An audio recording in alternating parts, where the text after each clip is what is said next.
And we are, I believe, live. Hello, hello, everyone. Welcome to another Saturday stream. Yes, there we are. Oh, we got some faces waiting in the chat already, I see. Wonderful to see you all again as usual. We've got Kay here again. Hi, Kay. Always a pleasure. And it looks like Metal Ice Morningstar has actually made it to one of the live streams. It's great to see you here. Usually I notice that you comment on my videos long after the stream has finished broadcasting, even on the days when I'm streaming for like 6 hours. So it's really cool that you are actually able to make it to one of the streams today. I'm very glad to have you here. Hello again, System Software. I'm glad that you were able to make it. I know that Xenomnia said today was their birthday, so they might not be in the stream today, though if they do happen to show up, we will most certainly wish them a very happy birthday.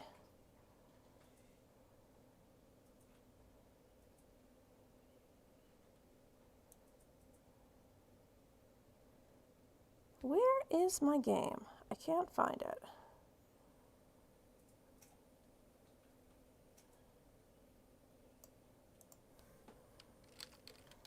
Usually, I have it up and running before I start broadcasting.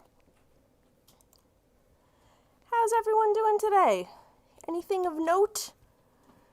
I did a little bit of banking earlier today. I did some chores, and now I am just ready to hop on in and start streaming with all of you lovely folks.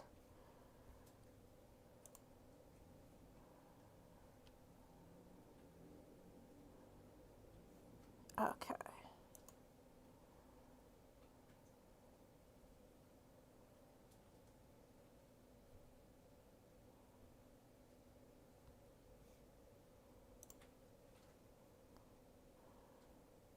Hang on, I gotta correct the audio issue because it doesn't pick up the game audio if I start the game after I start streaming.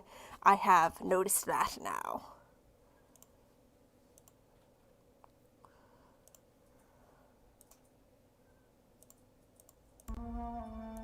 There you go, and you should be hearing the wonderful Outer Worlds music.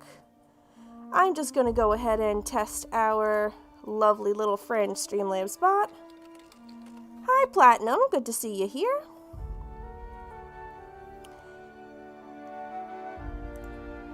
So, who here was not watching on last week's stream?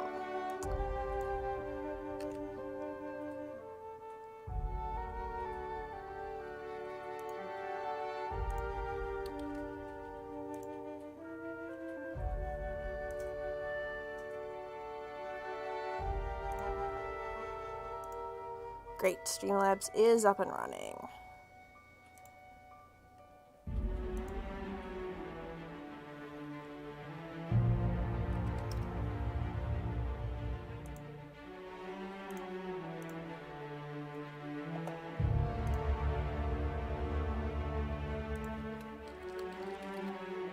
I think pretty much everybody that I see in the chat was here last time.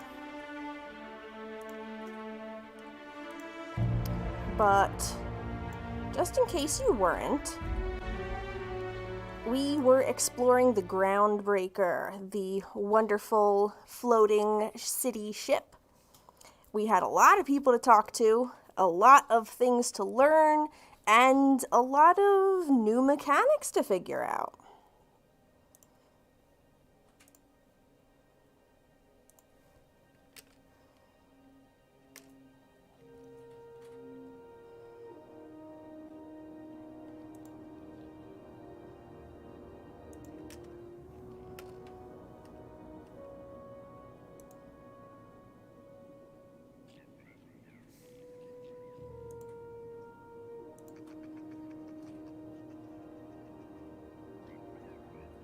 Hi, Lightning Wolf.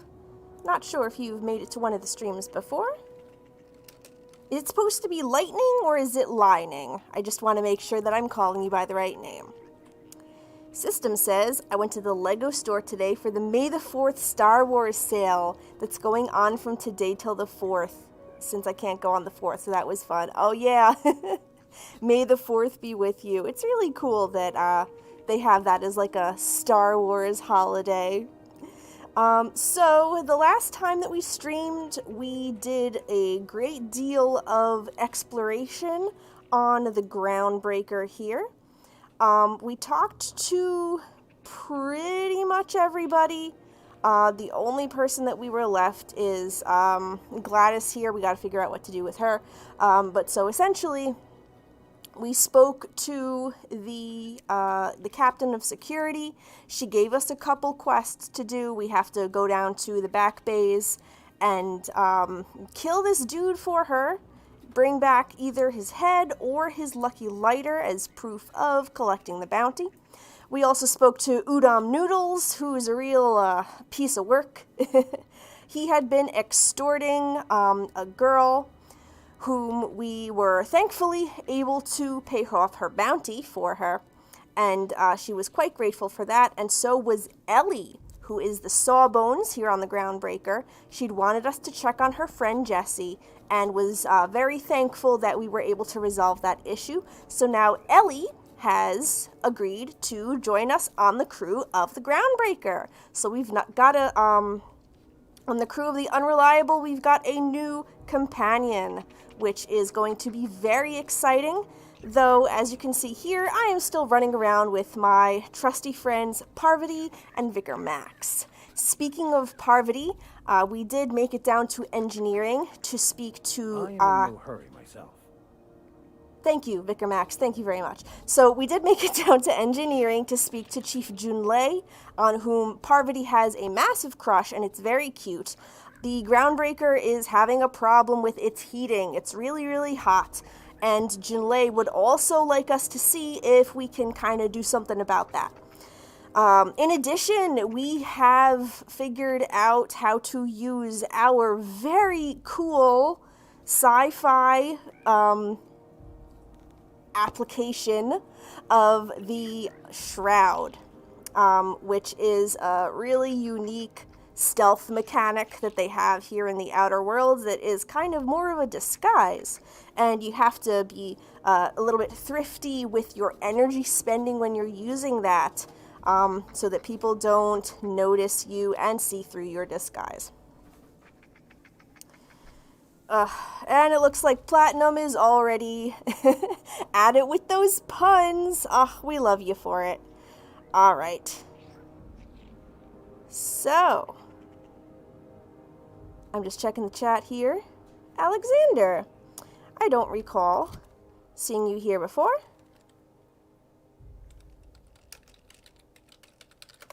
Everybody give a warm welcome to Alexander. Thank you so much for stopping by the stream today. My name is Shetani. I stream here every Saturday. Right now I'm playing the Outer Worlds, which is an action sci-fi RPG from Obsidian, the makers of Fallout New Vegas and many, many other wonderful games. You can type !game in the chat if you would like to learn more about the game that I'm streaming right now. Also keep in mind that you earn per points for watching the stream as well as being active in chat, which you can then redeem for all sorts of wild, wacky, and cool things. You can type !store in the chat to see what you can purchase with your per points, as well as commands, just to see all of the cool stuff that you can do in the chat and interact with me and everybody else who's watching the stream while I am playing the game. If you enjoy the game, of course, you can always drop me a cup of tea or two to say thanks. I have a Ko-fi page set up for donations, and the link to that is at the bottom of the screen right now. So, last time we were here, we were talking to Gladys about getting a nav key for Stellar Bay. She's pretty much the only person who we can contact for this, as they're not really letting people go there. Monarch is a very, very dangerous planet, and Gladys is kind of like a black market dealer lady, so we're going to have to see what she wants us to do in order to get one of those Stellar Bay nav keys. It's almost time for today's episode of The Chairman's Children. Care to listen with me? Yeah, so she wants 10,000 bits for the Stellar Bay nav key. We unfortunately do not have that much money on us right now, so we've got a couple options here. We may want to see if we can do some odd jobs and make money to buy the nav key. Lilia Hagen, the contractor over at Sublight, she had a couple positions for us. There's also that bounty we can check out for the police captain. And she also mentioned some kind of an opportunity. Let's see what she has to say about that today. Yes, dearie? Okay, we can look into it. Ain't that just a treat? So, you know Edna, over in engineering? On occasion, she'll pass along transmissions I might find interesting. She sent me a recording of a distress signal she'd scraped from the Groundbreaker's comm array. Curiously, everybody say hi to Mika. It came from an outpost called Roseway. And Auntie Cleo abandoned that place years ago. That's Mika. She's my rat. She is squeaking around in the background usually while I'm doing my streams. Though, if y'all behaved yourselves, you might be seeing a little bit more of her around here. Not to spoil anything, but keep an eye out. We may be seeing some special guests on the stream in the coming weeks. So, we've got an outpost called Roseway that was abandoned by Auntie Cleo. Why was Roseway abandoned, Gladys? It seems like that's something that would be important for us to know. Can't say I know for sure. Maybe it never really was. Sounds like someone poking into somewhere they shouldn't be got into a spot of trouble. Comm centers don't operate themselves, Captain. Someone had to have sent that distress call manually. Oh. Those corps are cleverer than all get out. Might have been a ruse to keep the rest of the board from sniffing around.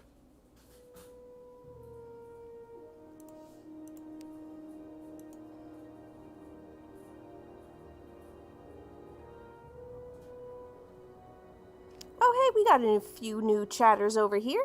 Hello, Richard, and hello, Raven. Your name was Al, I believe, right? If I recall correctly. So we're going to say hi to Richard. And hi to Al. Thank you very much for stopping by the stream. And yes, it's Mika. M-I-K-A. She is a rat. What do we got going on here?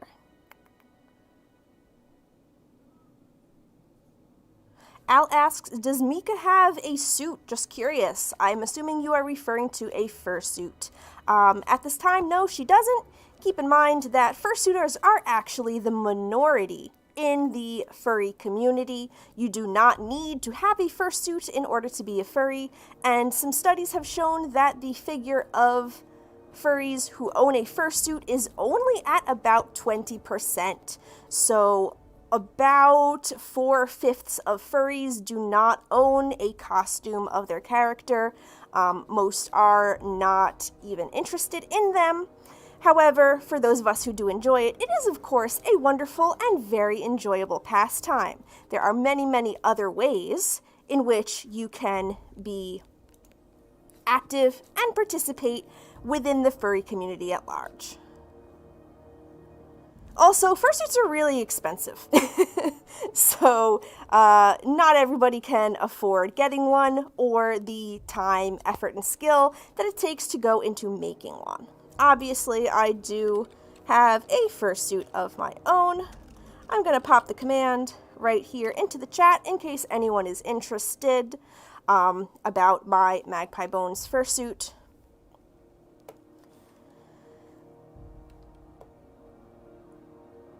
have talked about getting Mika a suit in the past, though that was a different time when we didn't have a global pandemic to worry about, and our financial situation was a little bit more flexible.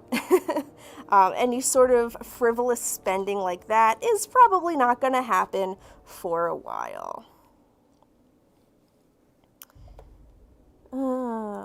Edna didn't seem to think so. Maybe it's an but automated I trust the dear message. girl's judgment. Well, maybe not in men, but she knows her comms. So, like as not, someone's been down there recently.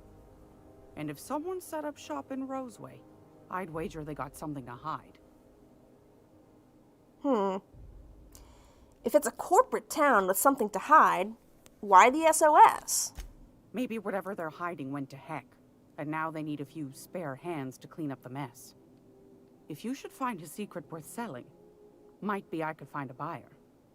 Corporate bigwigs will pay top bit for inside information on their competitors. The more we got the corps fighting each other, the less time they got to meddle in our affairs. Very true.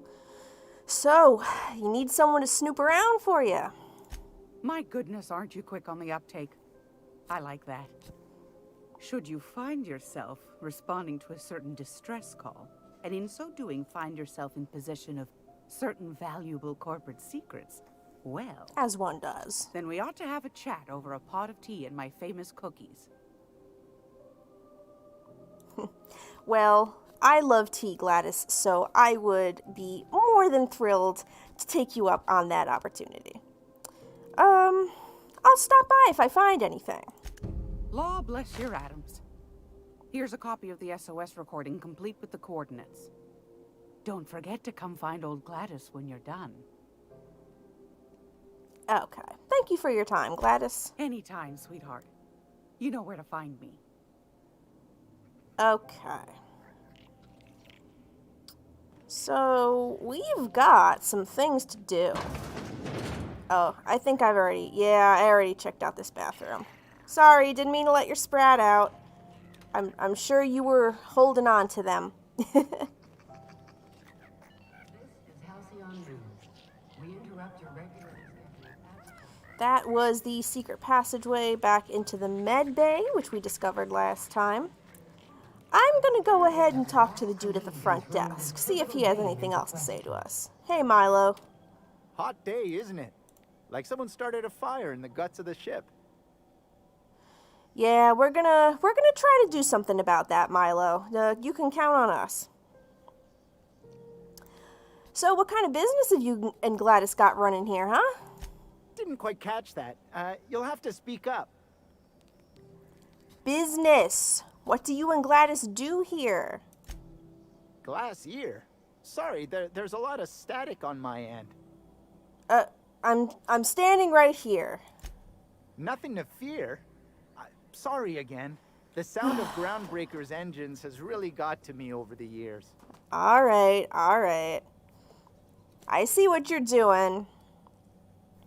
Are you just pretending you can't hear me so you don't have to answer questions? Huh? What? Forget it. Now that I heard. Yeah. Say no more, Milo. I'll be on my way. I think I checked out... Yeah, I checked out both of the rooms upstairs, I'm fairly certain. So, what have we got on our docket?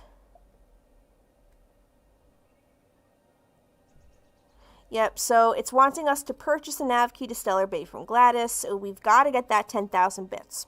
So we have to start doing some work around here. We got to start pulling our weight on the Groundbreaker.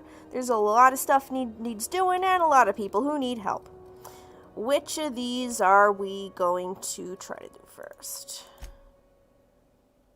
Yeah, we're going to need to purchase a nav key before we can even work for Sublight. So there's that out of the picture right now. We can go down to the back bays in order to get those new parts for the radiator array for Junlei. And while we're down there, we can also see if we can clear out that bounty. I believe his name was Captain McCred. Yes. We don't really know too much about the dude at this point, except that the Commandant wants him dead. So I'm gonna mark this one off. So let's head out onto the Groundbreaker. Hi, Paul. Happy to see you in the chat here today. Everybody give a warm welcome to Paul. I'm law of you.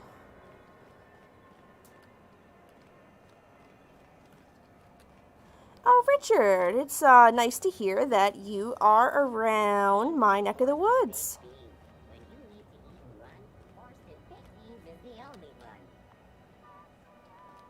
Richard says, I learned about Shetani just when COVID hit. That's very interesting.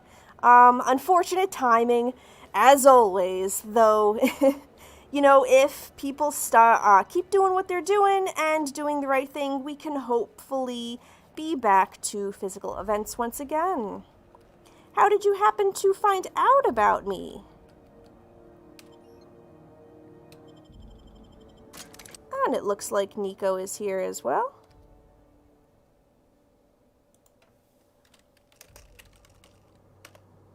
Oops. There we go. Oh, let me see if I can... Ah, sweet. I can get rid of typos. Awesome. Ah, Streamlabs grabbed it. Oh, well. And you know, that does remind me. I forgot to post in my Discord server that I would be streaming. You know, I even made myself a list and everything, but I was slightly delayed. I had to deal with some technical difficulties when I was setting up the stream today. So, there we go. Okay, now we should be ready to get going.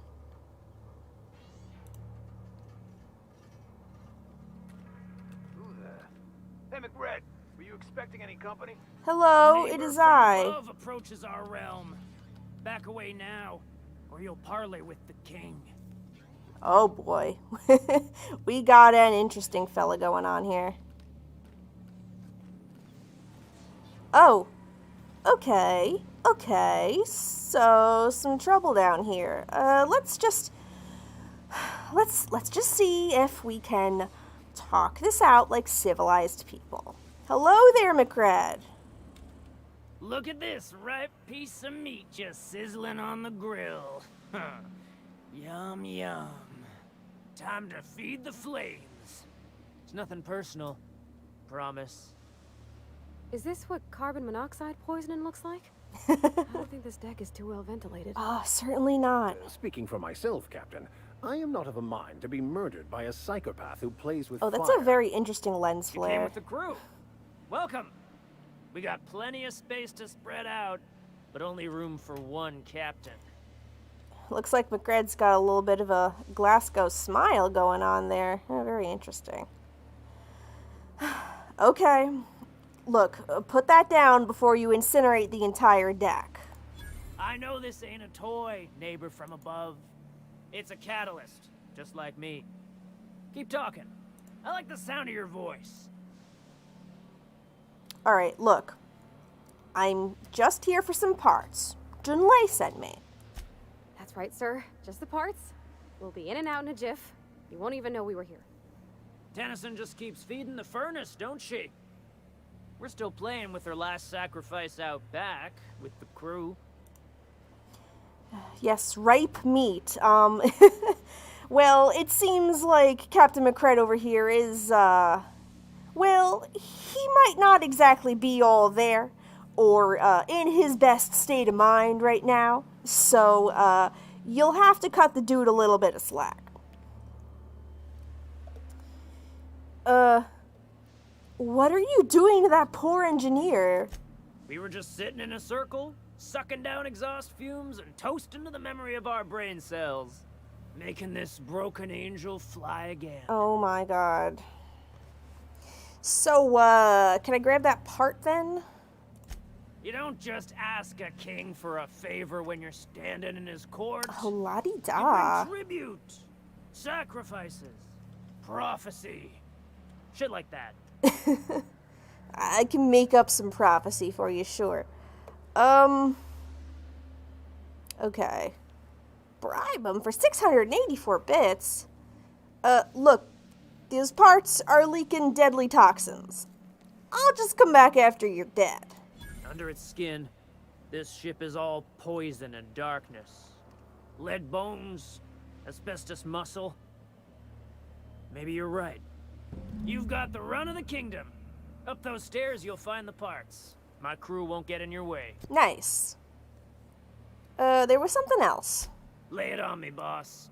I'm good for it. And yeah, Richard, cons are great places to meet people. I am so looking forward to getting back to the convention circuit. Depending on where you live, I've noticed that a few conventions have started to move forward with plans for physical events in 2021. Though I personally have made this decision to not attend any physical conventions until next year. Just, to make sure that we are as safe as possible. Because even if you yourself cannot get sick, you can still end up spreading the virus to other people. So it'll just be a lot easier if we wait until next year and we have a little bit more time. We being Mika and I in this case. And we have a little bit more time to plan for everything. I have so many plans rattling around in that head of mine, and I am so excited. It is going to be an absolute blast. The first convention that I end up going to. I have a feeling that the initial event of every convention after COVID is going to be quite the situation. Oh, cool, Al. You're making a new main Fursona while watching this. What sort of character are you making? Well, anyway, McRed, I saw your letter from Rizzo, and I just want to say Galactic Mushroom sounds like a great beverage. They rejected it again, didn't they? I thought I could take Yeah, my they fungus garden did. and go corporate, Damn. Maybe I'm better off. Rizzos wouldn't know innovation if it bit him on their backsides. You're a natural inventor, Mr. McRed. Don't let him get you down. Oh, Parvati, you're too Kind of you to sweet. say, engine gal. You're a lighter in dark times. Yeah, McRed, why would you want to go corporate? You are much better off, as you are right now. Trust me. So how did you end up back here, by the way? Ship got impounded. The crew and I racked up a debt while we were grounded, and my baby got sold to Sublight. Scrapped for parts. That's bureaucracy for you. Piracy with a smile. Very, very true. Al says that they are just making a Triceratops version of themselves. That's awesome. Prehistoric Fursonas are really, really cool. I myself obviously have only the one Fursona, so I'm always very interested to chat with people who have multiple characters that they use to represent themselves. It's often quite a different feeling or a different utilization for those folks who have a bunch of different characters that they use to highlight different aspects of who they are, who they'd like to be, or just simply how they want to express themselves in the community. I wonder how many of you folks here in the chat have multiple Fursonas, or how many of you have only one that you use to represent yourself. And Platinum is currently playing Devastation on the PlayStation, so not many puns this week. Of course, completely understandable. I've never heard of Devastation. What type of a game is that, if you don't mind me asking? Yeah, and your ship got impounded, McRed? Yeah, that sounds a lot like what happened to me. Am I your dark reflection? Shit, must be getting old. Stay here too long, and the Groundbreaker drains you like a fuel tank. I don't know. It seems like a pretty nice place. Well, before I tell him there's a bounty on his head, I'm gonna explore this area a little bit in case that makes him slightly incensed. So we're gonna say bye for now. You can come and go in my little kingdom. Just try not to piss off any of the gestures. Will do. Can I take... Sure. I'm just gonna grab the armor parts. How am I doing on weight? Yeah, I'm almost at my weight limit. What on earth am I holding that's so heavy? Do I have a bunch of junk? Oh, these are quest items. I don't. I guess I just have a big old assortment of weapons. I could run back to the Unreliable to dump them off, but I'm having a good time out here. Oh, a Transformers game. Huh, very interesting. I personally don't have very much experience or knowledge of the Transformers franchise. Okay, so this doesn't seem owned. I think I can pick this lock without them getting upset at me. Oh, nope, cannot. Okay. Alright, yeah, it is owned. I guess, they didn't mind me looting these organic and non-organic corpses. But, understood, folks. I will leave your belongings to you. There's my cred. Hi. Your aura is like a disco ball caught in a black hole. Oh, my aura. That... Okay. Thanks, I guess.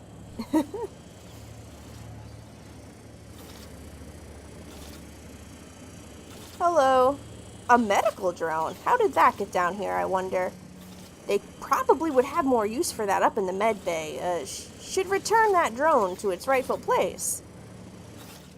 Even the proverbial unwashed masses would turn their noses up at this place. Would cut them off. Okay, so it probably does not smell very good down here. I will just take those ammo pieces and those armor parts. Oh, Al says that there... Taste of the good stuff. I've been tripping for days.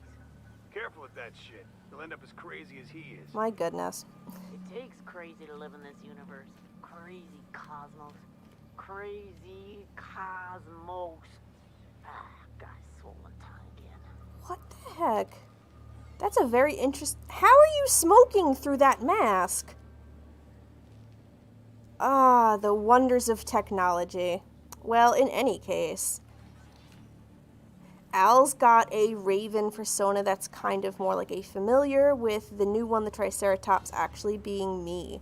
Oh yeah, that's pretty cool. That seems like a really neat way to have different self-expression. I have a couple auxiliary characters, though those are just OCs.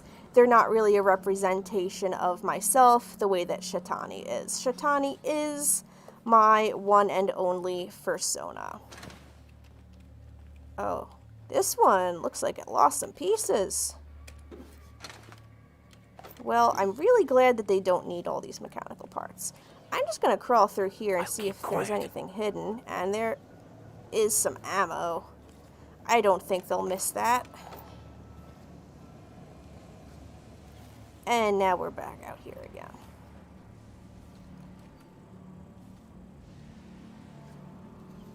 Oh, Nico got 5 wins in the past 2 days in Fall Guys. That's pretty cool.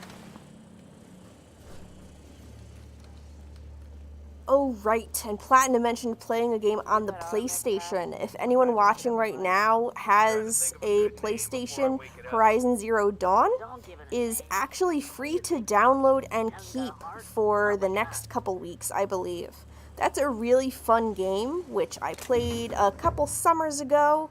The last time I played it, it was right before I was getting ready for my final, at the time, Anthrocon trip. And we had friends over that were helping me get ready, and it was really a great time. Horizon Zero Dawn is a very fun game. You play as a character named Aloy, and I don't want to give away too much about the game because everybody should check it out for themselves. And like I said, if you've got a PlayStation, that is 100% free to download and keep right now. You don't even need PS Plus for it, which is something that often trips me up because I don't have a PS Plus subscription. But Horizon Zero Dawn, right now, you do not even need that in order to play the game. So if folks are looking for something cool to occupy their time with, I do recommend checking that out. This mechanical has seen better days. And what do we got down here? Hello. Oh, there's a toss ball card in there, but I'm not too fussed about picking it up. Yeah, system, I do recommend playing Horizon Zero Dawn. It's quite fun. They are actually working on the sequel to it right now, I believe. Oh, hello, you have a name. What's going on with you? You're the first person I've seen who talked their way past McRed. It may not sound like much, but take my word for it. Wow. Yeah, I'm full of surprises. What brings you to the back bays? Junlei sent me down to collect the parts we need to fix the radiators.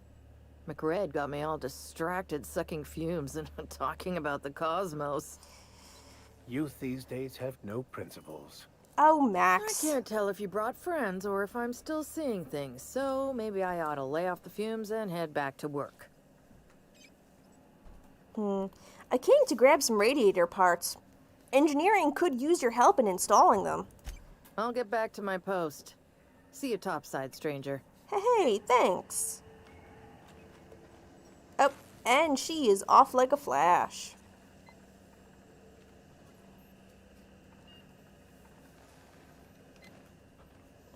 Okay, they'll be upset if I start stealing stuff. Ooh, shiny. Petey? Okay. I'm not walking out of here without Petey. I gotta keep an eye on these people. Okay. They're looking at me. That one I don't think will see me. There was a third. Maybe I'll just grab him. Yeah! Petey thefted. And I don't need anything that's in your guys' fridge. It's fine. I'm sure I'll live without these bypass shunts and mag picks. But unique items, I'm definitely grabbing that.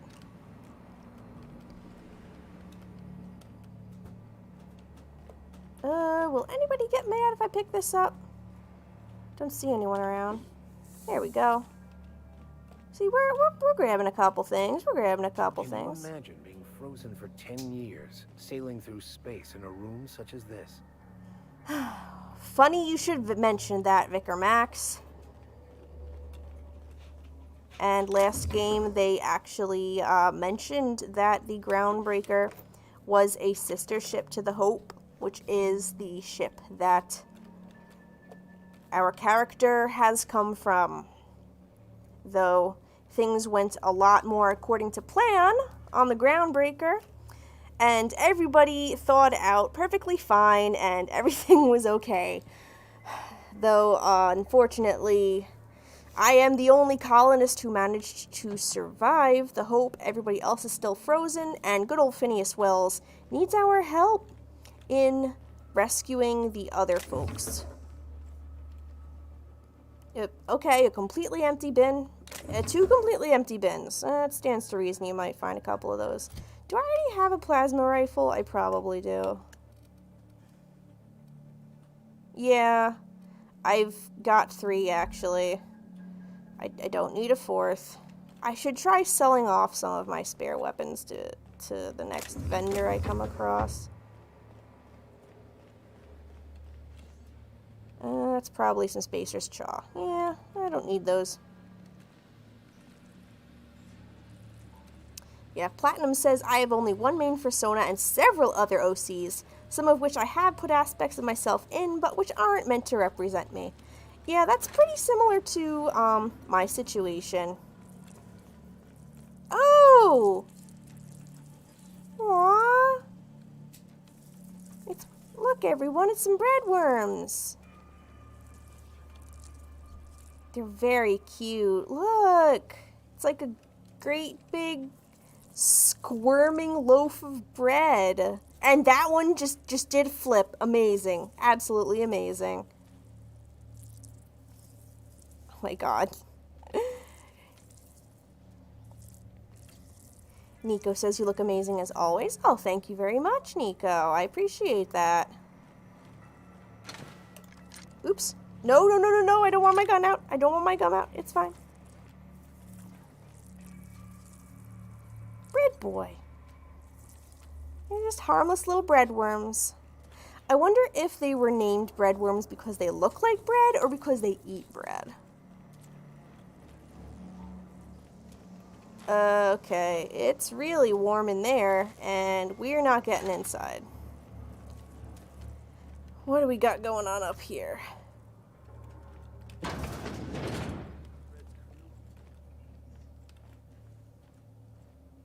Oh my god, what? I guess I'm honored. Where are those people that are talking? That's a very interesting conversation. Oh, he's all the way over there. You think he'll see me if I steal this? Okay, cool. I don't need more Adreno or an assault rifle. We got another complaint. People don't like worms in their shrooms. Aw, they're just tilling the soil. Besides, they're my friends. Aww. Find a new friend. This worm fixation is screwing with our bottom line.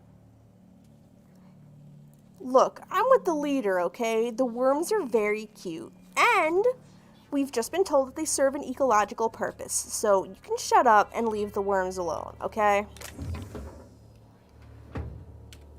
Back bays are all the home we have. The only home we need.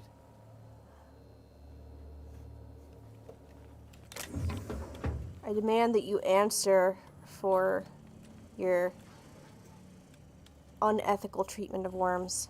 Hi. It's possible I've had too many mushrooms. Are these the mushrooms in question? They look... Yeah. They definitely look like something that you could very easily have too much of. It's for medicinal purposes, right? Yeah, I got it. Say no more. They got a whole... Oops. Am I stuck on this thing? Okay. They have a whole variety of species growing here. Unfortunately, can't do anything with them. It would seem.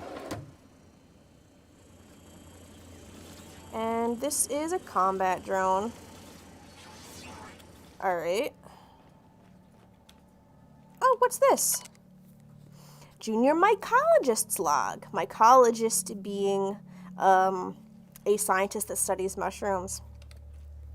When I settled on Groundbreaker, I thought this would be my gateway to the stars, the beginning of my epic tale as a spacer. Now I grow shrooms for a bunch of outlaws. Not even for selling! They just eat the damn things by the handful. Some of the crew have been tripping for weeks. Suppose it could be worse. I heard of a sublight contractor who got dissolved in chemicals and flushed down waste treatment for stealing from Lilia. Now McCred, he's always happy to see me. Calls me his fungus lad. Ugh. Update. McCred just set a man on fire for having his laces undone. Shit, shit, shit. Maybe I need to be more careful about what I'm growing. Ought to find something that calms him down. Time to experiment. Yeah, you know, mushrooms can be a very dangerous pastime. Especially these bizarre space mushrooms. I'm sure this is uncharted territory. If you could get me a drink of water. It looks like Nico has just redeemed the drink command, so I am going to be hydrating, as should everybody at home. It is very important to make sure that you keep drinking, especially when you're spending a lot of time on the computer. Oop.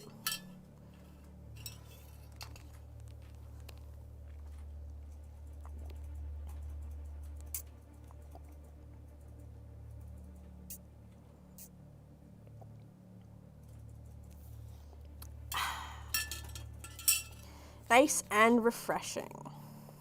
I always have a cup of water handy when I'm fursuiting. It is, even when just sitting here, your body burns a lot of energy and it's quite warm. Fursuiting in general is simply a warm activity. There's no way of getting around that. So it is always important to remember to stay hydrated and pay attention to the signals of your body telling you when to take a break. I've got a more unique fursuit than most. I can't just pop my head off for a break the way that many other fursuiters can.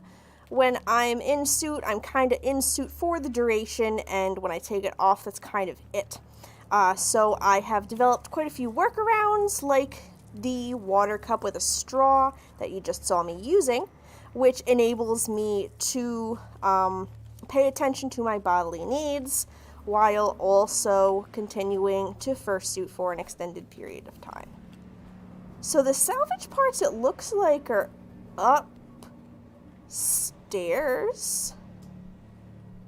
This is kind of like a balcony. I wonder how we're supposed to get up there. So the only upstairs that I have seen so far is this. And that leads into here. But there isn't a way out that I can see.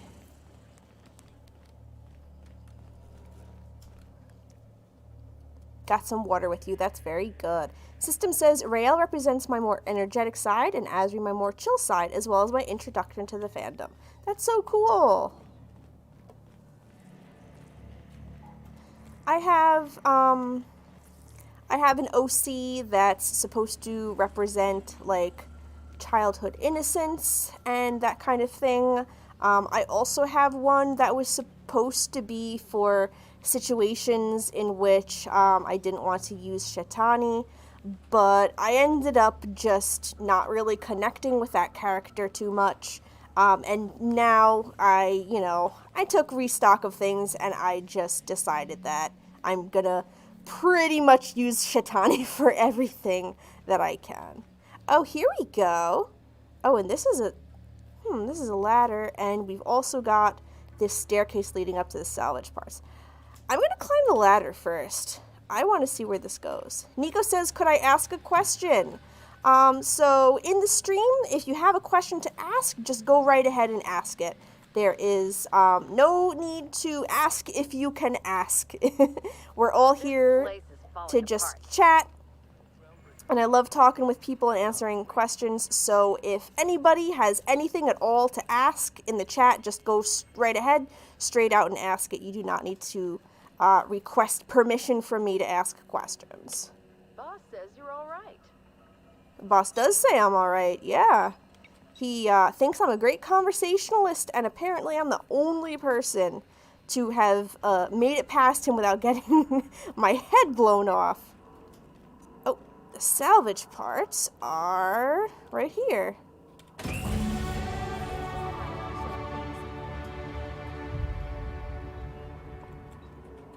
Awesome. So we've got those parts, thank goodness.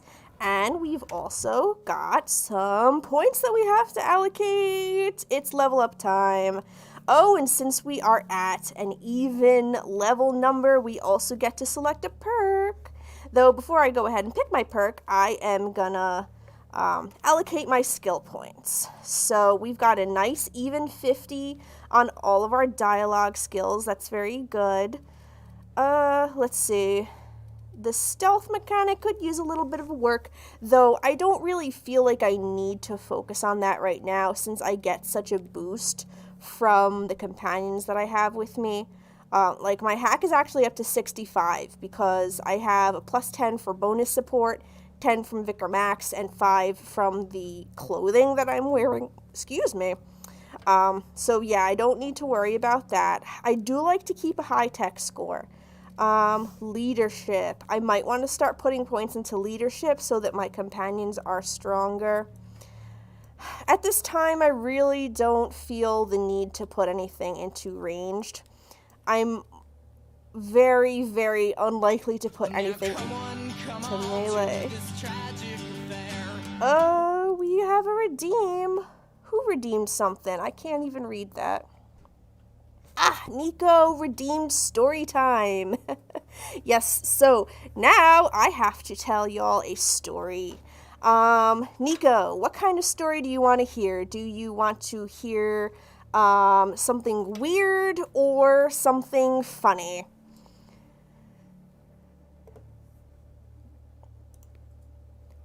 And while we're waiting for an answer from Nico, I'm just going to go right back here and check the chat. Oh, Platinum redeemed story time. Excuse me. Sorry about that. It is kind of hard for me to see. Oh, Nico had asked, Nico had requested the number of points, and then Platinum redeemed. So that's what I was reading. Sorry about that. So Platinum, what type of story would you like to hear? Do you want to hear something funny, or do you want to hear something weird?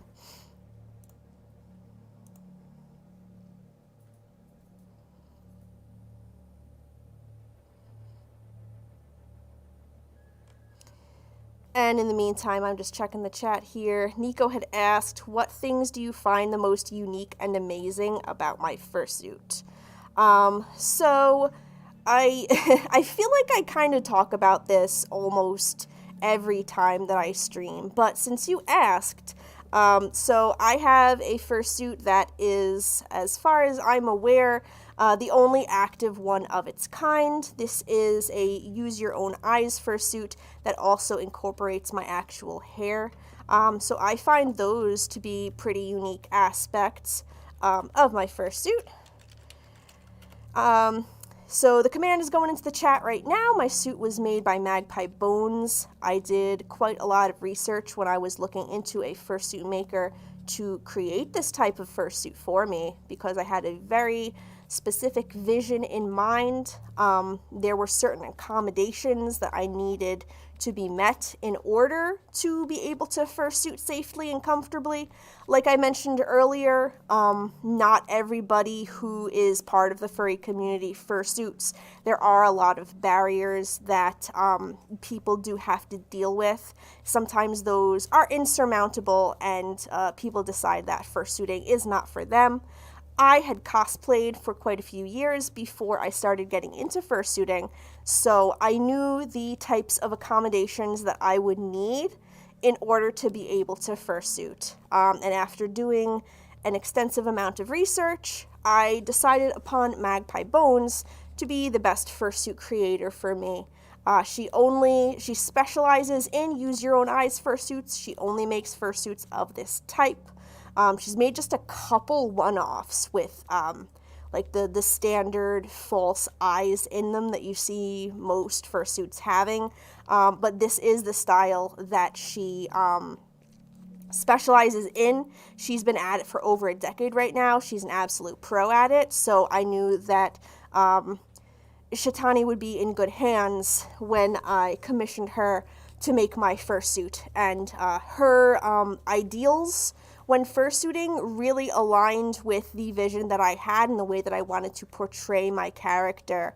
Magpie Bones' mission statement is to make fursuits that are not kind of just like a mascot or a fictional character that you interact with, like the kind of theme park style costumes that you see.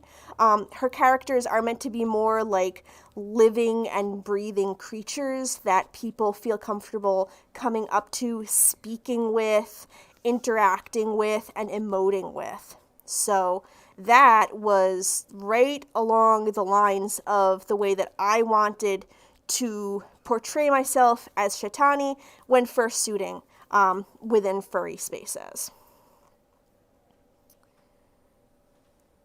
Weird and funny are two sides of the same coin.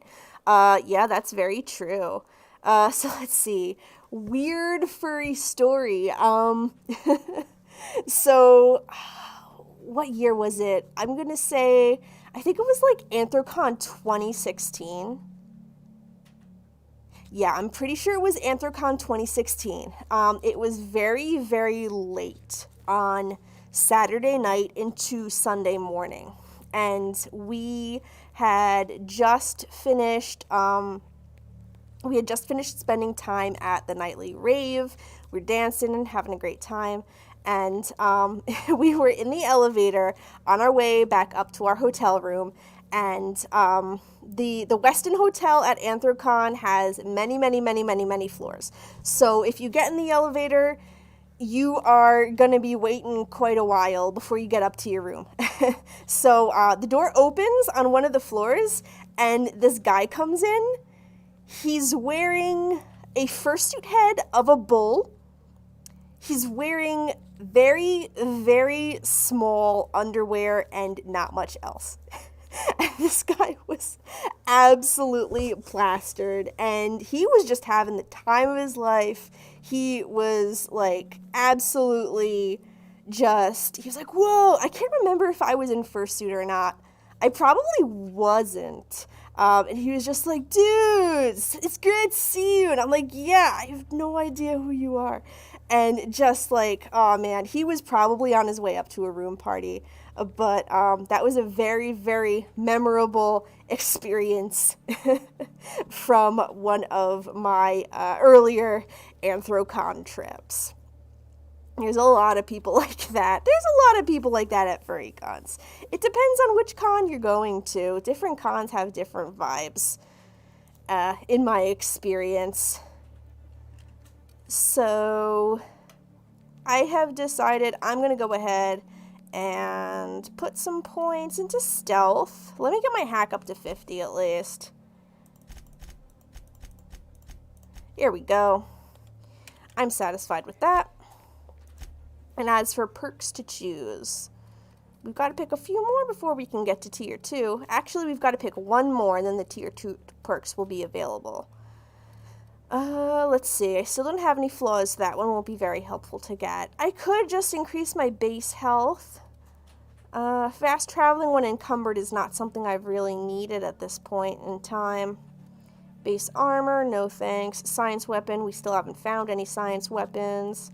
Companion crit chance, I may wish to look into that, though not right now. Definitely not going to take the Lone Wolf perk at all. I'm pretty much always going to have companions with me in my party, so that would not be helpful. I'm going to go with toughness, I think. There we go. And then this will unlock this second tier, so when we get to level 12, we can start taking a look at what the tier 2 perks entail. There we go. And I believe we do have perk points to apply to our party members. So Parvati, I'll go ahead and increase her engineering skill. And Vicar Max, I've already taken his bonus support hack perk. Sermon, 20% dialogue combat effect duration. Dialogue combat effects, those usually, if you are engaging an enemy in battle, it will intimidate them or make them cower, things of that nature. So that's pretty cool. It could increase his base health, but I haven't really encountered any situations where Vicar Max was about to die. Though it is worth noting that I haven't really taken Vicar Max into battle up until now. But in any case, in this game, it's usually a good idea to go with the companion-specific perks as quickly as possible, because then you go down the tree and you can get their tier 5 perks, which are unique and often very, very useful.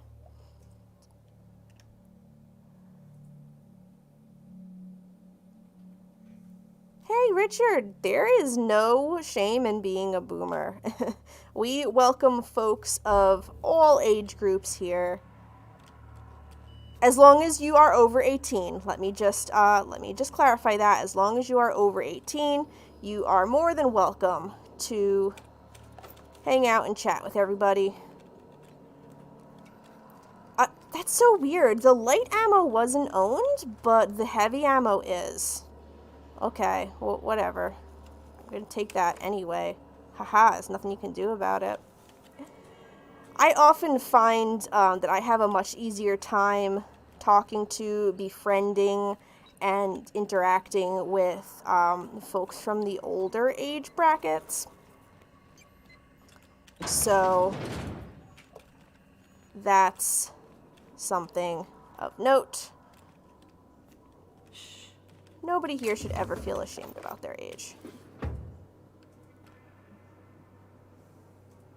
Platinum says, like 2 or 3 years ago, I was with family in Georgia, I think, and as we were walking back to our hotel after eating out, and I saw someone in a fursuit head walk right past us.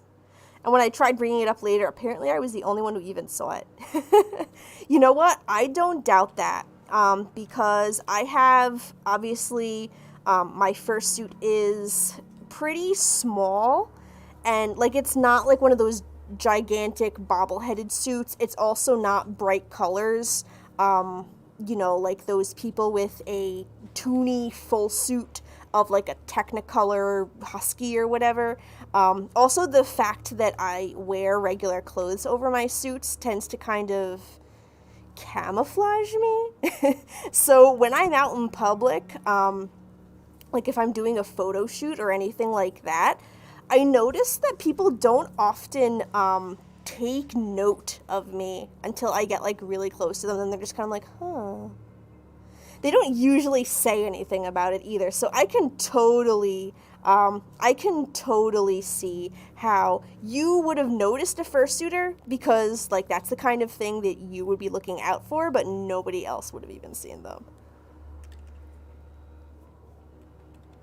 Also, good on you for not saying anything to them, because oftentimes, oh, this is like a little hop down. What's over here? Ah, okay. So this leads right over. Yeah, come on down, Parvati. Come on down, Vicar Max. Nice. What was I saying? Usually when I'm out fursuiting in public, it's because I just want to be able to take some pictures and go home without being bothered. So I'm always quite grateful when, I see people who are like looking at me, but they don't say anything. I'm just like, all right, thank you. This is probably... Today's my birthday. Oh my god, happy birthday. Fuck your birthday. That was mean. You know what? Here.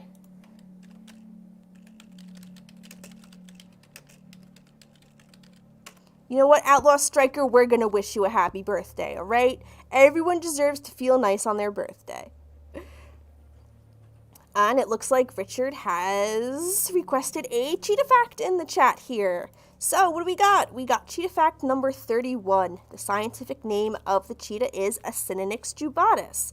Acinonyx translates to non-moving claw, and jubatus means maned. Yes, that is very true. Cheetahs are the only big cats that have non-retractile claws. That means that they cannot pull their claws in and out of their paws at will, like your pet domestic cat can. Cheetah's claws are always extended. They're not very sharp. They don't use them for hunting or like slashing prey or anything like that. They are mainly just used for traction while running. And as for the jubatus, meaning maned, that is due to the fact that baby cheetahs, cheetah cubs, have a fluffy silvery gray mane of fur on their necks and backs when they are young. That helps them to camouflage, and then they lose that when they get older. However, king cheetahs retain at least a portion of their mane into adulthood, and they have like a dark black mane or thicker ruff of fur on the backs of their necks. That is part of the reason I selected a king cheetah, the king cheetah variant of cheetah, to be my fursona, because I wanted Shetani to have very long hair, and I thought that using the king cheetah would be like a cute little nod to people who were familiar with the actual ecological features of the animal. Neighbor from above, what brings you to my little moonlight kingdom? Nika says, do they think, is that a real cheetah lady when people walk by? Well, probably at first. I dare say it's quite shocking to people. Though I think the fact that my suit does not look like what the typical person imagines a fursuit to be kind of like makes it a little bit easier. Like, they probably think I'm just a performer, or like maybe a LARPer, or some kind of theater person. Or even fashion, you know. I've seen a lot of fursuiters getting into like fashion photography recently. Random story from System. I was riding home on the school bus when we entered a small intersection. Some city repair guy had his truck parked right up on the edge of the road. I'm imagining there's more to that story, which we will wait to see. And while we wait to see, I think I'm gonna have to actually talk to McCred about the bounty. Listen to the fire of those convictions. This one's hungry for justice. Alive or dead? Rare or medium? What's it gonna be? How do you want me cooked, bounty hunter? He's got such fantastic mutton chops. Look at those. Oh man, and System says that the bus scraped the side of his car. Ooh, that's no good. Oh man, and you were going home on the school bus too, so it's not even like that took time out of your school day. It just made you later to get home. That sucks, right? Okay. Look, McCred, I don't really want to kill you, but Commandant Sunita said that if you give me your lighter, she would also accept that as proof of the bounty. So look, there's no need for violence here. Just give me the lighter and the bounty disappears. My flame? Shit. Little flick here got me started on the pyro path. Fine. He's yours. Give him a good home. Don't worry, Mr. McRed. We'll treat Mr. Flick extra nice on account of he's your friend. You call your lighter Little Flick? I'll miss my baby face. pyro, but it beats losing my head. It does. This court needs its king, and I'm one of a kind. Yeah, you gotta prioritize sometimes. Wait, the engraving on here. Does this say Sunita on it? Keen eyes you got there. Sunita gave me this lighter. We had a carnal understanding a few years back. A word? She wanted me to have something to remember her by. Oh. Okay, well that sheds a little more light on their situation. God, I can't believe she wanted him dead. McCred, what the hell did you do to that woman? Well, you know what? I don't want to know. Not my business. I'm heading out of here.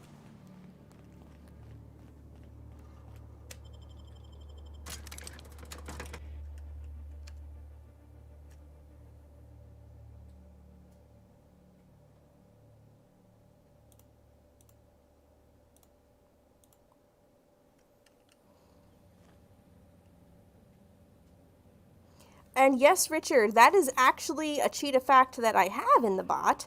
The bot will generate a random fact every time the fact command is used, so it might be a little while till we get to that one.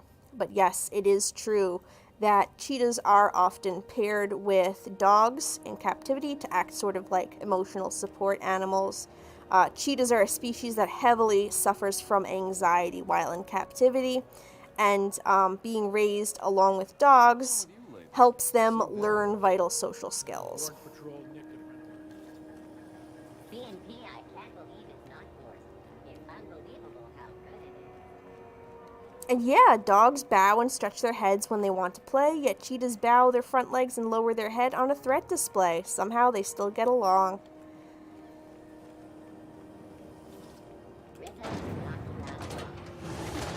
A lot of species have conflicting You really in body jail, Mr. language. Max? And you were our vicar? Yes, but as I've repeatedly said, I was assigned there as a vicar. I was not a prisoner. I just can't believe you'd lie. I was not lying. It had no bearing on my ability to minister to my flock, and was therefore not worth mentioning. It's a simple lie by omission. It was fine. Hey, don't worry, Max. I get you. I wouldn't have wanted to mention that either, especially in your line of work.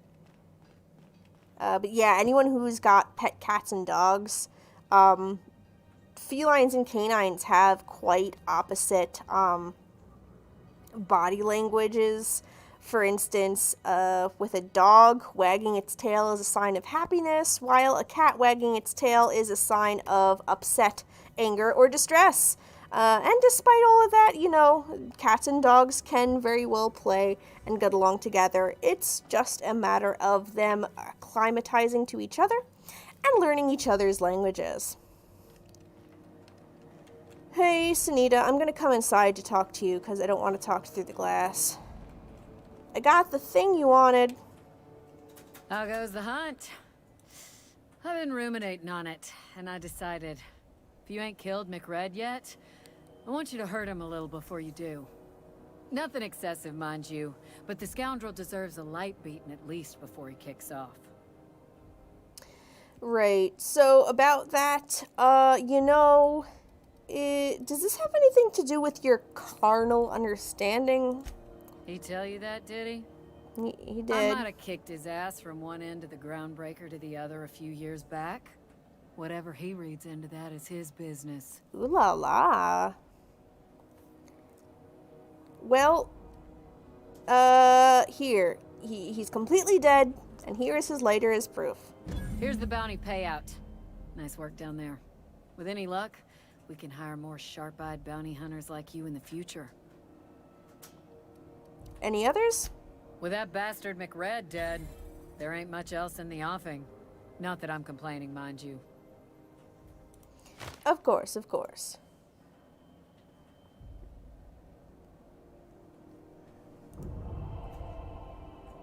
And look at that. We've increased our reputation on the Groundbreaker. Very, very nice.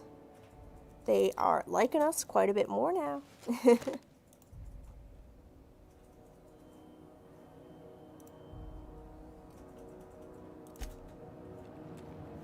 Onwards we go. Let's see. What quests should we... Okay, it's trying to cycle us back to the main quest of purchasing a nav key. We still don't have enough bits in order to purchase one, though. Oh, that's right! We've got to go talk to Jinlei and tell her that we picked up her radiator parts. I'm sure Parvati would be more than thrilled to pay another visit to engineering.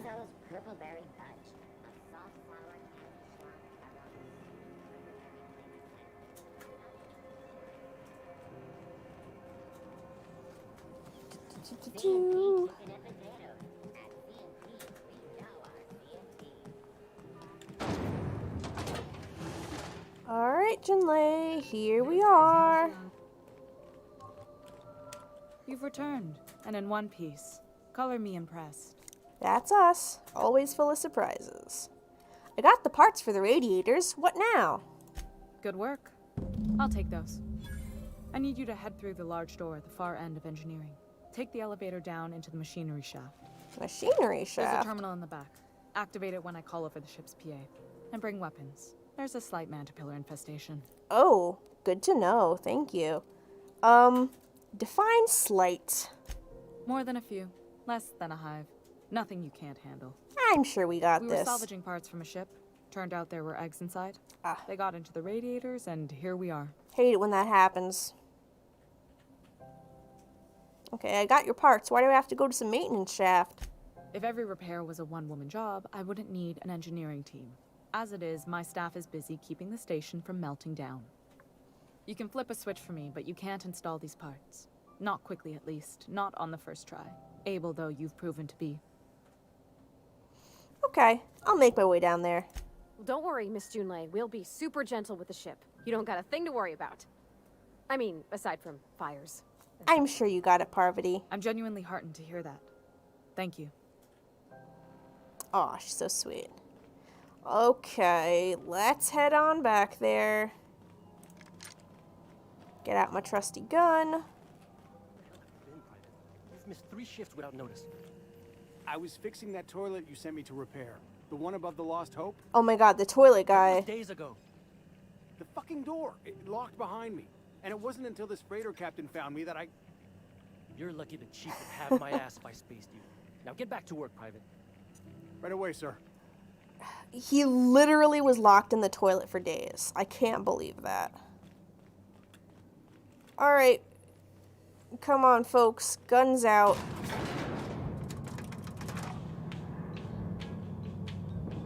I said guns out. You know what? It's fine. The controls are in the back of the machinery shaft area. Keep clear of the radiators. Clear of the radiators. Got it. Kill the mesh mold, but I'd be mighty grateful if you did. Something about giant insects. Ow! Jeez.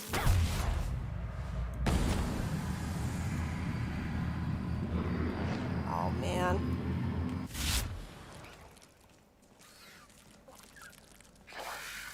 Like insect clouds. That one's dead already, thank God.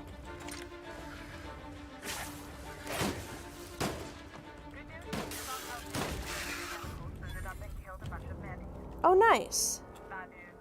Diagnostics says their circuit boards are fused from the heat, so they're not too picky about who they kill next. Of course. Shoot back if you need to. I can always fix them later. Okay, I'll try not to destroy your robots.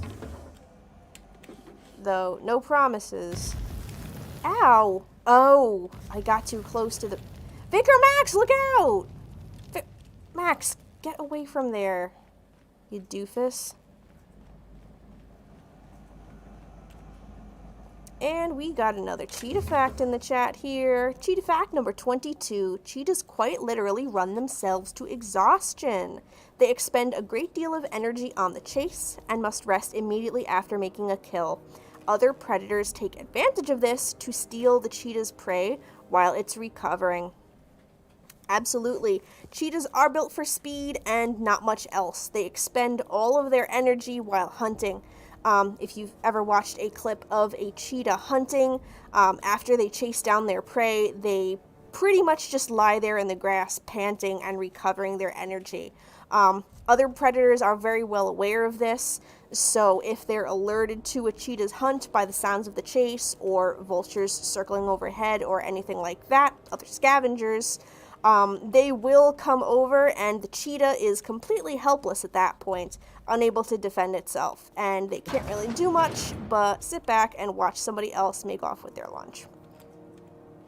Okay, what's this way? Oh, this might be another way up, where we don't really have to engage with the enemies. I'm going to grab those armor parts very quickly. Okay, I hear the robots. Let's try to sneak our way up. Hey there, Kay. Did you pop out of the stream for a little bit? Terminating security search. Okay, there's a robot right on the other side of this door.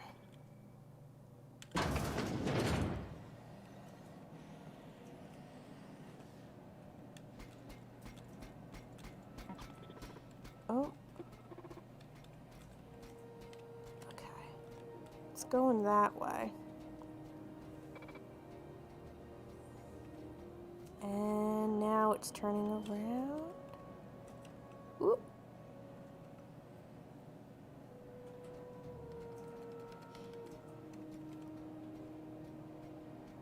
Cool. Hope you were doing something fun. And if not, glad to have you back in the stream.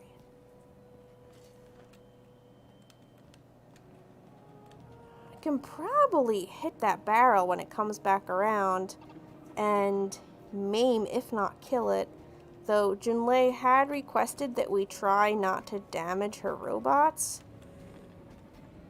So I'm gonna see if I can't stealth my way over here.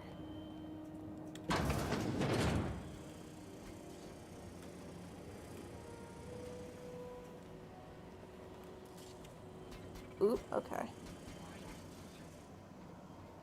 We're gonna have to go around and down, it looks like. Should be far enough away from that one that it doesn't notice.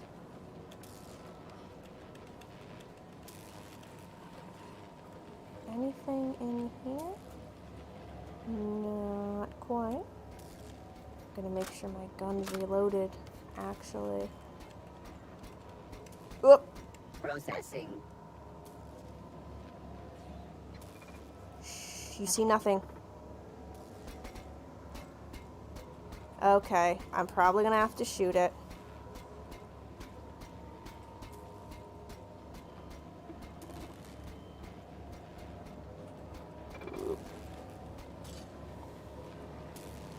We're just gonna do some video game stealth. Go, go, go.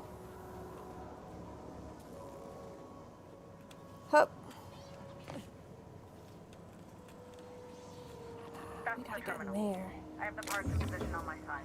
Go ahead and cycle the droplet pump. And if you don't know what that means, just look for a command that says cycle droplet pump.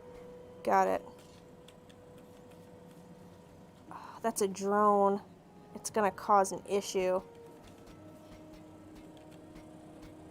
And that's an actual mechanical.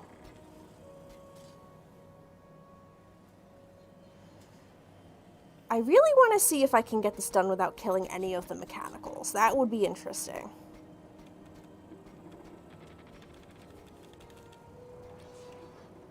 Oh, drone is spotting us. That is just a door that would cycle us back out to the beginning.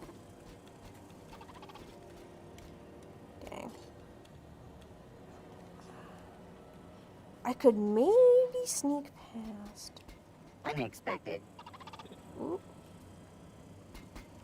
Oh, good. A fight. Oh! I tried. Oops.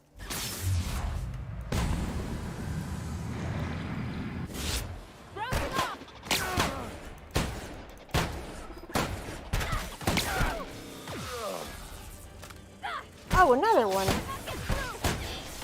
thought I had downed it, though maybe not. Also, I gotta get way better at not hitting the menu button when I'm trying to activate TTD. Okay. Oh my god, Max! Come on, back on your feet, buddy. You're tougher than that. We at least got some armor parts and ammo for our troubles. Warning, lithium fluid pressure 23%. That's probably a lot lower than it's supposed to be. Solid state radiators at 102% capacity. That is way higher than it's supposed to be. And the PCM heat sinks are at 98. Well, let's just go ahead and cycle those droplet pumps. Successful! We fixed the radiators! Now the ship is no longer boiling hot. And hopefully people can breathe and not be sweating buckets. Man, I am so not looking forward to summertime. I haven't even started thinking about what it's going to be like when I'm doing these streams in the summer, but either I'm going to be really, really hot, or people are going to have to deal with the sounds of a cooling system running behind me, because, whew, suiting in the summer, that is definitely a thing. Let's take a look at the logs that we have here. Cobbled together. The staff is getting restless. Workaround and half-cocked solutions are all we've got to mend Groundbreaker's bones. In many cases, we can't revive one system without cannibalizing another. Grandma lived with that reality, and so will I. I can rally our spirits, but what happens when I'm not around? Groundbreaker's real test will be seeing if our independence outlasts me. I'll take that bet. And JT, which could be none other than Junlei Tennyson. Old plans, new problems. Found some of Chief Giying's old schematics. Groundbreaker must have taken a beating during the crossing because she spent half of her career patching it up. A lot of corners cut when they put this place together. Among her papers, I also found the layout of a hangar that doesn't match any of my docs. Something that might have gotten sealed off along the way, like blood cells isolating an infection. I hate to put sentiment down in print, but every time I open a panel or find some workaround in the guts of this old bird, it's like I can feel you reaching out to me from the past, Grandma. Aw, that's sweet. Done. The temperatures are dropping. Woohoo! Stop by once you found your way out of there. Groundbreaker owes you thanks. Will do. System says I definitely prefer cooler weather because you can always put more layers on, but when it's hot you can only do so much. That's very true. When cold you can always layer up, though when hot, if you're down to the minimum number of layers possible, there is not much else that you can really do besides changing the temperature of where you are at. Alright, we're back out here. I could go through and kill those sentries for XP, but Junlei mentioned... We've got a fight on our hands. Oh! Well, I'm gonna have to kill one of them. Weapon sucks. Vicar Max, be careful. There we go. Guys, just when I said I don't want to kill the robots.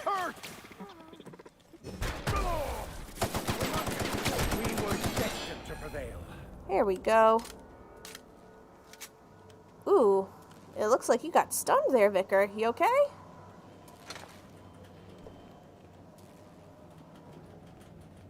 Well, I'm gonna try and leave at least one of these robots whole for poor Junlei so she doesn't have to fix them. And while I'm over here, I will take a look at the corpses of these Mantipillars, just in case they have anything worth salvaging on them. Oh, here's some bypass shunts. That's pretty fun. Those are used for hacking computers. Oh, some archived logs and transmissions. Don't mind if I do. Arrival confirmation. To HHB, Earth HQ. Transmitted via probe. Archived at source. It is my honor to report that Groundbreaker has successfully arrived at the Lagrange point, having released our cargo of prefab housing, settlers, and supplies at their intended colony worlds. May they prosper and expand. Now that stages 1 and 2 of the mission have been carried out, my family will take ownership of the Groundbreaker as specified in our contract, keeping the ship in active duty as an independent trading post, repair stop, and cargo bay. I'd be remiss if I closed this transmission without sending my hopes and best wishes back to Earth. There is so much ahead of us, but we'll never forget what we left behind. From Chief Ying, Junlei's relative. A stern reminder. Some very rich and unsavory elements among our colonial neighbors seem to have the wrong idea about why I flew us out here. It wasn't for a 9-finger blood money salary and a Spacer's Choice logo stamped on my ass. It wasn't to nickel and dime passing ships out of their last bit. Groundbreaker has no role in the success or failure of Halcyon's corporate entities. Period. I negotiated that understanding and clearly outlined it in writing before I ever set foot on this ship. If anyone wants to dispute or compromise our independence, they will answer to a Tennyson. We're a family operation.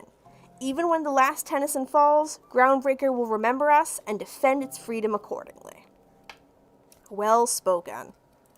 Oop. And yep, those were all the logs that they have.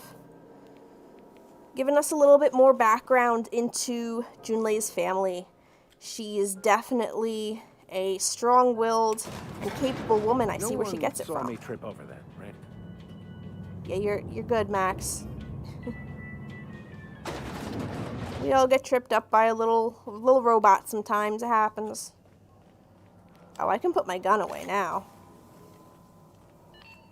This is Halcyon News. We interrupt your regularly scheduled advertisement for the following story. And yep. Do you have what it takes to defend your corporate tower? Hey, Junlei, we're all done. My boards are returning to green.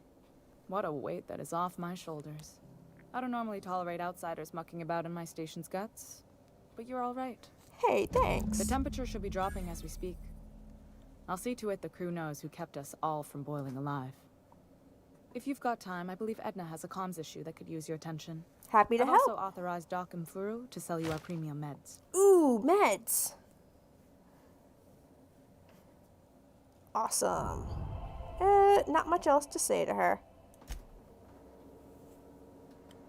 Let me make sure Parvati doesn't have anything to say. Groundbreaker's safe from melting to bits now. Lots of good people can rest easy because of you. Thanks.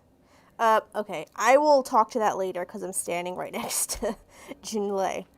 Edna had something to say about comms, I believe she said. Let's see what Edna has going on. You aiming to send a message? If so, we best do it now while we still got time. Why would we run out of time? You headed somewhere? Me? No. But our relaying capabilities? That's on the final countdown. Oh. We're going offline in 3, 2, 1.5... No. Wait, I've lost track of my weeks. Oh my god. Maybe it was 36 or... sometime dire soon. Okay. Well, why are you about to lose comm capabilities? Our primary relay station's soon to be occluded by a gas giant. Oh. Happens every 40 years or thereabouts. Huh. The event's forecasted to last for months, during which we'll lose signal to the station. That'll Oh. put the whole system in a right dire situation. Definitely We've got backup so. auxiliary relays, but the one currently in orbital range went offline some months ago. We can't spare people for routine maintenance. And now you're mine.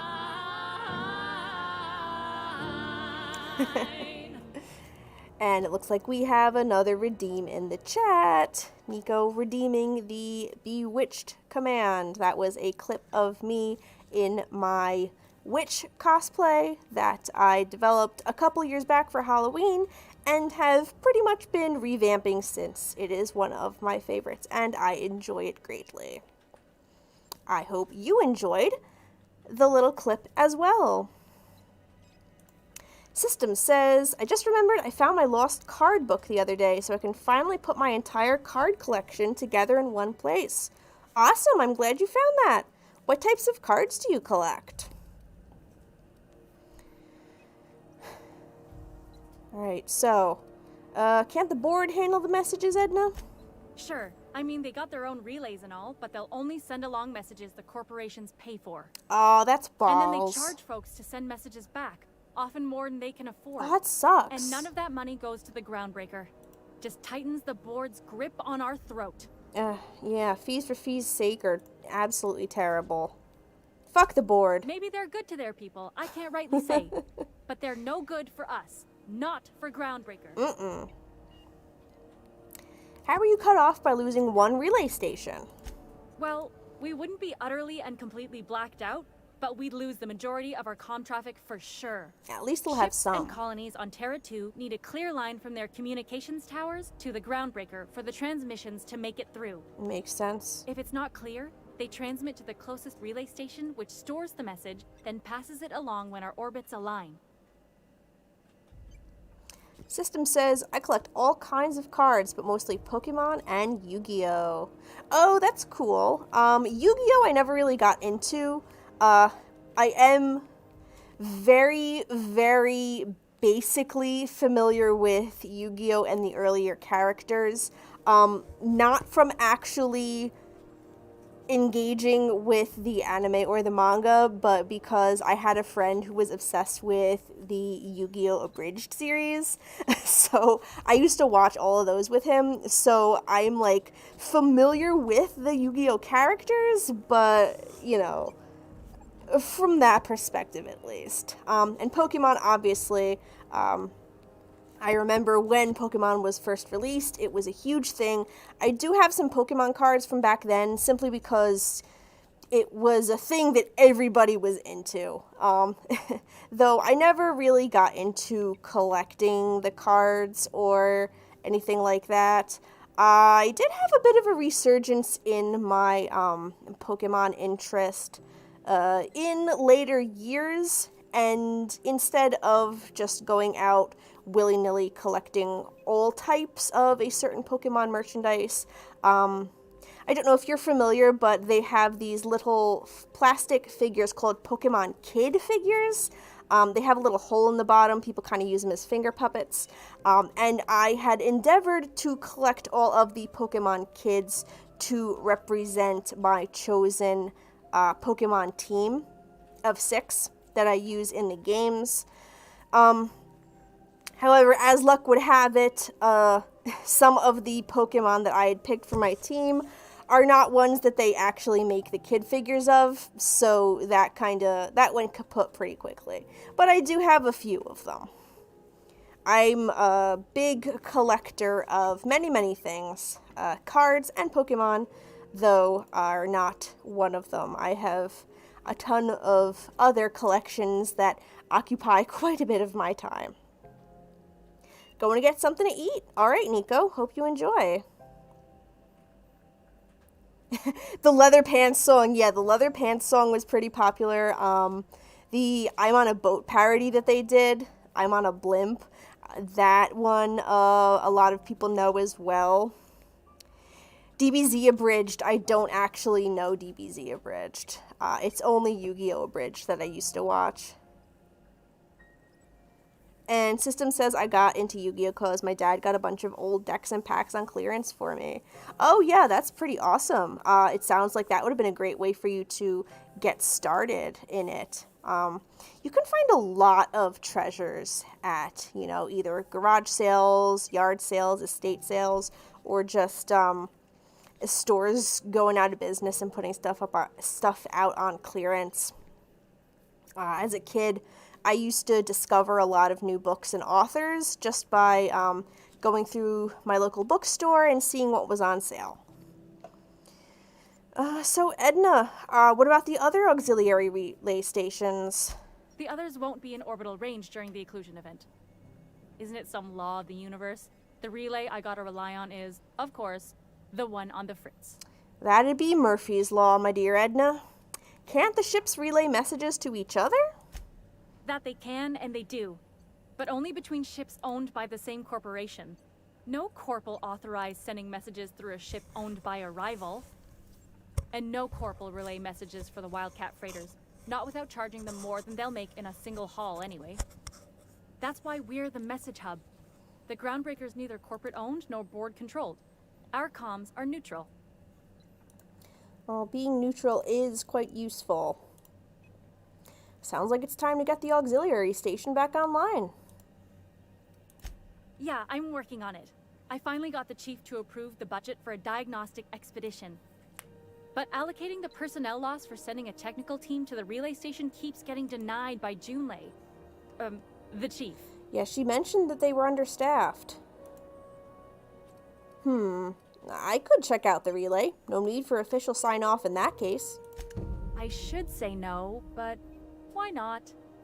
Maybe you can figure out why it's offline. I'll send you with an equipment manual. Hopefully we'll get lucky, or I'll get my approval in time. Hope you don't mind if I borrow that manual when you're done with it, Captain. Oh, I sure. could do with some leisure reading. Oh, and I'll need you to retrieve a copy of the relay's backup data. I gotta forward any messages from Earth stored in the memory. Better late than never, eh? I suppose that's the best that we can hope for. But wait a minute, what do you mean? The relay stations orbit the edge of the Halcyon system, so they tend to receive the majority of any transmissions from Earth. I'm sure the station's got a stack of junk messages just waiting for me to sort through. Oh, that sounds kinda ominous. I'm sure there were some messages in there that were not junk. You just let messages from Earth sit in memory on an orbital relay? It's not like they're in high demand. Most tend to be adverts on new products, meaning only folks in Byzantium can afford them. Well, still, you never know if there was like a distress signal or something. In any case. Alright, so we've got that to take care of. Here's our main quest. Oh, we've got just enough bits to buy the nav key. How exciting. Before I continue along the main quest, I would like to double check and make sure that there aren't any side quests here that we should be completing before progressing the main storyline. So that's something from Phineas. We're not doing that here. And we've got to repair the backup communications relay by traveling to relay GB23. That's Roseway. We're not going there yet. And going to Scylla. We're not going to Scylla. Okay. I think it'd be safe to go ahead and buy that nav key from Gladys. Let us head over there. Ollie's, a fantastic resource for old stuff that's on clearance. I can't say I've actually heard of Ollie's before. Might be a regional store. Toys R Us used to be, since their prices were so high that they kept old stuff for longer. Huh. Never thought of it that way.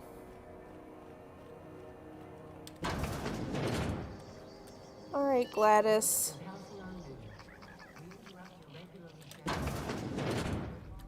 Gracious. I was just sitting down for tea.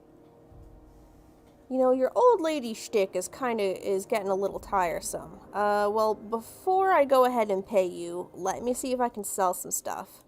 Won a charming copper kettle off that girl who runs the pub. She's a fierce arm wrestler, but she's no match for your pal Gladys. Okay. Oh, we got some... Okay, she's got to buy. We're going to look at the stuff that we're selling here. We don't need 3 plasma rifles. 2 are fine. And we don't actually have any repeated weaponry. Nor armor. I'm loath to sell some of my consumables, though I'm sure I can get rid of the stuff like the Spacer's Chaw that I never use. That only takes up 0.05, but it'll add up.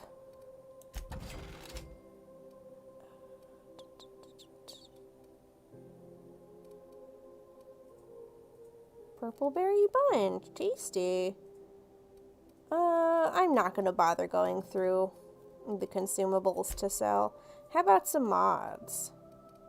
Interestingly, I don't have any doubles of mods.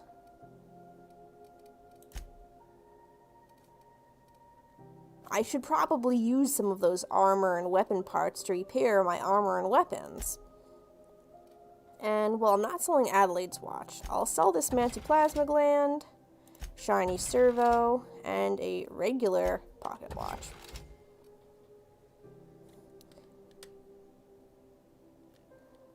Oh, no. I don't want to repair items for bits. I want to repair them with the parts that I have. Okay.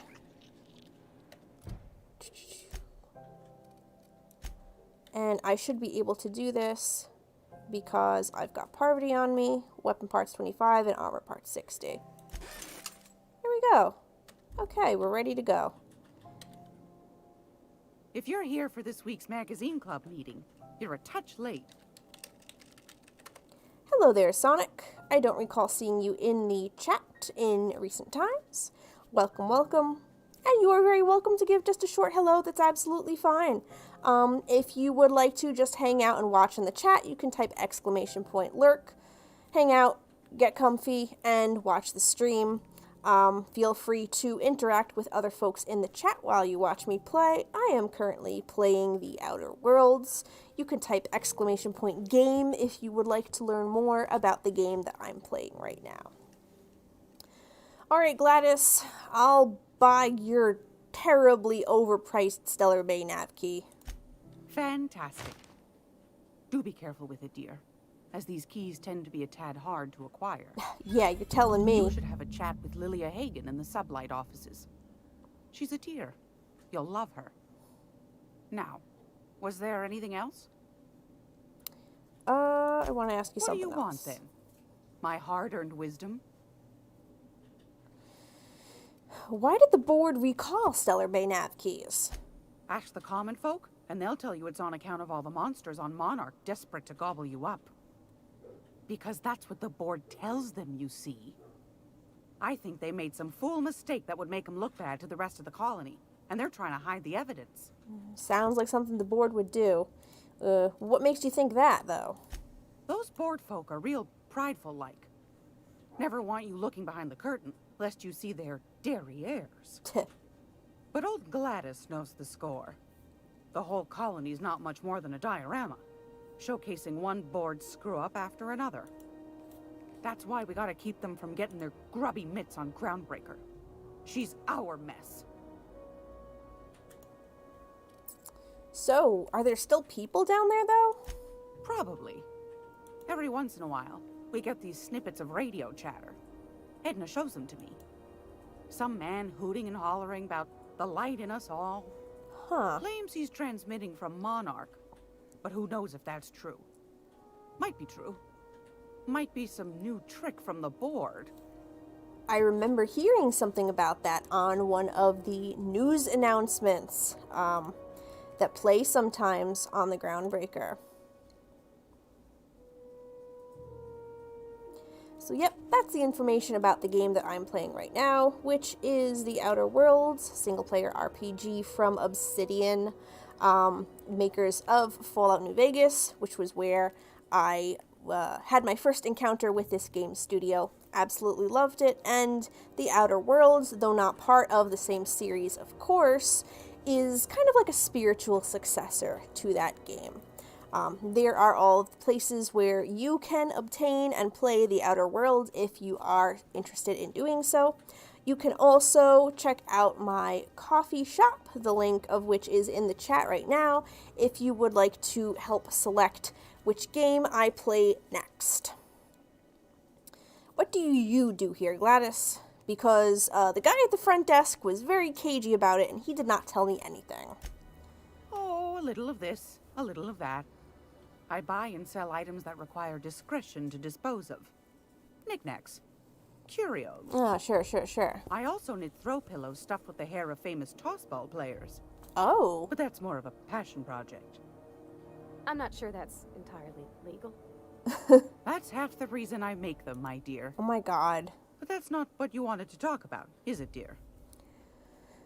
I mean, it could be. Everyone's got to have their hobbies, right? Who am I to judge? Gladys, you mentioned something about Groundbreaker being outside of the board's control. That's right, dearie. The only independent station in the colony. That's us. Though for how long, I can't say. That all depends on Miss June Lay. How do you mean? The board can't abide a community that won't bend to its will. Go right ahead, sweetheart. Okay, that looks to be all that we're gonna get out of Anytime, Gladys. sweetheart. You know where to find me. Sure do. I'm gonna be able to set foot on a whole other planet? I know Monarch's a moon. I think it counts anyhow. Monarch is a wretched hive of terrorism and anarchy. We'd best top off our ammo stock before we leave. Okay. Well and duly noted. We're not going to be leaving so soon, though, because we do have a few things left to take care of here on the Groundbreaker.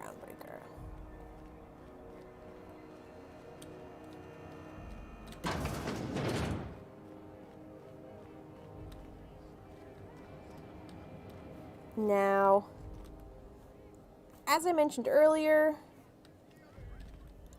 I have played this game before, so I do know about a couple things, and one of the things is the fact that this poster right here I can take for my ship.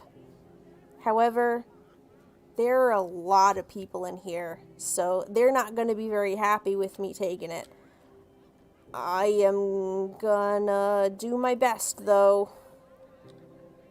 Hey, that's against Here they come. Oh, Jesus. Okay. Well, I didn't realize they were all gonna, go hostile. So I'm gonna reload that save real quick. as I do not want the entire Groundbreaker dead. Maybe I just need to pass a bunch of speech checks.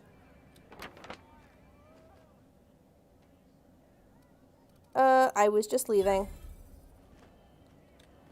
Sorry for the misunderstanding. Okay, that was a lot easier. And now I've got a shiny new poster for the Unreliable. That's gonna go in somebody's bedroom. We'll have to figure out whose it is. There was also something that I wanted to check out, which I believe is back here. Around a sweet purple berry flavored scent. Yes. So here in the stevedore's quarters, if you recall, you know, I really wish that there were a way to look back at the previous computer messages that you come across. There isn't a log like that in the game, unfortunately, that I'm aware of. However, there was something that mentioned a secret room above the stevedore's quarters in the Groundbreaker. And wouldn't you know it, here in these stevedore quarters, these cases look suspiciously like a staircase, wouldn't you say? So we're gonna hop our way up here. We're gonna gank these weapon parts and continue along. So there's definitely something in here, but before I go in there, I am gonna head over here and gank those weapon parts.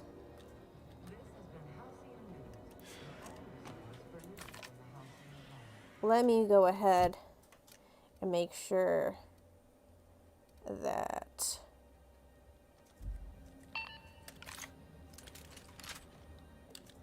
my weapons are ready to go. Well, well, well. What fine treasures might await us in here? What indeed. Go.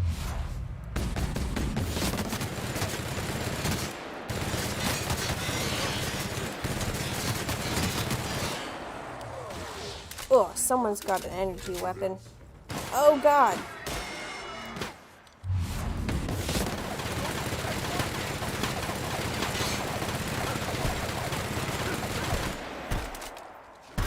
That's it, Vicar Max, wail on him.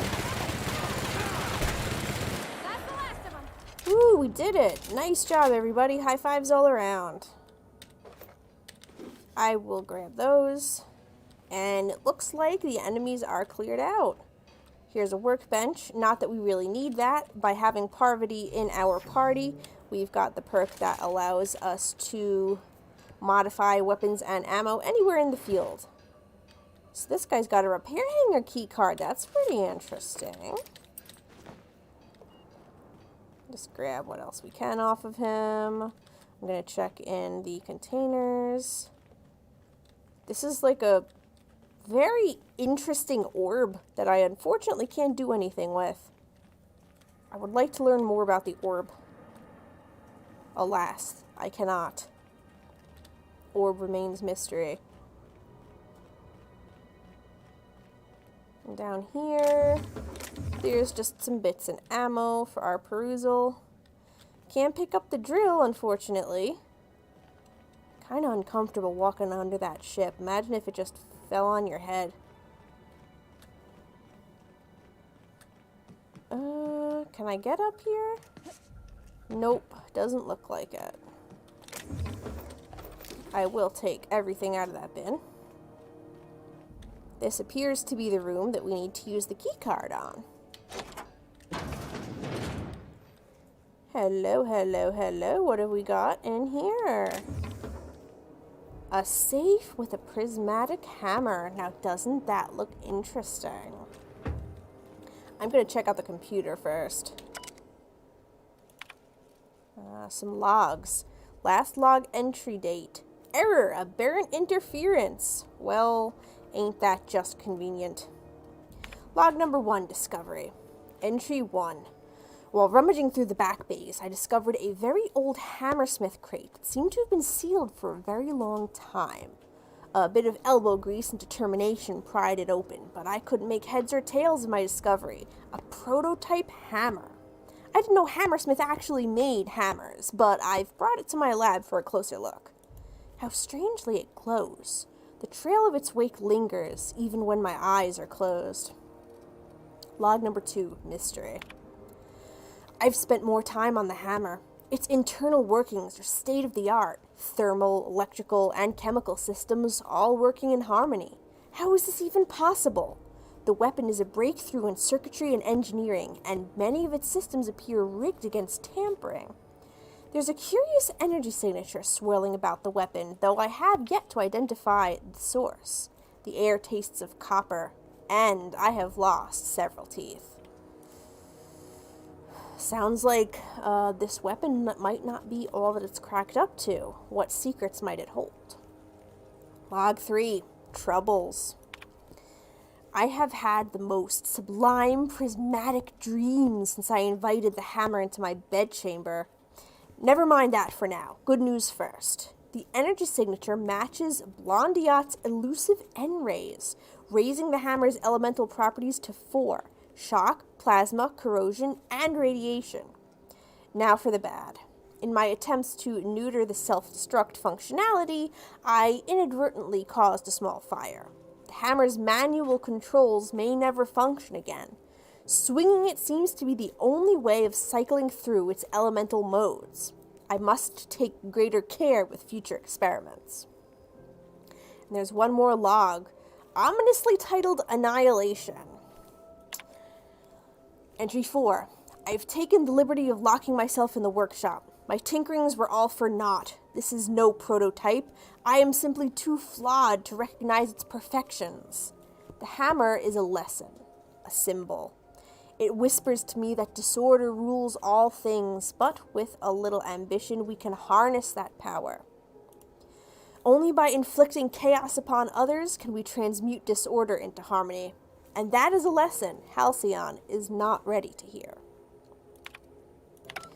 So, basically, okay, the prismatic hammer is the first science weapon that we're coming across. It cycles through all 4 of the damage types. However, you can't choose which one it uses. Every time you swing, it's gonna do a different type of damage. And we got some information about science weapons. Science weapons are unique weapons that have strange and powerful effects. Science weapon damage and the strength of their effects both increase as your science skill is increased. Now, I don't say this lightly, but that is a work of sheer universal beauty. So, the first thing that I'm going to do is take a look at this puppy. Oh, I just leveled, too. I got some points to a lot. Let me just go ahead and do that real quick.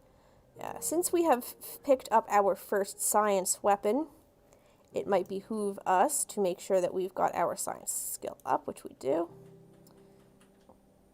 Now, the hammer is a melee weapon, though I don't really care so much for it to put points into melee. I would rather those be put elsewhere, that they will be of more use at this point in time. That being leadership. I'm going to start pumping points into leadership so that we can now order our companions to do special attacks, which is great. And the inhaler, of course, will heal both me and my companions, which is very helpful if they are in dire straits during battle. Gonna apply those changes. And now we've got a little pop-up about companion abilities. You can command your companions to use their special abilities on the enemy that you're targeting. So C is going to be for companion 1, V is going to be for companion 2. I'm going to try to remember that. And companion 1 is Parvati, 2 is Vicar Max. Oh, they've got the buttons right down there at the bottom of the screen. I don't even need to remember it. So here is the prismatic hammer. Hammersmith was working on a hammer weapon, the pulse hammer, when its rival company Aramid Ballistics stole the plans, rushed its development, and beat them to market, all while ridiculing Hammersmith with a marketing campaign about them having no hammers in their weapon line. Hammersmith executives demanded the ultimate hammer to be produced, but this prototype was so expensive that it never entered production. So Vicar Max is actually a melee heavy character. So I've given him a telescoping staff right now. I'm going to go ahead and give him the hammer. So he can go ahead and start using that on any enemies that he might come across. And I'm just going to double check the room to make sure that I haven't missed anything in here. It's like a crystal. Yeah, it is. I think that's all there is in this area. Now, over here, we do have a door, which we've now unbarred. That'll make it a lot easier for us to access this room. It's just right outside of the stevedore place, so we don't have to climb through the rafters to get back there in the event that we needed to. Oh, Xenomnia is here! I know you can only be here very, very quickly. So, before you have to go, I wanted to make sure that I remembered to wish you a very happy birthday. I hope you're having a great day so far, and I am so thrilled that you decided to take the time to spend even a couple minutes of your special day with us right here in the stream. I hope you're having an awesome birthday. Did you open any of your presents yet? Have any cake? Cake and presents are my favorite part of celebrating my birthday. You're very welcome, of course. It's the least that I can do. You're always here in the stream. You've been so nice to me, and with your generous gifts, everything like that. So it's the very least that I can do to wish you a very happy day. I'm gonna pop back over to the ship. You see we had a conveyor pull in? One of them interstellar jobs. May not necessarily be leaving the Groundbreaker just yet, but I wanted to drop off some of my equipment. Hey, you got a second? Hey, Felix! It's that kid that we saw back over there. He was having a bit of a scuff with one of the workers here on the Groundbreaker. Felix, buddy, what's going on? Fancy running into you again. Don't mind me. It's just admiring your ship from up close. She's very nice, isn't she? It's a fine-looking ship. Only thing it's missing is me. Well, you've got a bit of a bit of self-confidence, don't you? You're pretty eager to throw in with somebody you barely know. Yes, I absolutely am. Just give me a shot. That's all I'm asking. I could be the best damn crew you ever hired.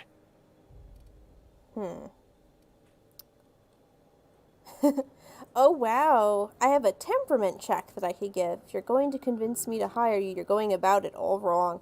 I'm going to go ahead and pick this option, see what it does. Oh, okay. Well, can you give me a couple of pointers? Oh, you had strawberry cheesecake. That sounds absolutely delicious. Okay. Look, Felix. You're all over the place. Just be yourself. Sure, I can be myself. I can be myself better than anybody else in the system. You're looking for crew. I'm looking for a way off this port. So we've got something in common already.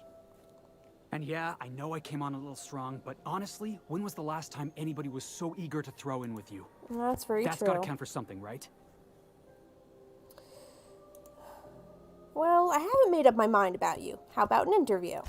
Sure, an interview. That sounds fair. I mean, first time for everything, right? Ask me anything you like. So, are you any good in a fight, Felix? Are you kidding? I love a good fight. One time, I took an autoloader's head clean off its servos with one swing of a tossball stick. Ooh. You can count on me in a scrap, boss. That's a promise. Okay, okay. What's your biggest flaw? Foreman told me my biggest problem was that I didn't take orders. I told him my problem is not with authority, it's with jackasses. So yeah, I guess my biggest flaw is that I don't suffer idiots. Hope that's not a deal breaker. Well, we could kind of tell that right off the bat just from talking to you, Felix. And just for fun, I'm gonna ask you what's the value of pie. It's delicious. Mock apple pie and a tripicale crust? Maybe with a little cream on top? Classic. Perfect. You're hired. Wow. You don't know how long I've been waiting to hear that. Aw. Thanks, boss. You're not gonna regret this. Of course not. Welcome aboard, Felix. We'll see you in the ship. I'll just gather my personals and meet you on board. This is gonna be great. You got a crew now, Felix. And he magically teleported onto the ship. That's fine. We're gonna go ahead and take a moment to check out the unreliable.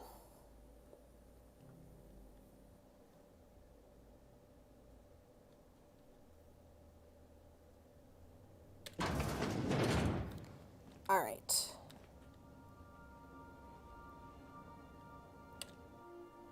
I'm going to drop off some of my weaponry.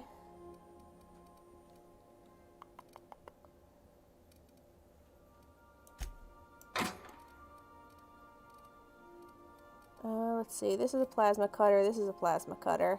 I've already got one of these on here. Oh, I've got more plasma cutters than I know what to do with. I can put an axe and a hatchet down. Sentry saber. Yeah, I already have a sentry saber. I'll have to remember to sell that next time we go port side. And telescoping staff as well. This one actually does more damage, so I'm going to switch these out. Here's an impact hammer. I don't have one in here. Now I do. Oh wait, this one is pristine. I'll keep the pristine one.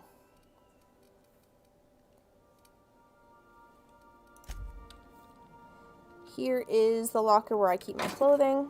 Oh, whoops, I forgot. Okay. There's a helmet I'm not going to use. Here's... I want to keep my hibernation suit on me. I'm going to put my Moonman helmets in here. What are these goggles? Welder's goggles. Obstructs your vision, but great for building things. I'm going to keep that on. Maybe I might need it in the future. Don't need to carry that heavy armor. Nor these. I might want to armor up Felix and Ellie, though, so I will keep those in mind. Daywear, I'm going to put up in the bin that I have next to my bed in the captain's quarters. Yes, he can teleport, which is a great skill to have for a crew member. If only he could actually teleport like that in the game.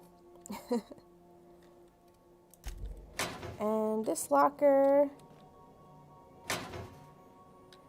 Oh, this locker I can't use.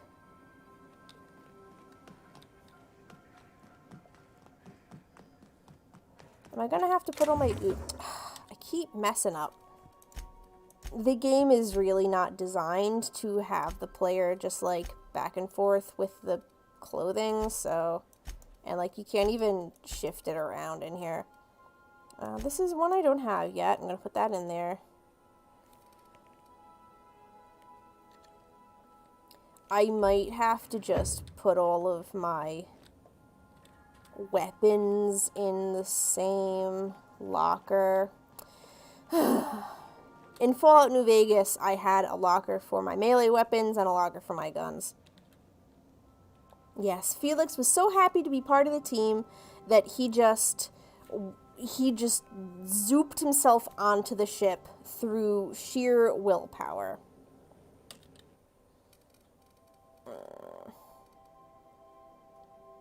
There's not even a way to organize these. Okay, here's what I'm gonna do.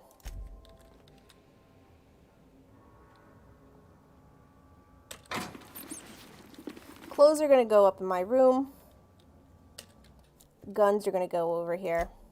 It makes more sense, you know, you're by the door and you're gonna just like shift off your guns.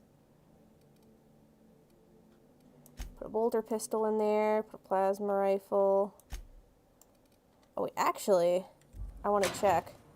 Is that affecting the weapons that I have? Like, I have an LMG equipped.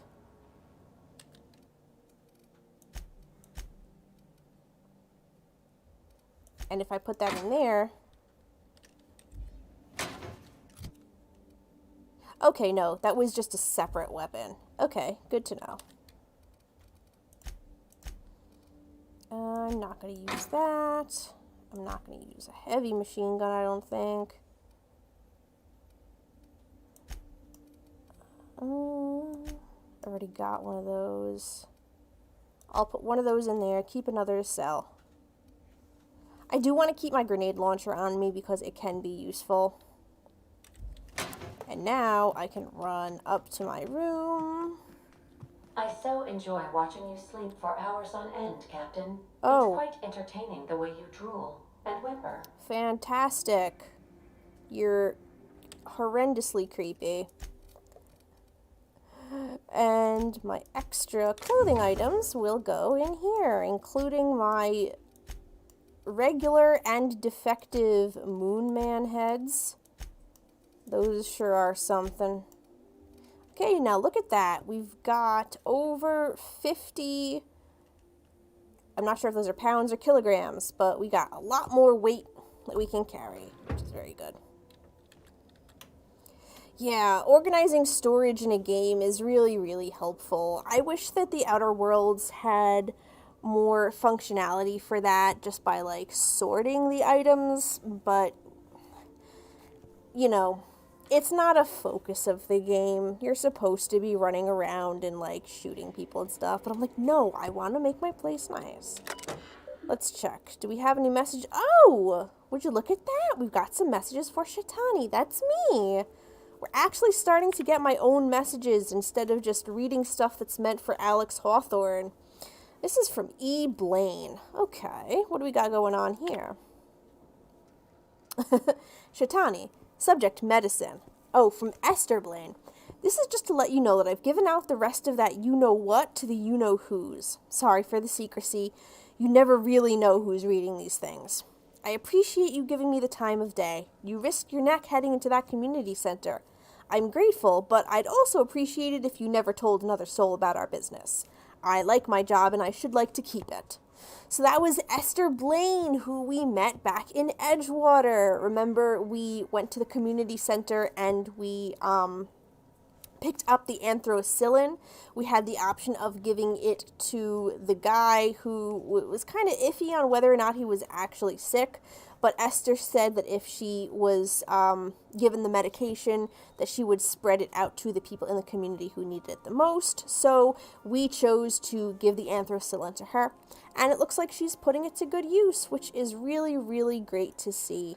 You know, it's nice to get confirmation like that in a game, that the choices that you're making as you go along are actually making a difference.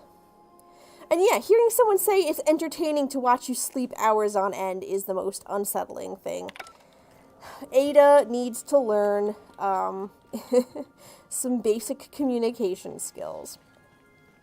So now that we've got 2 more companions on the ship, let's take a look at their spaces. So this is Parvati's room. We've already explored there. As well, we've got Vicar Max's room, which we have taken a look at. Now, this in here is Felix's room. So, Felix, what do you got in here? Looks like he's got a Terror on Monarch poster.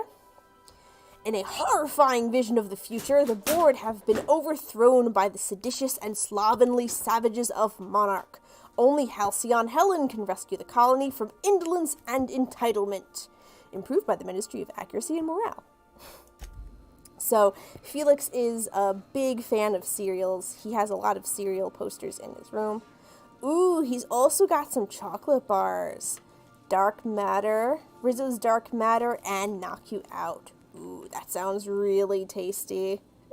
Dark Matter is probably the bar that I would go with because I love dark chocolate, and that seems like it would be dark chocolate, or at least the closest thing to chocolate. I don't know if they actually have chocolate on Terra 2, but you know, like the salt tuna is like not some kind of space fish. Maybe they've got some space chocolate going on. Who knows?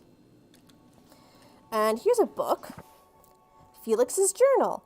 Figured I should start writing my thoughts down, just in case I ever start losing my mind. Well, yes, that would be quite helpful. In any case, journaling is a great hobby to pick up because it helps you organize your thoughts. Personally, I used to journal, and though I haven't really found much time for it recently, I have enjoyed looking back on, how I felt about certain things or the stuff that I was going through at a specific time in my life, what I considered important, the stuff that I had to deal with. And I've actually found journaling to be quite helpful in tracking my moods as well as my health at points in the past. Sometimes you forget when a certain condition started. So having a written log that you can look back on and refer to in that case can be quite helpful. Looks like he's got some cards here. Felix's tossball cards. These tossball cards have seen better days. The ones that aren't scratched or creased are suspiciously greasy.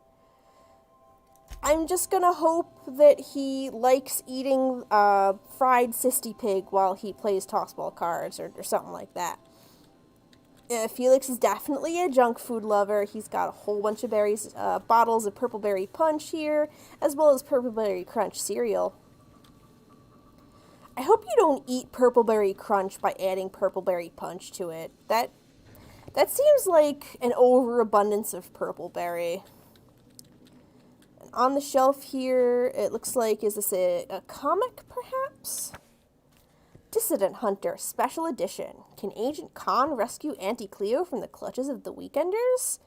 Yep, so Felix is into cereals as well as comics.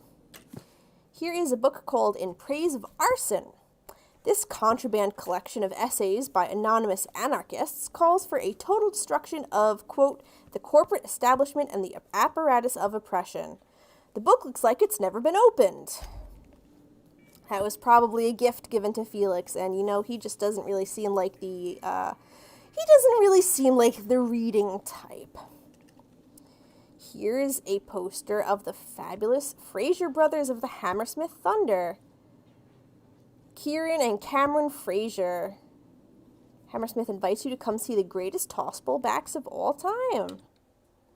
Signed by two of the greatest players in the league, Kieran and Cameron Fraser. That's cool. So Felix, it appears, is also a tossball fan. And over here, he's got a tossball stick. Violence is not the answer. Violence is the question. The answer is yes. Yeah, I think we got a pretty good bead on what kind of a guy Felix is. His room is pretty empty, though. Aside from this little desk, he doesn't have much furniture in here. I wonder if we can pick up more stuff for Felix's room as we progress throughout the game. That was Vicar Max. And here is the room of Ellie, our Sawbones, who we have just picked up on the Groundbreaker. Oh, it looks like she's got some sort of a saber on the wall here. An old saber. What doesn't kill you gives you tetanus. Yeah, very important. Tetris, why did I say Tetris? Tetanus is not something that you want to get. Tetris is something that you want to get, though, because it's a very fun game, and it can provide you with a great deal of enjoyment for hours on end. Tetanus, however, can lead to lockjaw if not properly treated, so you do want to make sure that you keep up to date with your tetanus vaccinations. There's some stimulation. I'm not going to take that because it belongs to her. And here we've got a trauma kit. Scissors for gauze, scalpels for wounds, and handheld laser wands for a flawless complexion. Imagine if we had something like that, like a laser wand that you just wave over your face and it gets rid of all of your blemishes and wrinkles. Something like that would be pretty useful, wouldn't you say? This appears to be Ellie's jacket on a mannequin. Bullet-riddled leather jacket. It's distressed. Well, if I were bullet riddled, I'd be pretty damn distressed too, okay? And here's a mysterious bottle of hooch for disinfecting equipment. Probably. Oh, would you look at that? There's the poster that we just pilfered out of the Lost Hope bar on the Groundbreaker. Terra 1 poster, the most Earth-like planet ever discovered. Yep, that's where we're gonna be heading after this, I believe. Oh, your doggy is snoring. That's so cute. What kind of a dog do you have? Besides elderly, of course. Hi, Ellie. Something on your mind? If we're going to work together, I'd like to know more about you. I'm a surgeon by training and a pirate by inclination. Not much else to know, Captain. I like long walks on the promenade and the smell of Spacer's Corona. I make a mean zero-G cocktail and I've got a meaner right hook. What's a zero-G cocktail? It's a mix of whatever you've got on hand. Usually zero-G brew with some Spectrum vodka if you're lucky, purple berry shake if you're not. So you never know what you're getting. Exactly. That's what makes them fun. Inventive. I like it. I'll make you one sometime. If you don't enjoy it, I'll make a few more until you do. You can hold on to those, Ellie, though I'm sure there are other members of the crew who would more than appreciate them. Do you have much experience contracting out with other captains? Sure do. Some of it was even legal. You weren't joking about being a pirate. What gave it away? It's the hair, right? Or maybe the ammo belt? I had it custom made. I don't think her hair looks exceptionally piratey, though it is, very nice. And, of course, due to the framing of the shot, I can't actually see her ammo belt. We'll have to take a look at it when we can see a full-body shot of Ellie. So, what gave it away? Wait, so you want to look like a pirate? Gotta advertise your business somehow. I guess I've so. done all types of work with all kinds of crews. If there's one thing you ought to know about me, it's that I won't tell you your business. Your ship, your way. That sounds reasonable. Glad to hear it. It's worked for me this long. I was hoping to know something more personal about you. Well, my blood type is AB positive. I'm a Leo, and I despise Space Hospital. Never mind what anyone else tries to tell you. That about covers it.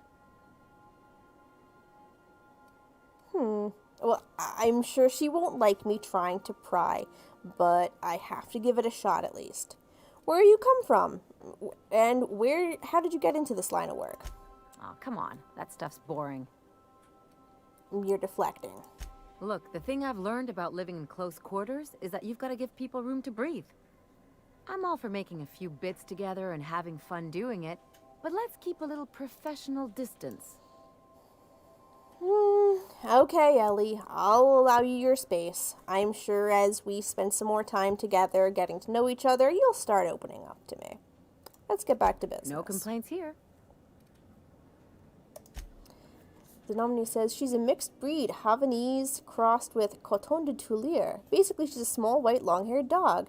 She's so small she does not even reach up to your knee when she stands next to you. Aww, tiny little thing. And it's so cute that she's been part of your lives for a very long time. I bet you two are fantastic companions. While I'm here, let me see if I have anything to unload into the fridge. Oh, I got a lot of bread. Let's go ahead and put that bread away. And I got a lot of salt tuna. Dehydrated water. I put my liquids in the other fridge. Spaces Corona. Oh, those are cigarettes. I should probably sell them next chance I get. I don't really use them. Put some fish sticks in here. Put some tarmac and cheese. More bunch of nanners. I will hold on to some of them because they are... I think I do have some bunch of nanners slotted into my inhaler. Terra-fried spratwurst. Yuck. Frozen dinner.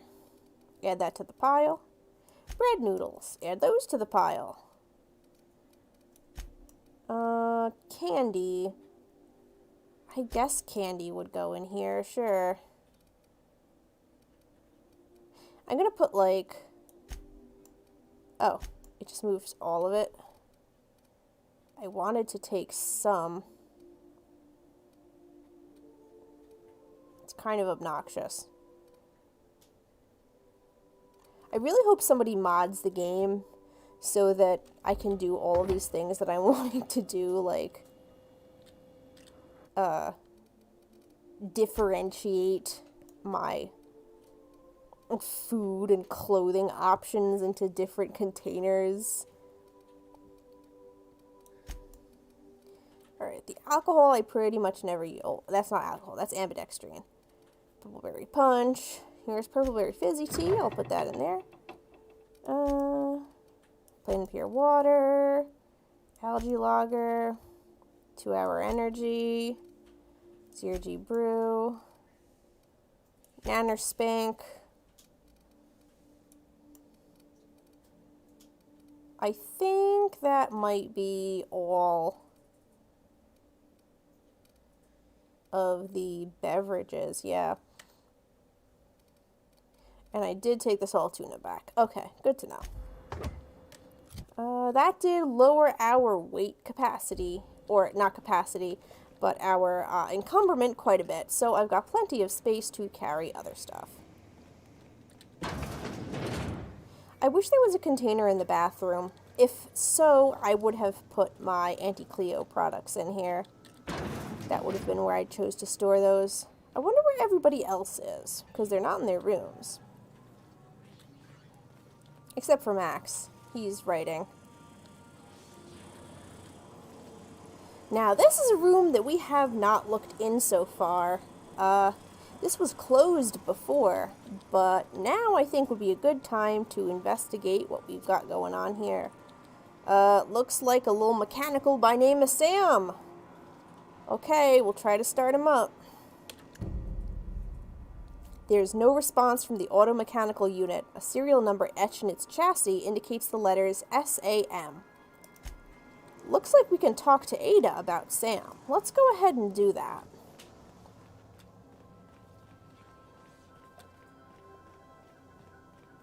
Oh, Ada. Oh, here's Felix. And Parvati's usually working in here. She's probably in the back there in engineering. Yeah, it's like a supply closet for the auto-mechanical. We don't really know much about him right now, which is why I'm about to ask Ada. I was about to watch the latest episode in Halcyon Helen's thrilling serial adventure. Well, no time for that, Ada. I have some questions for you. Welcome back, Captain. Now that you have acquired a nav key to Stellar Bay, would you like me to contact Dr. Wells? Not just yet. Oh, can I really not talk to Ada until I contact Phineas? Welcome back, Captain. Now that you have acquired a nav key to Stellar Bay, would you like me to contact Dr. Wells?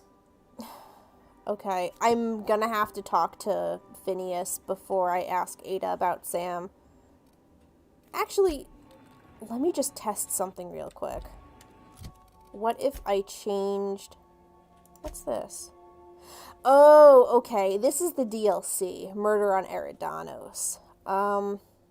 Yeah, we are nowhere near leveled up enough to handle that just yet. So I am gonna actually... If you could get me a drink of water. Who redeemed that? Xenomia has redeemed drink. Thank you very much for that. I was actually getting pretty darn thirsty. So I will have a drink of water, as should everybody who is viewing at home. It is very important to remember to stay hydrated. So go ahead and grab your favorite hydration beverage of choice and have a nice little sip.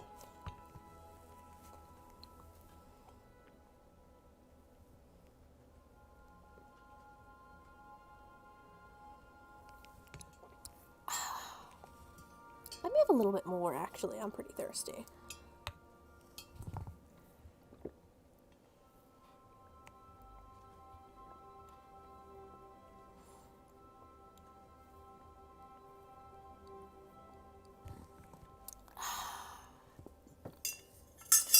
I definitely needed that. Thank you so much for the redeems, Anomnia. That's why I have those in the chat, in my chat commands, because it's hard sometimes when you're really, like, laser focused on something to remember to do stuff, like stretch or take a drink of water.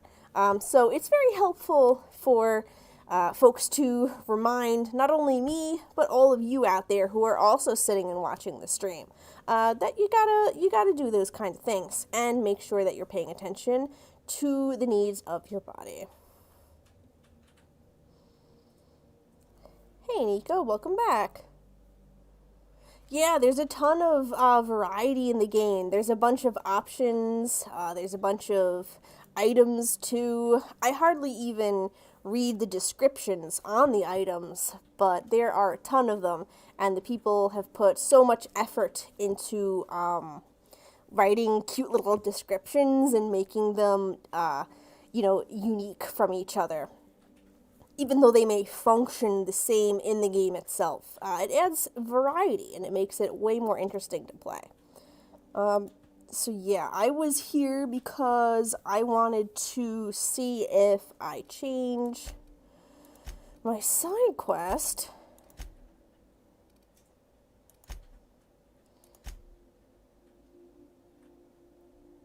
Oh, give the data cartridge to Vicar Max. I've got to do that. Alright, ask Ada about the SAM unit. Now, if I highlight that and then talk to her... Welcome back, Captain. Now that you have acquired a nav Okay, key it to didn't Stellar do Bay, anything. would you It's like gonna me make me talk to contact Dr. Phineas. Wells? Sorry about that. I'm gonna have to progress that part of the chat a little bit. Well done. You'll love Monarch. Exotic climate, violent native species, fascinating culture, really. You'll need to speak with Hiram Blythe. He's known as the information broker, and for good reason. If anyone knows where I can find those chemicals, it's Hiram. I need those chemicals to revive the Hope's colonists. They can help us fight back against the board. They can help us set things right. If we don't put a stop to the board, they're going to drive this colony toward a complete societal collapse. You'll see what I mean when you arrive on Monarch. Oh, I believe you. You sound like you've been to Monarch. No, never. Monarch is a hotbed of political activity. I can't imagine why Hiram set up shop there. Cuisine, perhaps? Hotbed of political activity. Sounds like fun. I certainly wouldn't call it boring, especially if your idea of fun involves navigating a hostile biosphere populated by carnivorous monsters. Oh, yes. You'll want to hire the services of a skilled guide. I recommend a hunter by the name of Nyoka. Frequents the drinking establishments of Stellar Bay. Very hard to miss. Once you have everything you need, make your way to Hiram Blythe's compound. Okay. I've got some questions for you before you go, Phineas. Come see me in my lab. I'll answer any questions you have. Oh, okay. I'm off then. Best of luck. Everyone on the Hope is counting on you. So I'll have to remember to go to Phineas's lab if I have any questions for him. Welcome back, Captain. Thank you. How can I be of assistance? Yes, Ada. Do you know anything about the automechanical gathering dust in the janitor's closet? The unit is a cleaning SAM. Hawthorne brought it on board some cycles ago, I'm sure with the intent to modify it. But I've never seen it up and running.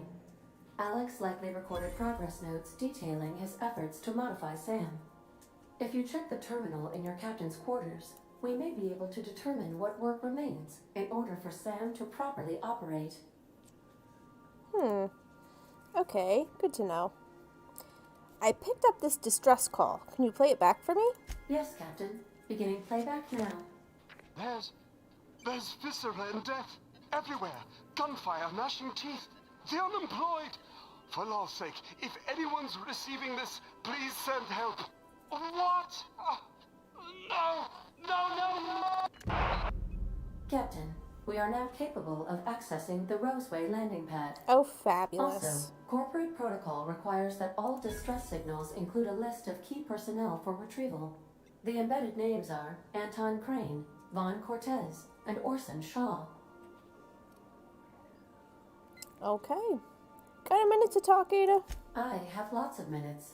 Many minutes. Unlimited minutes, perhaps. Providing an adequate power source, I can function indefinitely. Oh, great. What if you don't have a power source? I prefer to think of it as being in a state of slumber, perhaps for an indefinite duration of time. Do you think that is what it's like for the colonists on the Lost Hope? Well, I guess so. When I simulate myself in such a scenario, I do not find it to be desirable. I think my self-preservation protocols incline me to desire the alternative. And what might that be? Traveling the system with you, Captain. Aw, shucks. Oh no, the unemployed, yeah. The board clearly has a certain attitude towards people. Well, what about your last captain, Ada? Do you miss him? Or is one captain the same as the other? Do you know what it feels like when the ship undergoes an unexpected power surge?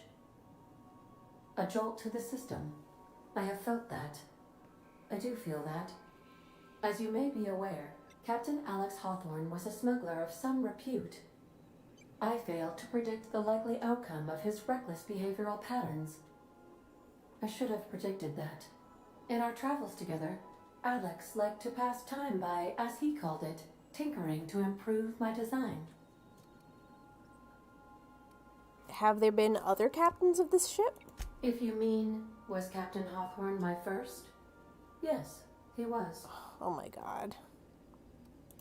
How can I be of assistance? I'm in the mood for some entertainment. Certainly, Captain. What would you like to hear? Ada, tell me a joke. How do linear algebraists settle arguments about matrix transposes? With a duel. Oh my god, look at her smirking. Ada, play my favorite song.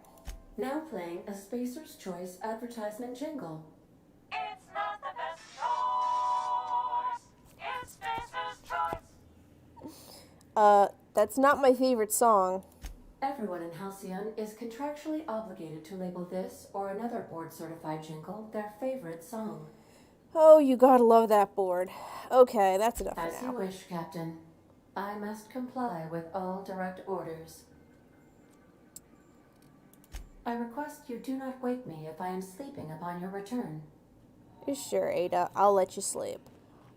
Now, I do have to talk to the vicar, because I need to drop off that nav key that we picked up from him. Or not nav key, but it was something that we need to give him. Got it. His name is Data cartridge. Reginald Cheney, and he joined a sublight salvage crew. Only he's not listed on the return manifest. Must have made landfall somewhere he wasn't supposed to.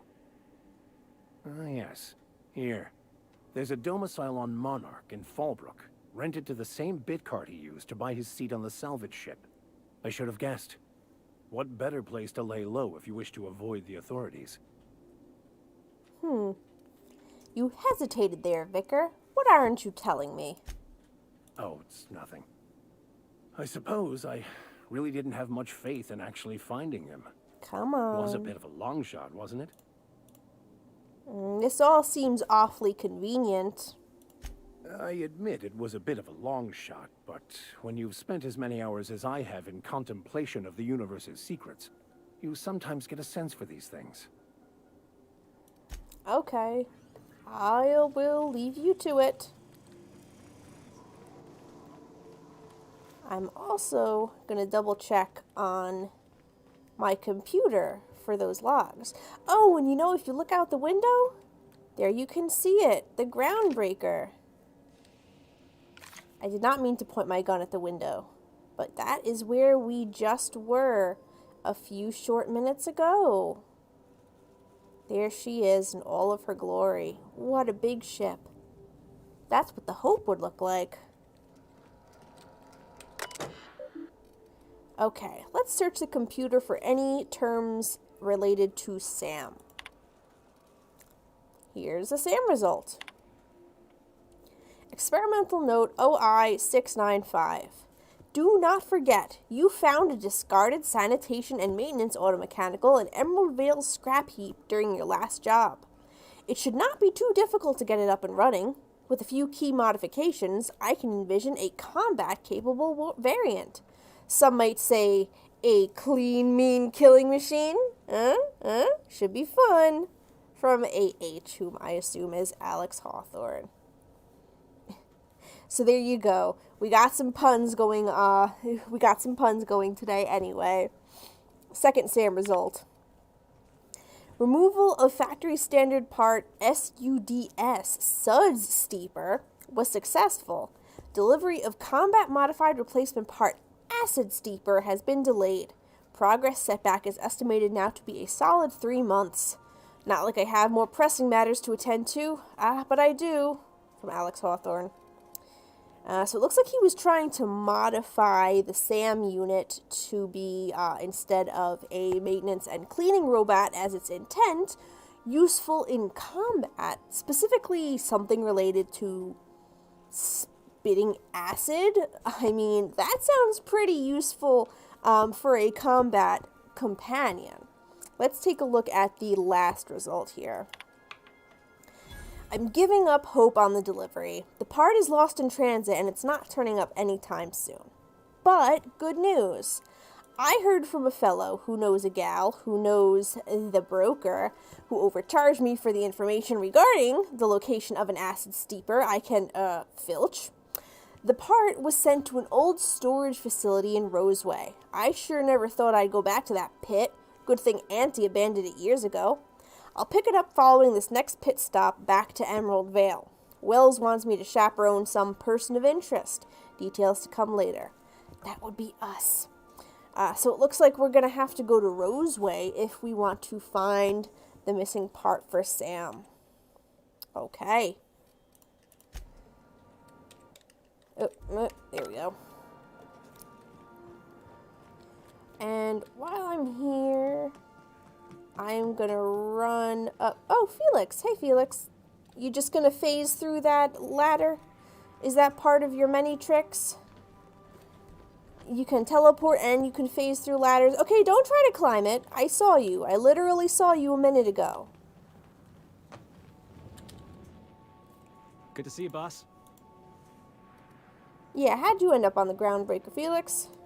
Didn't I tell you? I'm secretly the chairman's orphan child. Abandoned at birth in the back bays. You wish. And then you were raised by a pack of sprats, right? That's right. Can't get anything past you, boss. Honestly, before you picked me up, I was living in the back bays. Spent my whole life up there, watching ships roll in and take off. I always wondered when my ship would come. I was what folks on the Groundbreaker call a stowaway. Means I was invisible. Life carried on for everybody else, but not for me. I had to make my own way. You were a stowaway? That's what they called us. Orphans with no family, no company to take us in. Aw, look at his face. Nowhere to go but the back bays. The word's a touch kindlier than Rungleech, but the meaning's just as clear. If you can't support your own self, you don't deserve to be on the Groundbreaker. Wow. How did you manage? Same way we all do. Look for work and hope somebody would give me a shot. Hauling boxes was about the only work I could find. Hated every second of it. Foreman and I never got on. Right. The incident with the tossball stick. Could be I was overreacting. A better man might have turned the other cheek. Exercised a little bit of that, what's the word? Restraint? A foreign concept but to on the you. other hand, broadsiding the jackass with a tossball stick? That felt good. That felt real good. You ought to try it. I'm sure we all have a boss that we would have liked to have bludgeoned with a tossball stick at some point in our lives. And look, if I had a high enough melee score, I could have actually engaged with him in a different conversational tree. That's fascinating. Oh my god, Xenomnia, it's almost 2 a.m. where you are. I hope you're not sacrificing sleep and rest just for the sake of watching the stream. Hey, Star. Everybody give a warm welcome to Star. I am so glad to see you back here in the stream today. I am still playing some more of that good old Outer Worlds. I hope you're having a very good weekend so far. How has your Saturday been going, Star? Okay, Felix. You know, I get that you wanted to smack your boss in the face with a tossball stick. But if the two of us, if you and I, if we have a disagreement, I expect you to be civilized. Oh, I can do civilized. Proper civilized, too. Genuflecting and everything. I caught a real lucky break. If you hadn't picked me up, I'd still be back at the docks, waiting for the day my ship arrives. Well, Felix, I'm glad you're not wasting your life hauling boxes. Yeah. I guess my ship did arrive in the end. I've got you to thank for that. Aw, gee, thanks. Thanks for listening, boss. Let's get going. Of course. Alright. So I did want to talk to Parvati while I was here. Parvati? There we go. Hey, Captain. Can I get your temperature on something real quick? You are adorable. Sure, Parvati, what's up? So, Junlei and I have been talking some. Through messages. I got him here on my data pad, and well, she sent me a poem. One she wrote her own self, I'm pretty sure. Oh my god, she's writing her poetry. I should read into it, because poems are all symbolic and such, right? It's not so good. Oh no. But real sweet. Aw. Comes from the heart, you'd say? Oh, law. That's what's got me spooked. I don't rightly know. It's about this engine that's been shaking itself apart. Then this lady mechanic comes by and lays one hand on it. And the trouble goes away. It sings. Oh my god. I don't want to get too hopeful, but I'm wondering if maybe she's the engine and I'm the lady? It's a real romantic poem. Made my chest hurt, kinda. Oh my god. They're too adorable. I can't stand it.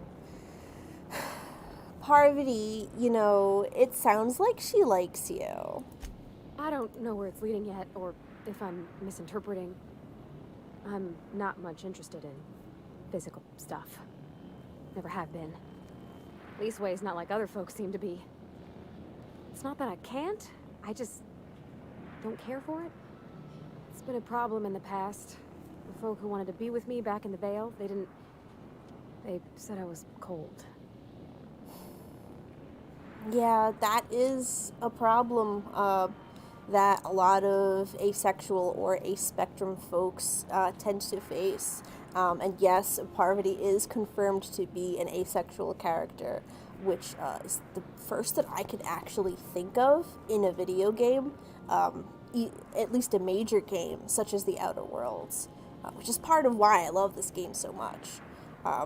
They've done just a fantastic job of creating such a diverse cast of characters that the audience can not only relate to, but also find interesting and fully developed and just, you know, engaged in their stories, wanting to learn more about them and, you know, help them in their own plot lines. So, you know what, Parvati? You're about the warmest person I've ever met. To hell with them. Thanks, Captain. That makes me feel a touch better. Aww. I actually had another message from Junlei. I just couldn't work up the courage to open it. But I'm gonna change that. Right now. Okay, here we go. Let's see here. Talking about old friends, got to thinking... Isabel. Who's Isabel? Who is Isabel? Is everything okay? They were close, Captain. Like, more than friends close. They, were close? Like, not anymore? I don't know. Junlei talked about them like it was past, but how far in the past? 10 years? Last week? Captain, I'm feeling all mixed up right now. Could we maybe head to the Groundbreaker? Get some drinks at that bar there? Lost Hope? Drinks? That's not really your style, Parvati. I don't think drinking is going to solve this problem. Drinking never solved nothing, Captain. I ain't been able to sleep for 3 nights now. I just want to unwind. Just the tiniest bit. I'm full serious. Next time we're on the Groundbreaker, I aim to get a drink. If I got to, I'll do it on my lonesome. But I'd feel better if someone I trusted was there. Parvati, I'm not going to let you drink by yourself. Of course I'll go with you. Okay. Before we take off, we've got to go back to the Groundbreaker and have Parvati talk to Junlei. I mean, they both clearly have feelings for each other, but Parvati is really struggling. And, you know, in these sorts of situations, the best way to deal with it is just by talking to the other person. A lot of relationship issues can be solved simply by talking it out. It can be tricky sometimes, especially when you've got emotions mixed up in it. But, you know, communication with your partner in any type of relationship is really just the way to go. So, we are gonna prioritize the heck out of that. Oh, and before I go, let me just apply some perks to Ellie and Felix, as we now have them in the party. So Ellie is a Sawbones. She's like a doctor character, so her perks are related to that. I'm taking her first one, which is bonus support medical. That increases your medical skill by 10 when Ellie is in the party. Heck yeah. And then the tier 2 individual perk for Ellie is First Responder, which grants a plus 20% to the heal amount from the medical inhaler. Absolutely accepting those. And Felix's perks are quite different.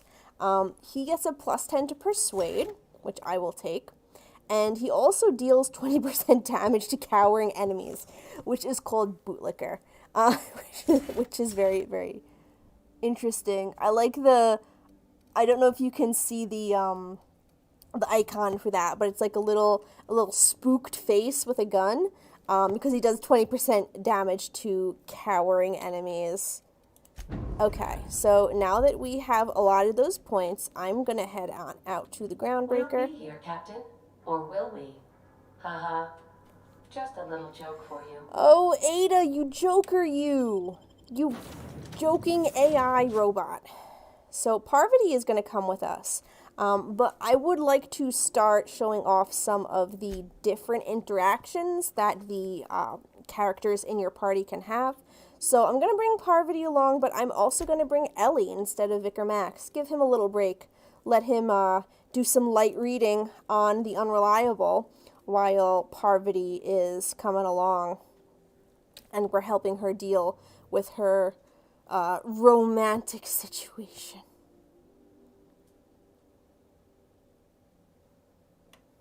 And yep, alcohol, if alcohol is your cup of tea, you should always drink with a buddy. I myself choose not to partake, though I have many friends who do, and they made sure that one of the most important things to remember is that you really should not be drinking alone. Have either of these saltbushes been to Groundbreaker? Oh, we've got a chirp redeemed.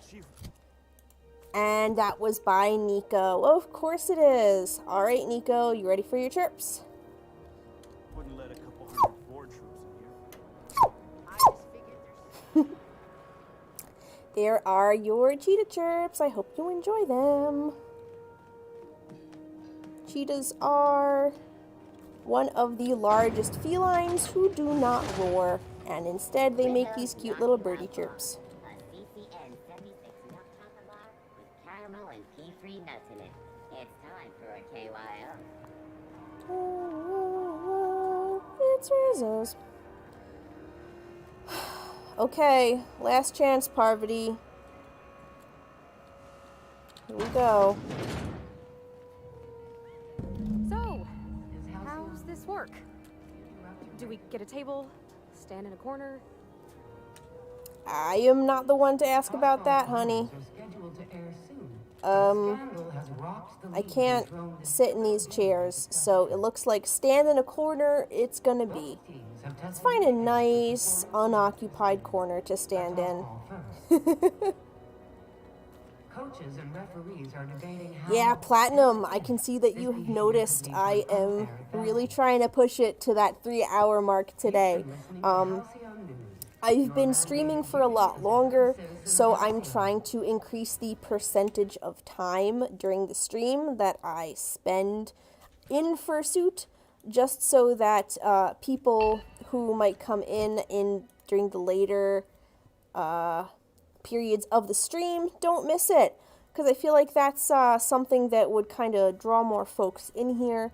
Obviously, the fact that I am streaming in Fursuit is kind of a novelty. And it looks like we have another drink being redeemed. Thank you so much for that. I will be hydrating myself, as should everybody else in the stream right now. Go right ahead and take yourself a drink of water or your favorite hydrating beverage. I choose to drink water when I'm in Fursuit just for straight up hydration, though. As you know, tea is one of my favorite beverages of all time. I just try not to drink it while I'm suiting because of the caffeine and the sugar. How'd you figure it out? Honey, what do you think I do with the splash left over in every bottle? I call it spectrum colorblind because it's guaranteed to leave you blind. I'll give you another minute to think about it. Nice and refreshing. And I hope everybody else is actually drinking when we redeem the drink commands, because it's very important. I want to make sure that everybody here in the streams, because you are sitting at your computers for the same amount of time as me, so we all got to make sure that we are staying hydrated.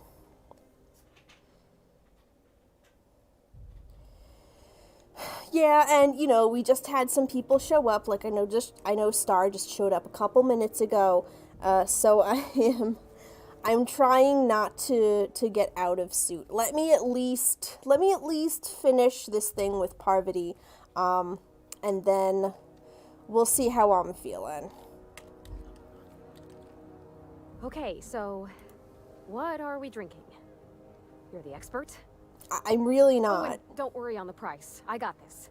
Let's just do it proper. Parvati, are you sure you want to do this? You seem nervous. Oh, no, that's on account of my not being able to sleep lately. Makes my hands all twitchy, you know? I've just been lying awake, thinking about what Junlei said, and feeling my heart shake. Oh, System's got some nice raspberry flavored water. Ooh, that sounds really tasty. I know for the flavored waters you can get a lot of different powders and mixes that you can add, which gives it a little more flavor and is really more helpful for folks who are trying to stay away from like juices or sodas or sugary drinks of that nature. Plus it just adds a little extra taste to it. Okay, Parvati, let's see. What should we suggest that Parvati drinks? I don't really know. Like, okay, I don't want her to get super drunk. I'm not going to tell her to drink whiskey. Wine might be a little bit much for her, especially if it's her first time drinking. Okay. You're not much of a drinker, Parvati. Better start slow with the beer. Oh, beer. I guess, yeah, I can do that. Beer can be good. I bet. Bottoms up. Think of it like a fizzy tea that's gone a little off. Ah, this tastes like the underside of a boot. People drink that for fun? That's exactly what I think, Parvati. I'm pining for Junlei something fierce. What am I doing?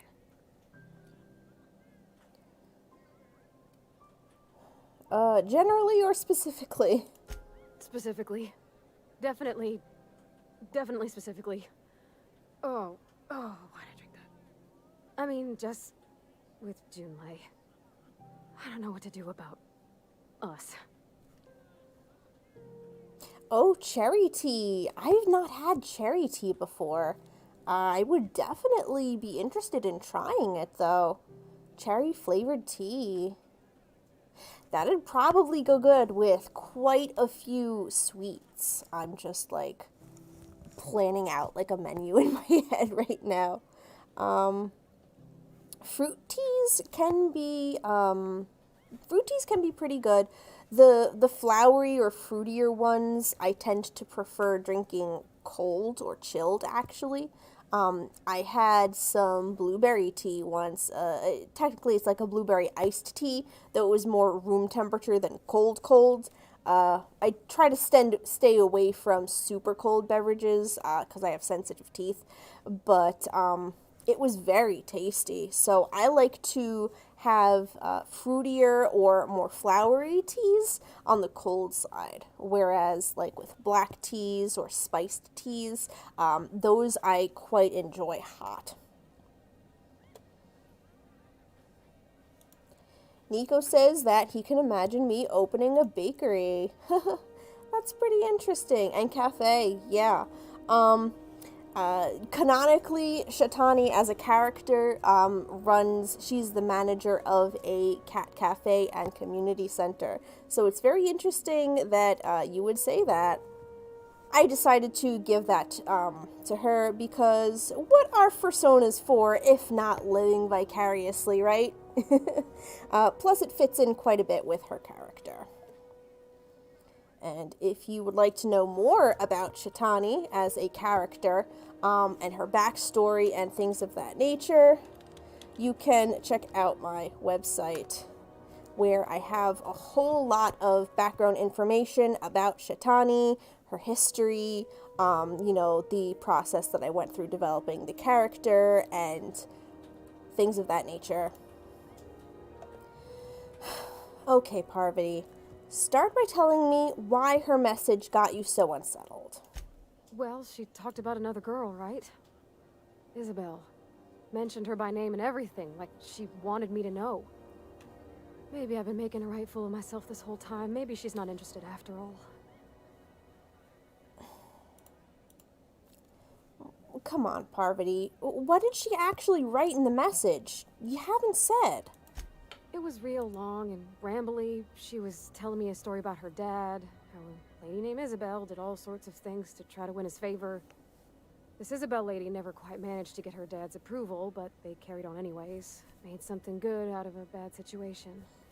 Then it all went down the tubes. Do you think Junlei still has feelings for her? Come on, Parvati. What is this really about? I just got a lot of feelings, Captain, and they're all climbing up my throat. Oh, honey. I need another drink. Right now. Before I lose my nerve. Let's get you some water. Come on, Captain. I'm here to drink. Okay, maybe you're right. I am a little woozy. Hydration. Here I come. Listen to Captain Shetani. Aw, this was just about to get fun. Come on, Ellie. Shush you. Captain, I want to talk to Junlei all the time. Even about silly things, but I'm so scared. Yeah, love is quite scary sometimes. What are you scared about, Parvati? Everything? I got a solar system's worth of terrifying questions swirling around my head. Does she think I'm as pretty as I think she's handsome? What if she doesn't like me? What if she does? What if she's still got feelings for that lady, Isabel? What if we get together and she gets bored of me? Oh, you hopeless lady. You know, Parvati, there's an easy way to get answers to all those questions. There's nothing easy about spilling your guts to the person who's got your heart in their hands. You know I'm not interested in physical affection. Well, it's tripped folks up in the past. Folks I thought cared about me for me. What if she's not okay with that? What if she is, but then later, she's not? Hey, then you have to just talk it out with your partner. Whenever you're entering a relationship with somebody, you have to make sure that you keep an open line of communication. It's okay if one or both or any of the involved parties ends up changing their mind later on, but you have to make sure that you're talking with your partner and not keeping secrets from them. Discussing these things is how you're going to solve the situation and come out with a resolution that's best for everybody. We're getting some relationship advice here on the Outer Worlds Fursuit gaming stream. Okay, so are you afraid of being rejected for who you are? Of course. Wouldn't you be?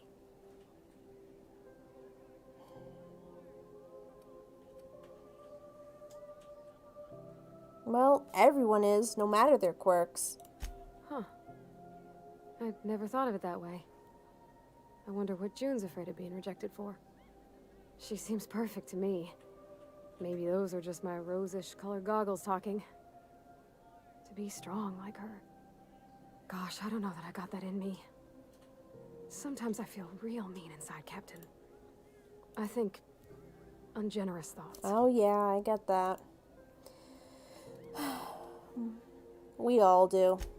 I suppose so, but I want to be my best self for her. A good person, worth caring for. Well, Captain, this has been a whole lot. I got just... wow. So much to think about. You sure do. So, are you gonna ask her out? Oh gosh, I don't know, Captain. Do you think I should? Come on, Parvati. Don't ask for my opinion. Just believe in yourself. Okay. I'm gonna do it. I'm gonna ask June out. Just as soon as we get back to the ship. I mean, probably. Just send her a message, Thanks for hearing me Parvati. out and giving me counsel. And, well, for being a friend. It means a whole lot. You're good people, Captain. Well, thank you, Parvati. This was fun. We should do it again after you send that message. All right. Thank you, guys. You're real good friends, you know that? I wish there was a place we could all live quiet together. Come on, let's go. Yeah, that's something that I wish too. It would be great if, there was just a place where I could live with my friends and we could all just be happy together.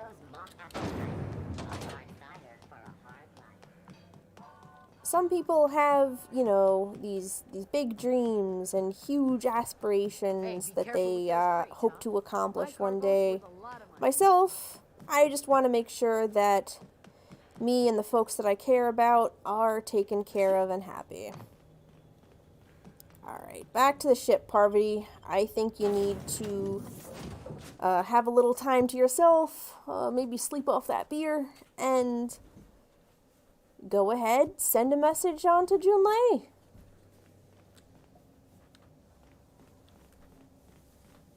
Okay, are we going to do a time skip, or is she just going to say something before she sends the message? Pardon. Hey, Captain. I hope I wasn't too much bother at the bar. I did have fun, and I tried some things I never would have otherwise. And I don't feel it today.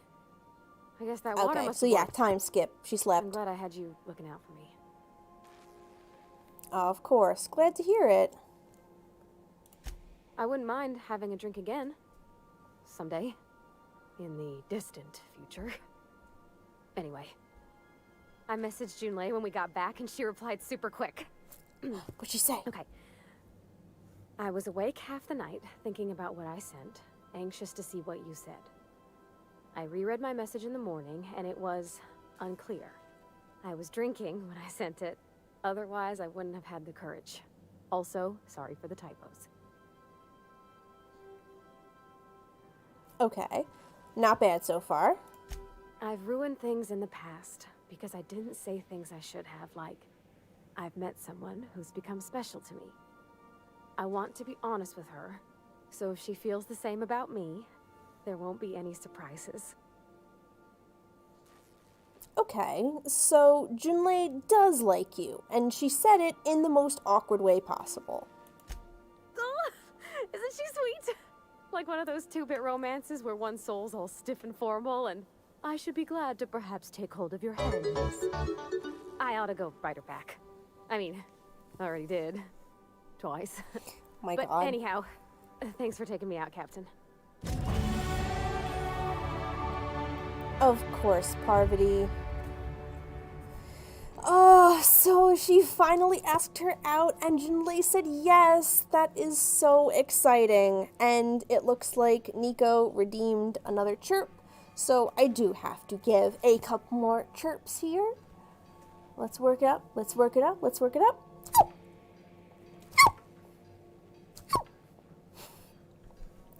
There are your cheetah chirps, Nico. Have a good one. Thank you for stopping by the stream today. I am probably going to keep streaming for quite a little bit, though, as Platinum noticed a while ago, I am pretty close to 3 hours streaming in Suit right now, and I could really use a break. So, let's see. It is 8:10 p.m., my current time. I'm gonna have us take, let's see here. We'll just take a 10-minute break, so we'll be back at 20 after the hour. For everybody to use the bathroom, get a snack, refill your water containers, and just, take a little bit of a break while I get my suit head off. So we are going to be back here at about 20 after to continue this stream. I will see you all in a little bit. Yeah, there we go. Oh, and as you can see, I decided to initiate a Fursuit timer that shows how long I have been streaming. I'm going to have to go ahead and update that. So let's see. How long was I in Suit today?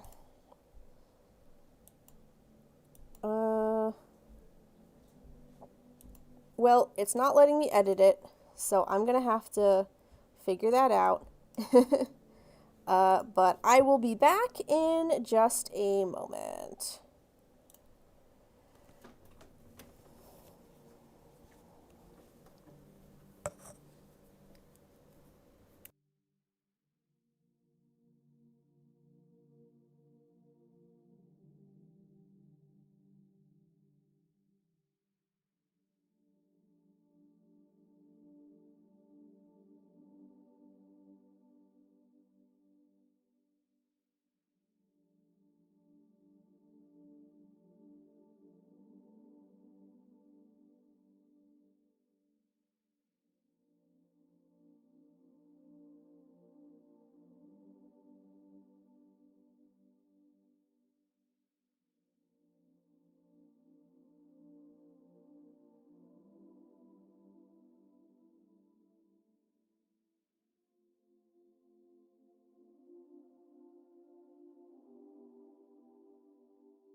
Hello, folks.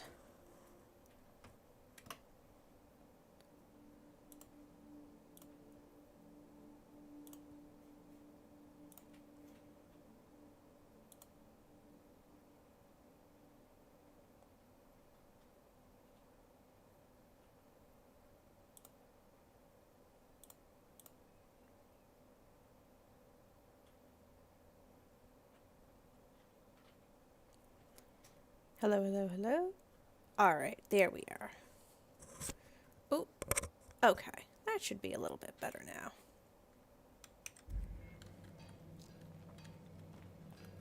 Hope everybody had a nice break. I have my fursuit head disinfecting as usual.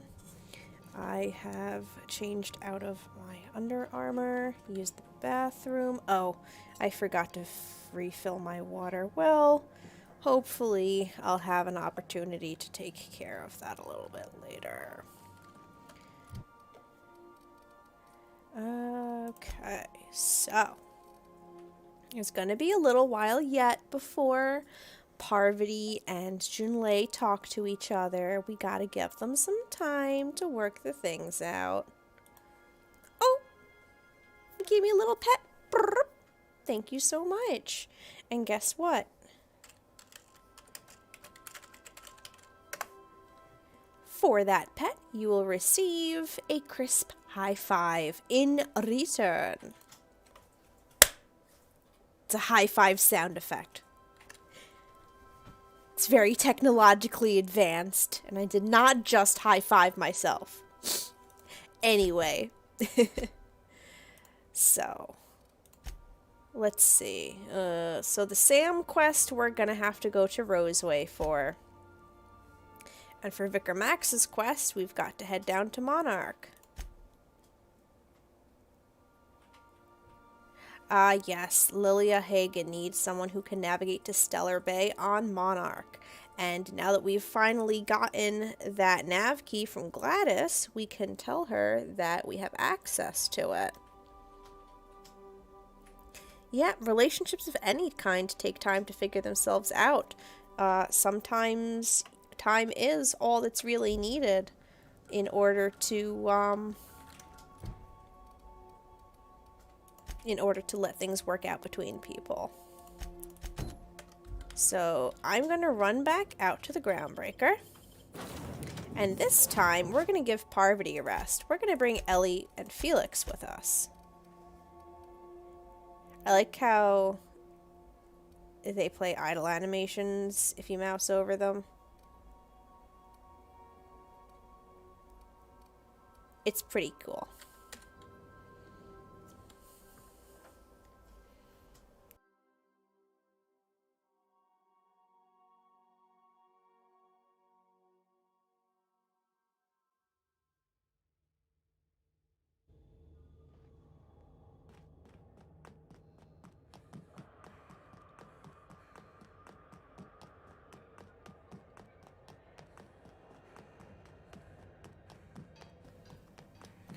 Oh right, I've got some skills and perks available. I should probably attribute those. Aftertaste the rainbow. Disgusting.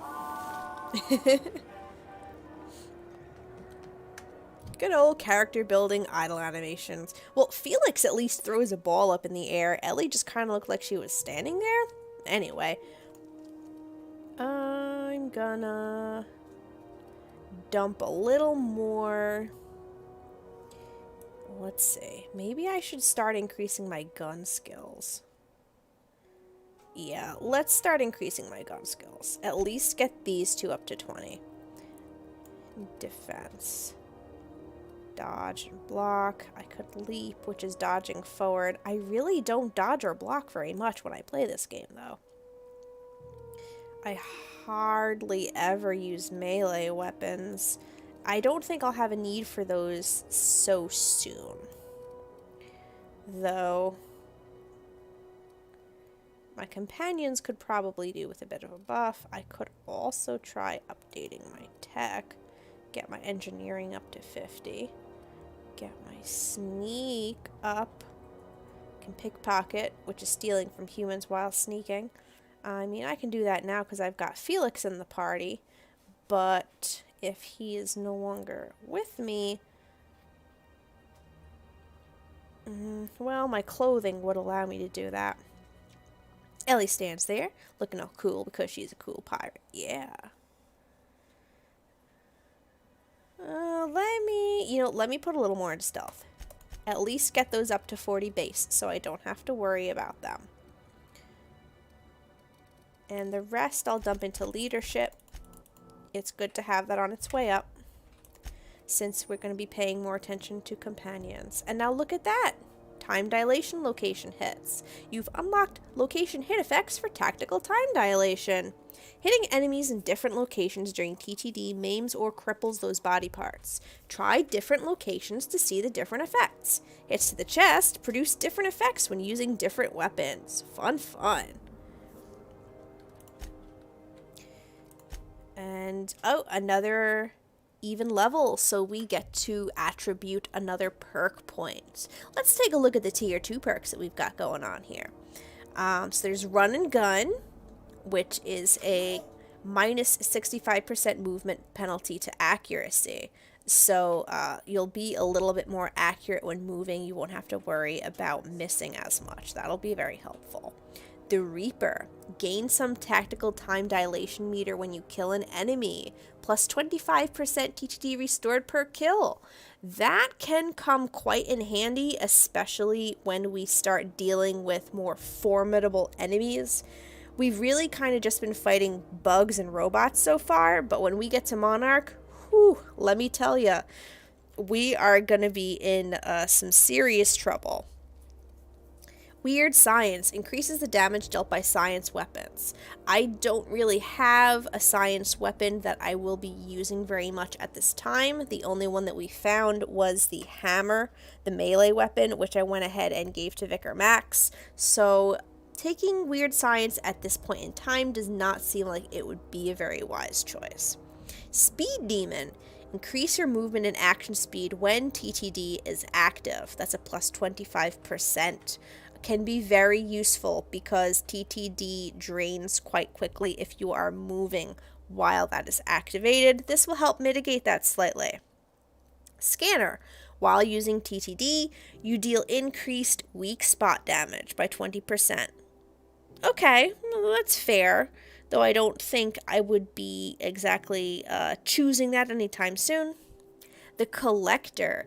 Increase the range at which all interactable objects around you highlight without requiring you to look directly at them. Now, I'm a person who loves to pick up shit while I'm playing video games, so while this is something that would definitely benefit me, I feel like there might be some more actively helpful perks that we can take advantage of at this point in time. So let's take a look at what else there is. Snake Oil Salesman increases your vendor buying price by 20%. That's kind of similar to this one here from Tier 1, the Negotiator, which I haven't yet taken. Assassin will give you a plus 25% to quiet weapon damage. I don't think I actually use any quiet weapons right now, so we'll skip this one. Wee Band of Brothers. When you critically hit a target, you have a chance of immediately resetting the cooldown of a companion ability. That's only 25% though. Not super good odds. Let's see if there's anything better that we can take. Tag Team. Using a companion ability has a chance to reset the other companion's ability cooldown. Okay, that's pretty similar to this one. They just have different trigger times. Rolling Thunder. Killing an enemy reduces the remaining cooldown time of companion abilities. So here's another companion ability perk. Harvester. Restore some health whenever you kill an enemy. That sounds pretty darn fun. Hoarder. Significantly reduces the weight of consumables. By 50%, in fact. Consumables would be food items, stuff that you load into the inhaler, as well as things like those creams and lotions that we pick up that increase your stats. Those are kind of light in general, though, I'm not sure that reducing their weight by 50% would really have any benefit at this point in the game. Let's see what else they have available. Pack-a-pack mule. Like, this one was pack mule. Now we've got pack-a-pack mules. Increase the carrying capacity bonus from your companions. Plus 40 kilogram carrying capacity bonus from companions. So as long as you have companions with you, your carrying capacity bonus will be increased by 40. That's pretty good. What is this? Soliloquy. Bonus to dialogue skills when you have no companions in your party. That is kind of like a similar perk to, where was it? There was the one over here. Lone Wolf, where you deal 25% greater damage when alone. Again, I'm not going to really be alone in my party, so I'm not really going to be using this as much. And finally, Lone Master. While having no companions in the party, but still having some back on the ship, gain a bonus to all skills. Double the bonus if no companions have been recruited. Not something I'll be using. I think at this point I'm going to take the carrying capacity increase. So we're going to apply that. And just like that, we are already up to 230. Heck yeah! I can carry so much junk now. Oh, and yeah, getting health back by killing enemies is very helpful. I think I'll be okay, at least for the next 2 levels. The next perk that I get is probably going to be that one, because it is very, very helpful. The Harvester perk. Lifesteal, yeah. Okay. Yep, we're going to go speak to Lilia Hagen, who is all the way in the back.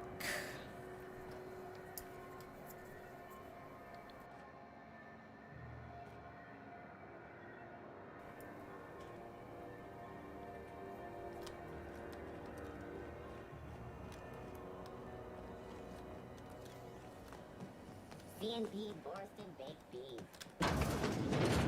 Okay, I have a sneaking suspicion that you all did not hear the last few minutes that I was talking. Should actually be down in the bays helping load. That's what stevedores get paid for, and mechanicals don't get paid for. If you're headed to Festus Way, pick me up a bottle of Miner's Tears, the good stuff now, aged 6 months. If we head deeper into the well, I'll be sure to keep that in mind. When will you be back? Shipping out myself in a week or 3. Oh, there they are. I said somebody could calculate our sphere of transit. I'll send you a message when I get back. Oop.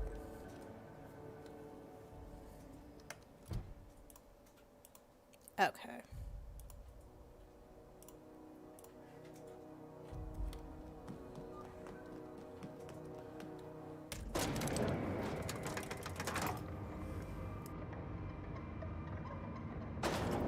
In the future, folks, oh.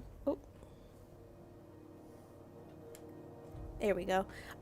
In the future, if you can't hear me talking for a while, or if it seems like I'm talking but you can't hear anything, please let me know so that I can correct the audio issue as soon as possible, and you're not just sitting there staring at the screen while I move my mouse around for 10 minutes, saying absolutely nothing.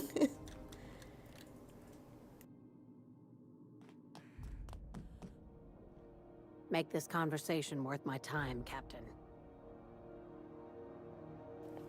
Well, I've got a nav key to Stellar Bay. Is that job still up for grabs?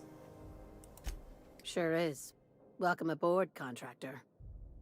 One of my guys in Stellar Bay has a lead on some high-grade salvage, but he went dark before he could spill the goods. We arranged a drop at the Saltuna warehouse's loading dock. Find whatever he left there and take it to Fallbrook. My gal Catherine will be expecting you.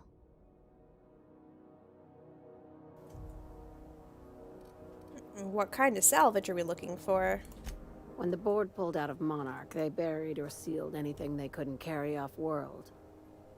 Apparently, one of Catherine's teams uncovered an abandoned lab with full tanks of Alta Vitae gas.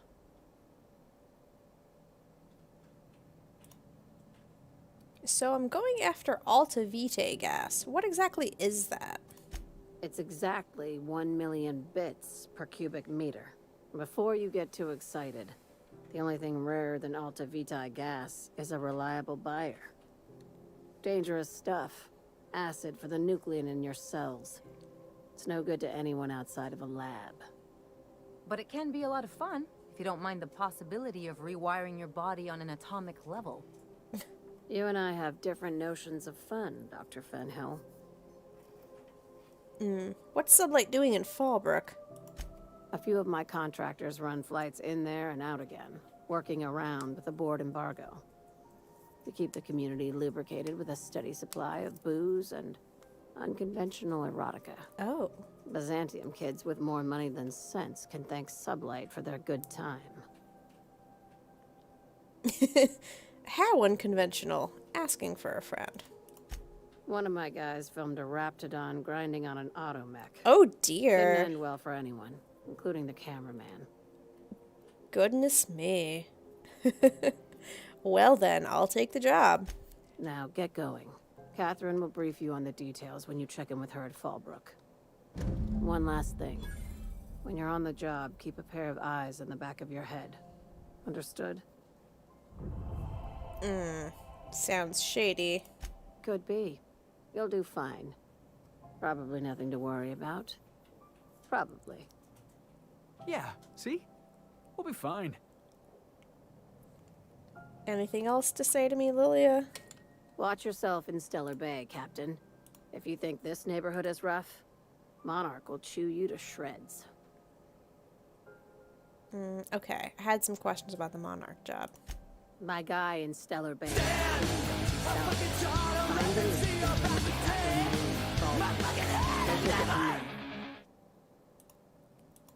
Alright, and we have a posture check redeemed, so it is time for everybody to do some stretches.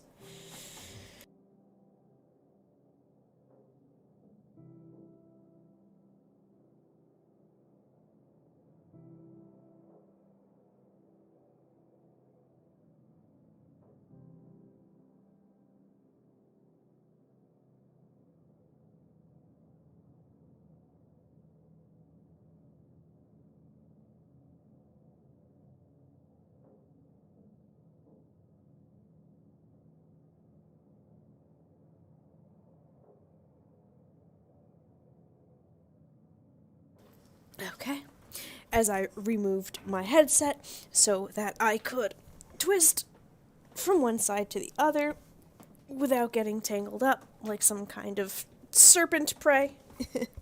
And of course, don't forget to reach up to the sky, and down to the ground, as well as leaning over to your left side and your right side. Okay, so I don't think she is going to answer any more questions from me. We had probably better get going.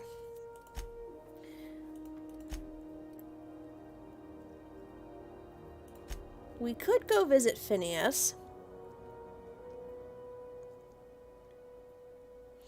Though we also have to travel to this relay and get it fixed.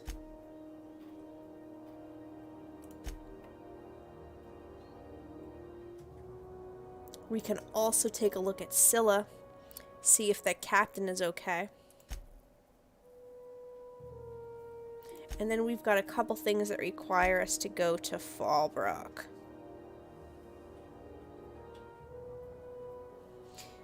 I am stretching back there. You better be stretching back there too. What, do you think I'm going to defraud my stream viewers? Have you redeem points while I do absolutely nothing? Psh, of course not. If the stretch command gets redeemed while I have the camera on, you'll actually be able to see me when I do all my stretches. Though I don't think that's really happened yet. That did happen when I was being interviewed by Arctic Random for his Barely a Random interview series a couple weeks back. I do have that video up on my YouTube channel, though I think it's privatized right now. I should remember to finish editing it and then put it out on my channel for public viewing, because that was a very fun time when I was having an interview with Arctic Random and he was drawing my portrait. Plenty of work. Good gig if you don't mind where the bits come from. We were talking about similarities that we shared, our experiences in the furry community, fursuiting, different types of artistic expression that each of us pursue. Lots of fun stuff like that. Let me make sure that where did it go?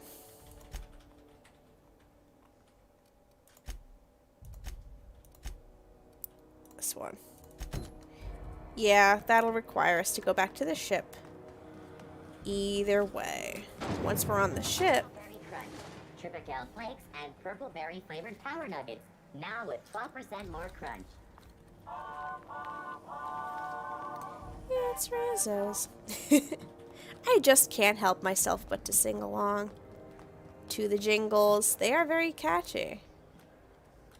And yep, since we took care of the McCred bounty, we did lie and say that we killed him while he is still alive, but in any case, we claimed the bounty, so his poster is no longer up here on the wanted sign.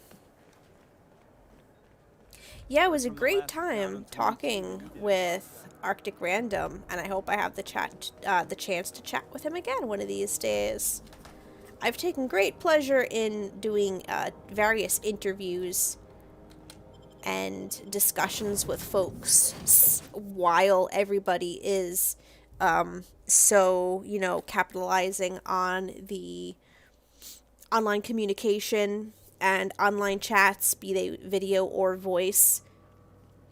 I kind of want to make sure that I get as many of those in as possible before we start transitioning back to physical events. Because it is quite convenient to be able to talk and interact with people without having to rely on physical events. And I know that once convenience... Our crew's a lot like that crime family from The Masked Marketeer. So who's Parvati? You remember the youngest daughter who always does what she's told, but in the season finale she murders 12 people with a knife? Parvati. It's always the quiet ones. Yeah, the companions have little interactions with each other while they're hanging out on the ship. It's really, really cool. Yeah, Felix is smoking, Ellie's drinking. I guess I allow both of them to do that on the Unreliable. You know what? Whatever keeps you all going. Let me check my computer for messages. No new messages at this time.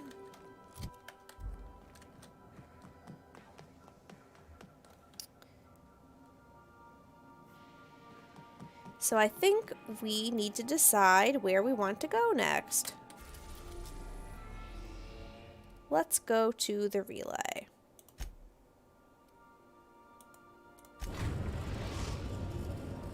Pshoo!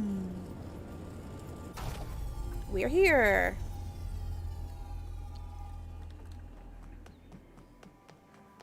And before I go outside, look at that! There's the relay we're going to be going to. Very fun.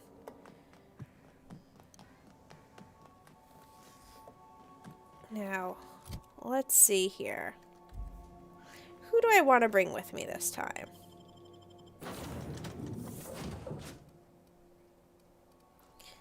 Let's take... Yeah, you know what? Let's take our new friends, Ellie and Felix. See how they handle a combat situation.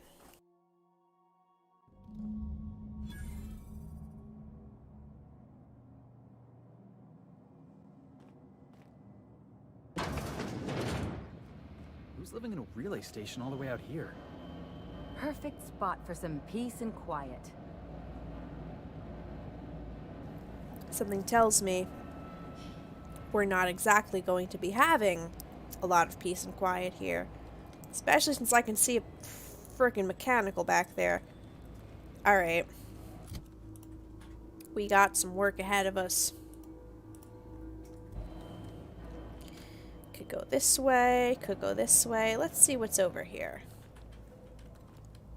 Well, here's a door I have to pick. Don't mind if I do. Real slick. Okay, mag pick, some ammo. And what is... Well, oh, I thought that was something I could pick up. What does this terminal do? Auto-mechanical home security control system. Display unit status. 0 mechanicals set to charging routine. 6 mechanicals set to patrol designated areas. Hostility level kill on sight. Hostility override for owner active. List of valid owners. Alexander J. Fry. Or Frey. Not sure how that's pronounced. Well, it seems like we can hack these here robots and make them return to their charging stations. Let's go ahead and do that. Begin the charging cycle, please. Action complete. So, we gained some XP from using the hack, and we will hopefully have to deal with a lessened number of enemies. And the fact that none of these items are being marked as belonging to people is definitely not lost on me. It seems like this station may be abandoned.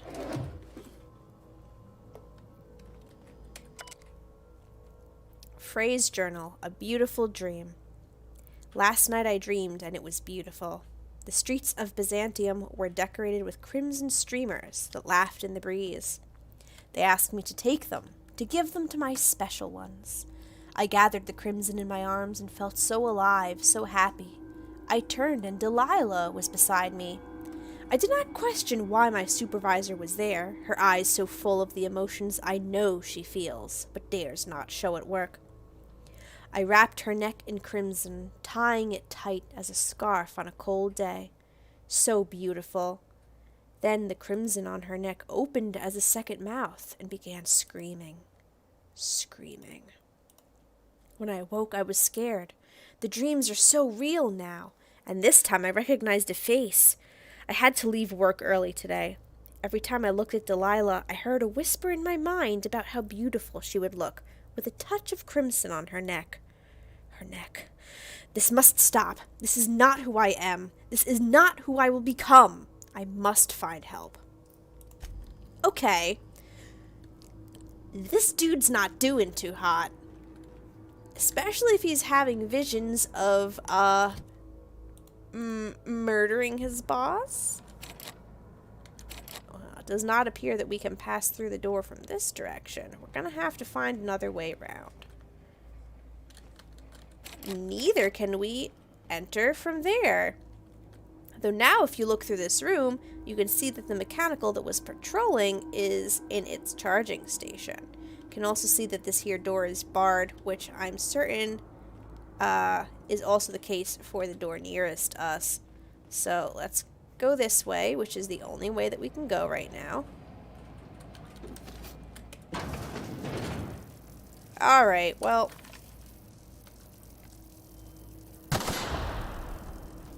take care of those. What's in here? Ah, way around. Is this anything I can hack?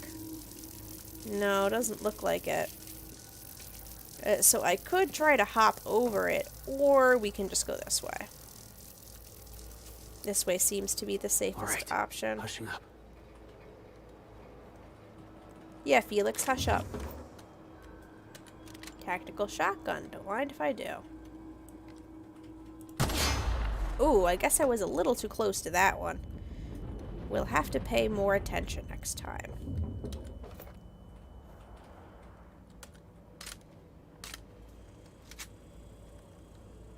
Okay, so here are the mechanicals slumbering all nice and neat. And yep, we just completely bypassed this tripwire. Ooh, pickaxe. Ooh, liquor. Ooh, armor parts. Ooh, lore. Phrase journal. Escape. I've had to start a new journal. I cannot read my previous entries without the whispers tempting me. The whispers do not stop. Every person I see, the whispers tell me to help, help, help them. They show me the pain and longing hiding in their eyes. They tell me how these people want, no, need, the gifts I can give. All it would take is a few moments with a blade, a bright, bright, bright fountain of crimson to delight the eyes, and all of their pain would be gone. I could do it. I know how to help them. It gets harder and harder to stop myself. I saw a friend today, an old friend from school who's now a doctor for Auntie Cleo. I told him about my dreams. Nothing outright. Oh no, I'm not so foolish as that. I told him it was an old book I'd found and described my dreams and whispers as happening to a character in the book. I asked him how he'd help this character. He looked at me and he knew. He knew. He knew! The whispers told me to end his pain, that he'd tell. He'd tell. I got up and left quickly. I did not hurt him. Not. I have to leave Byzantium. He will tell. They'll come for me and lock me away. I must find a secret place. A place I can be alone. A place with no whispers. Oh, buddy. Well, leaving Byzantium is for the best. Please get away from anybody who you could hurt. Though, whether he will find respite from his whispers, I am not so certain. This guy seems to be in serious need of medical assistance. You okay, Felix? Felix, did you just... Why did the both of you jump down instead of going down the stairs? You know what? I'm not even going to question it. Is this like a little cubby hole, or is this a passageway somewhere else? Oh, this might lead around to the room that I just opened the door on. Or, no, it looks like it's going someplace else. So before I go too far, I'm just going to go back through here. Ooh, mag pick I missed. Nice. Okay, what's in here? Knock you out bar, tobacco horn ears, deep fried sissy bits. Oh, that sounds disgusting.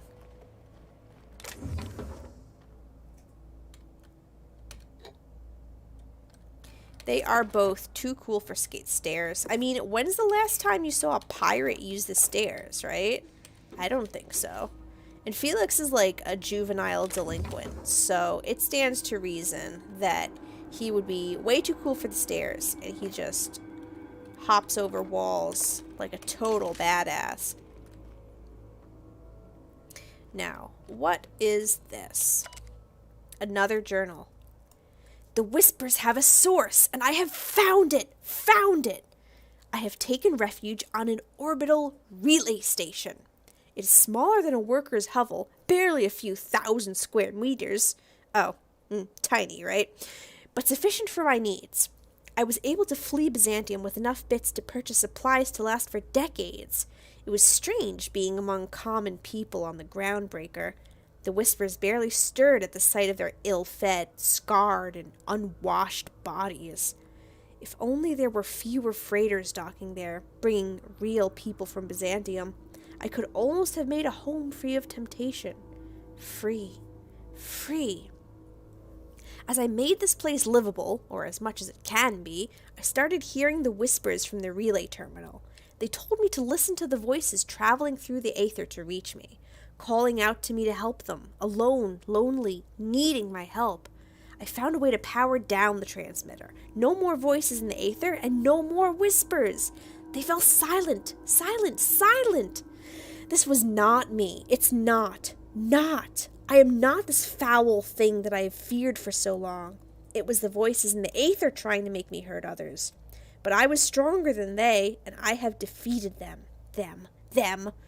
I have already begun making plans to return to my home. Now that the Whispers are defeated, I can resume my life again. I can't wait to return. I miss my family and coworkers so much, especially Delilah.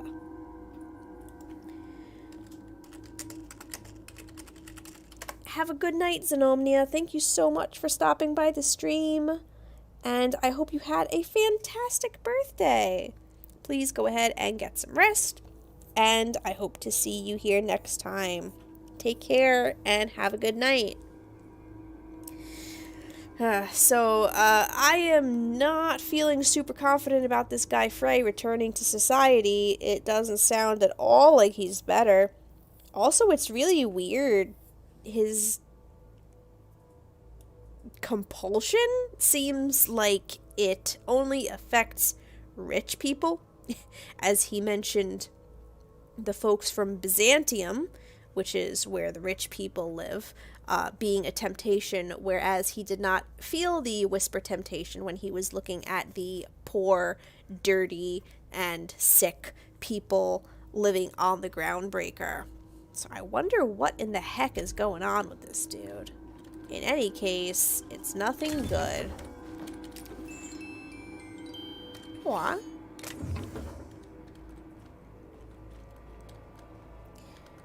Alright. A janitor robot. Now, I think this just led over to the tunnel from before, but I just want to make sure I have not left anything in here. And yep, that's the same tunnel as before. Let me observe the armor that I've picked up, see if anything would be more helpful than what I'm wearing currently. This just gives me a +5 to stealth. And it's a +6 to armor. This will give me a +5 to stealth, and it is a 12. Let's try putting that on. Okay. Trans colors. Very cool. Very cool. How are my companions doing? Where are you guys? Yeah, boss? Oh, wait, sorry. I forgot. You don't actually... In New Vegas, you have to talk to the companions in order to allocate weapons or armor. I forget that in this game you can just go into your menus. Okay, Ellie's not wearing any kind of a helmet. The next time I come across a helmet, I should put one on. Both her and Felix. Just for the protection.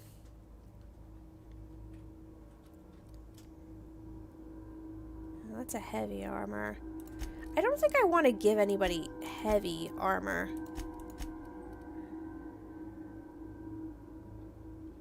That doesn't do a half bad job, actually.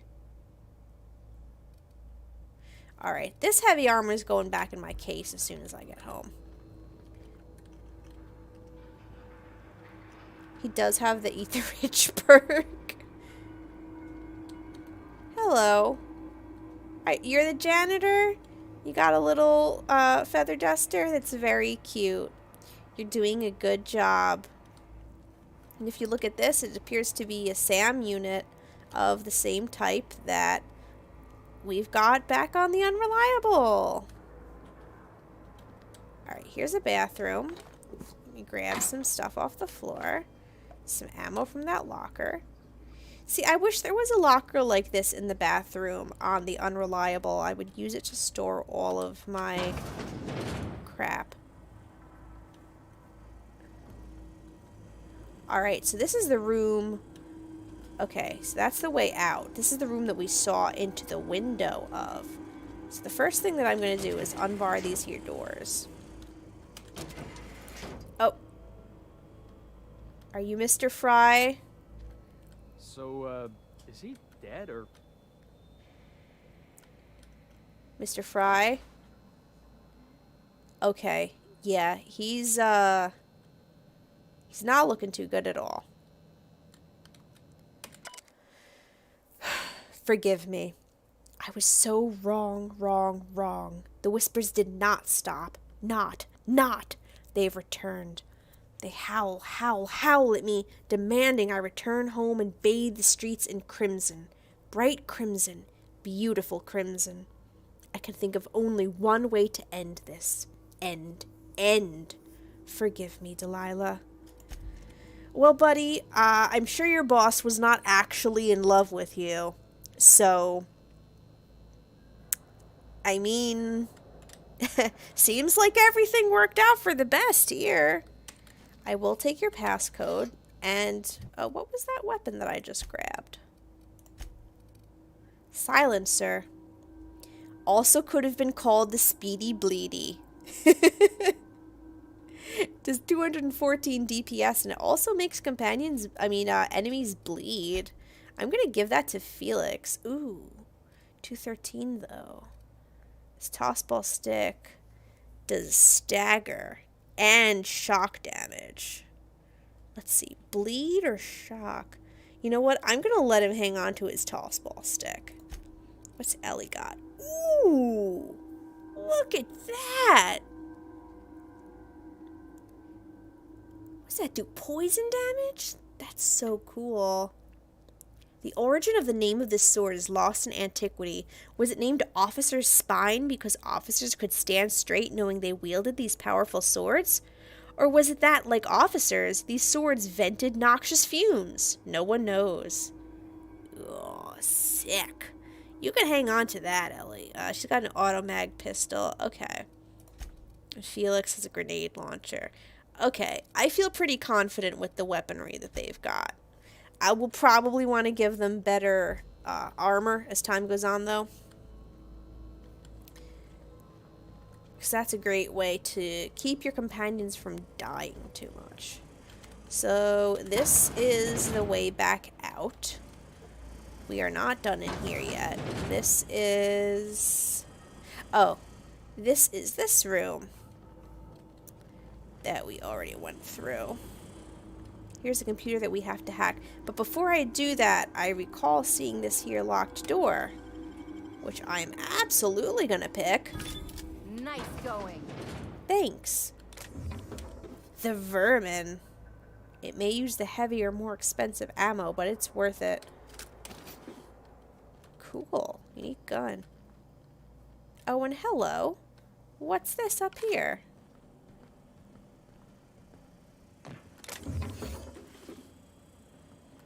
Appears to be just a vantage point over the room with a couple little tidbits to pick up.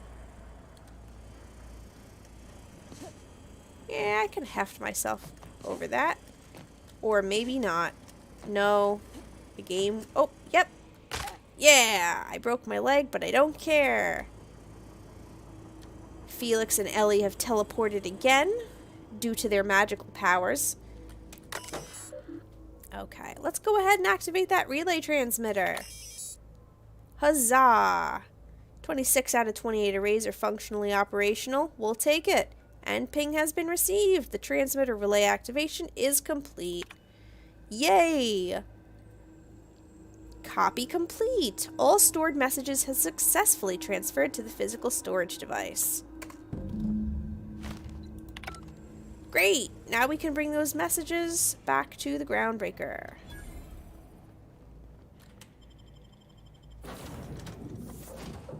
First, we have to go back to the Unreliable.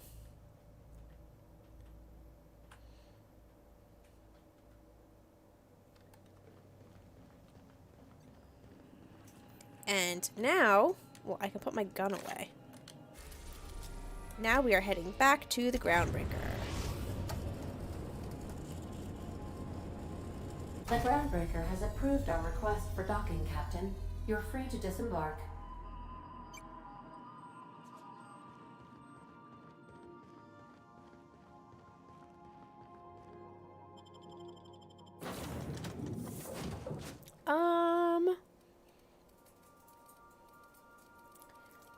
Everybody's been on the Groundbreaker so far. I'm going to stick with Ellie and Max.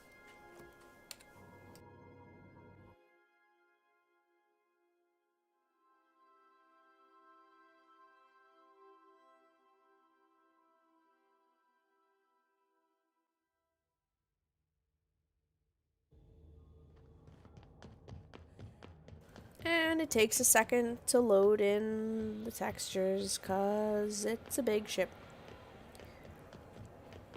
And I gotta run this all the way back to engineering.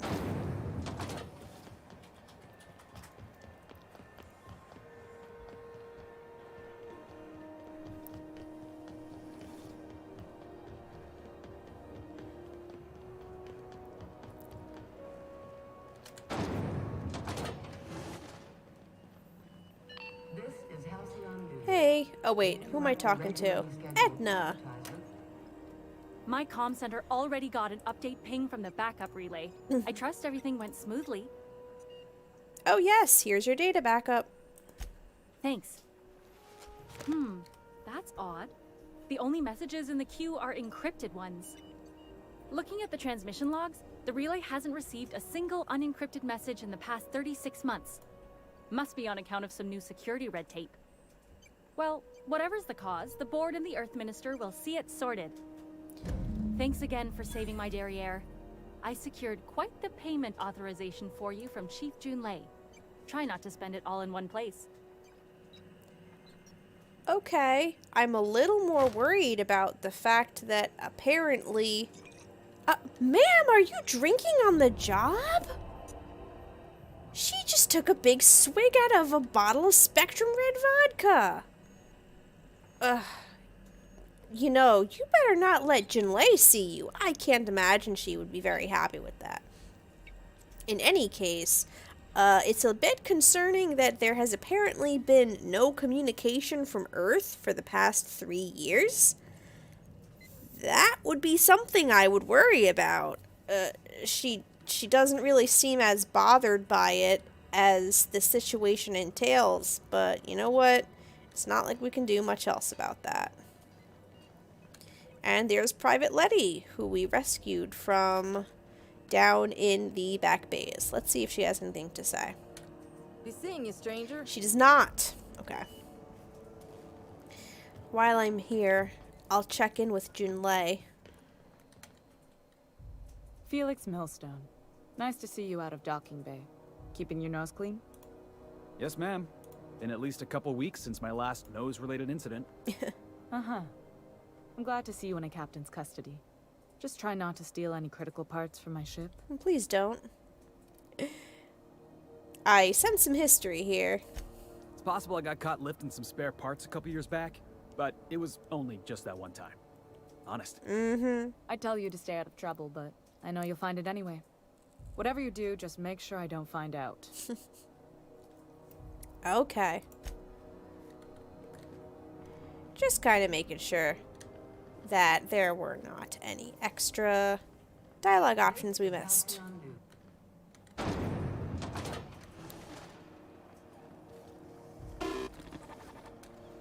Greasy. Some condiments are not for use with some meals.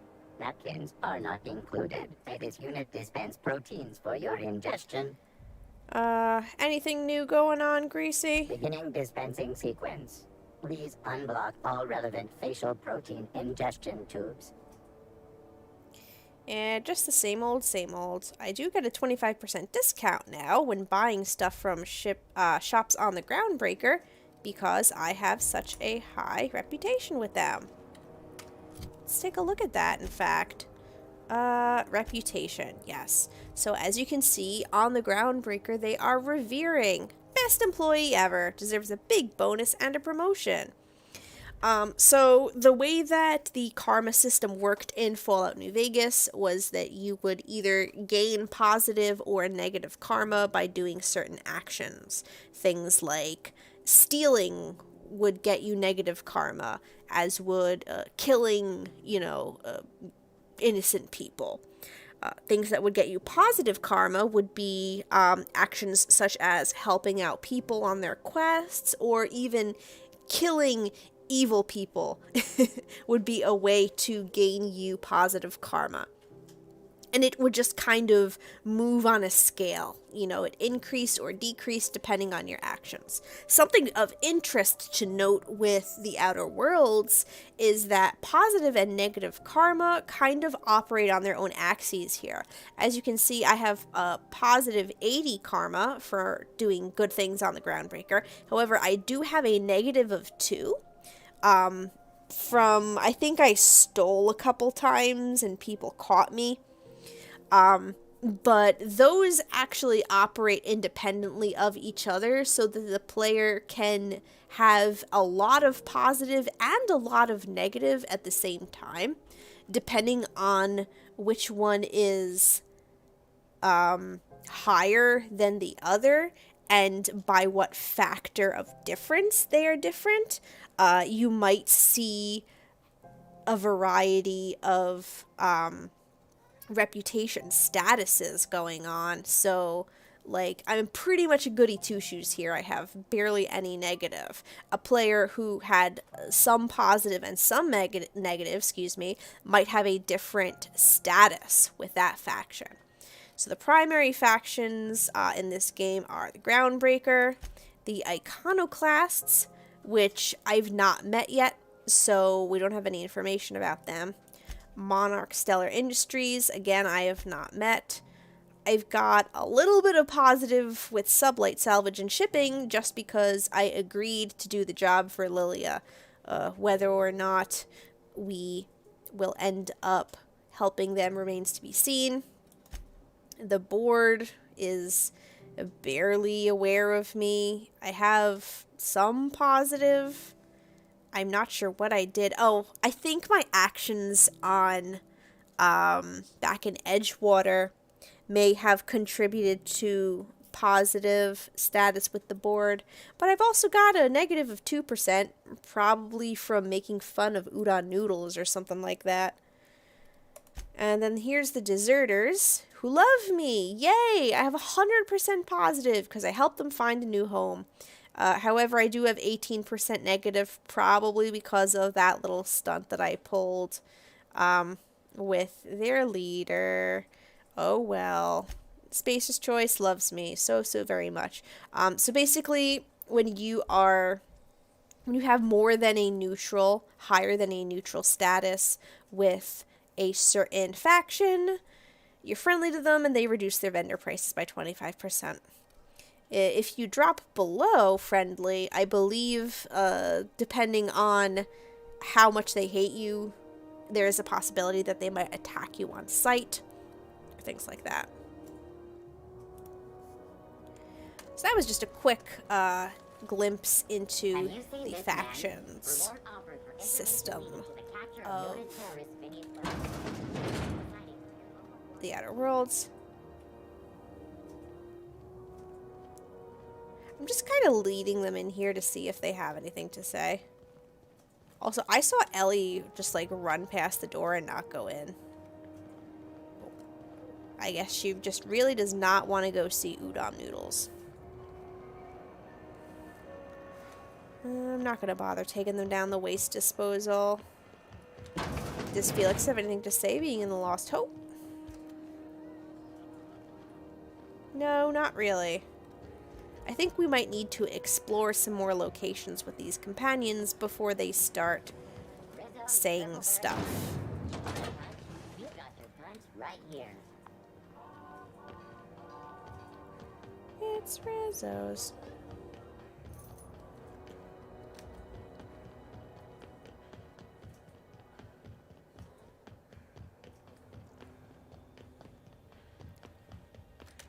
Let's head on back to the Unreliable.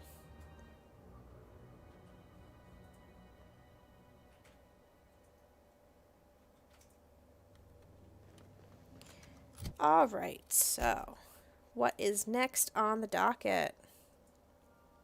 Well, the next thing on the docket is a fact that was redeemed by System.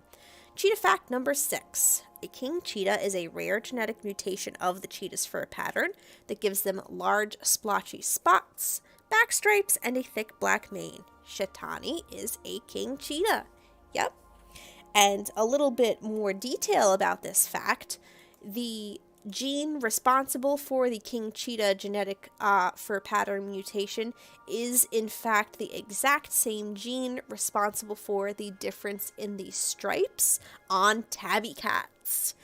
If anyone here is familiar with cat genetics, tabby cats are the cats that have stripes on their bodies. So like if you're familiar with Garfield, Garfield is a tabby cat. Those can come in different patterns. Classic tabbies have big, thick stripes that often look kind of like swirls or blotches. So that would be analogous to the king cheetah fur pattern. Whereas they also have mackerel tabby, which are the cats that have like little tiny stripes that are very thin and look almost like little dots in some areas, and that would be analogous to your standard cheetah fur pattern. Cat genetics are quite fascinating. There's in fact a lot more physical traits tied into genetics for cats, specifically their coat color genetics, than with any other animal. I'm not sure why that is, but it is something very unique to cats. Okay. You know what? Let's go to Phineas's place. Let's say hi to Phineas. Because, I got some questions to ask that dude.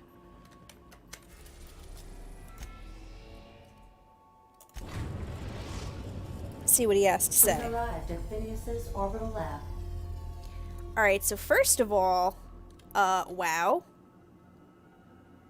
He is right on...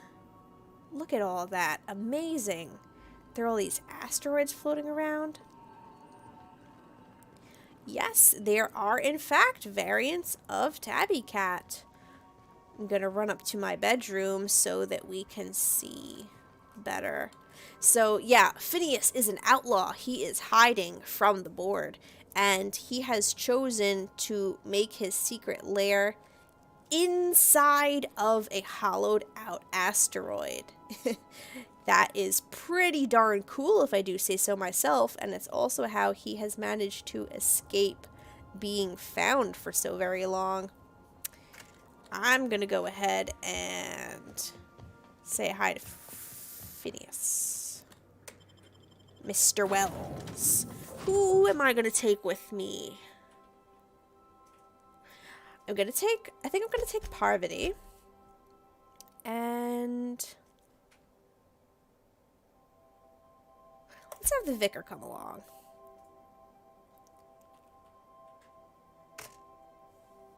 Yeah, right? It's pretty rad hiding spots, like something you would find in like a movie.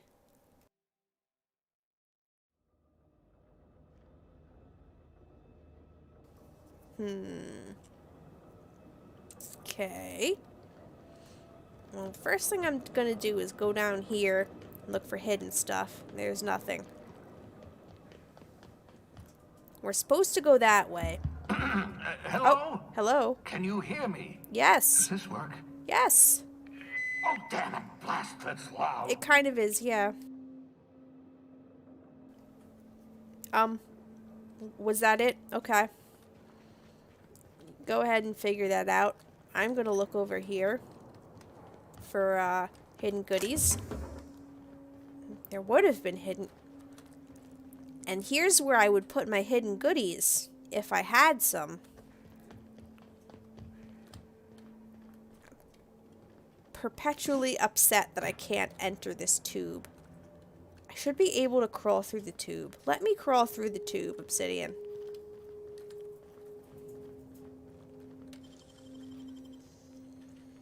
I gotta use mag picks for this. Better be some good stuff in here. 100 bits and some equipment. I'll take it. What is that like? There's like a lens flare thing going on. Phineas, you gotta fix your ship, man. It's messing with my eyeballs. You gotta fix the projections on your secret asteroid base. Well, can't go this way. Looks like I'm there's just only securing one my way. ongoing experiments and securing myself. You know what? That's smart. New DLC, being able to go through the tube. Well, they have released 2 DLC packs so far. Who knows? The third one might be just like tube exploration. Like there's a whole bunch of tubes, and you get to go through them. I'd buy it. I'd pay full price for that. I totally wouldn't pay full price Mind for the that. mess. I haven't had a visitor since, in fact, I've never had a visitor. As long as it runs, I guess. Don't worry, don't worry. I will keep it nice and clean. Oh, hang on a second. I gotta make sure I wipe my... Oh my god, look at that. Wipe feet. Let me wipe my feet on the map. This is how you wipe your feet, right? Or, okay, maybe... Okay, quiet. Scrape, scrape, scrape, scrape. Okay. I hope you guys wipe your feet too. Phineas, I'm home.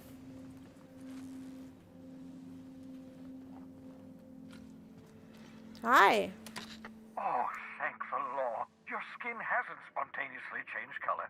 Potential side effect of the revival process. Very rare, but you never know. Right. Welcome to my little habitation, such as it is. I've got caffeinoids, cysty bits, if you're into that sort of thing. So, welcome. Make yourself at home. My secret hideout is your secret hideout. He could definitely do with one of those shoe cleaner doohickeys. You know, that's actually a great idea for his upcoming birthday. I'll get him one of those for a birthday present. I'm sure he would absolutely love it. Alright, so, Phineas, you know, for what it's worth, I appreciate you pulling me out of the Hope. Not at all, my intrepid accomplice. I should thank you for tolerating my somewhat brusque manner. I only regret that I couldn't save more of your fellow settlers, what with being hunted by the board, and emptying my supply of necessary chemicals.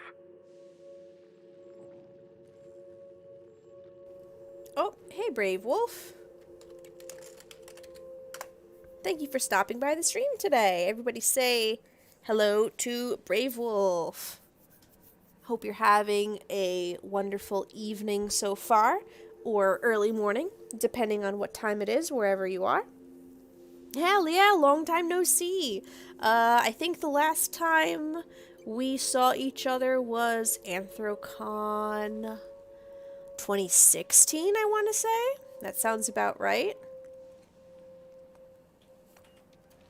Yeah, I'm glad you could make it to one of the streams. I'm playing the Outer Worlds so far.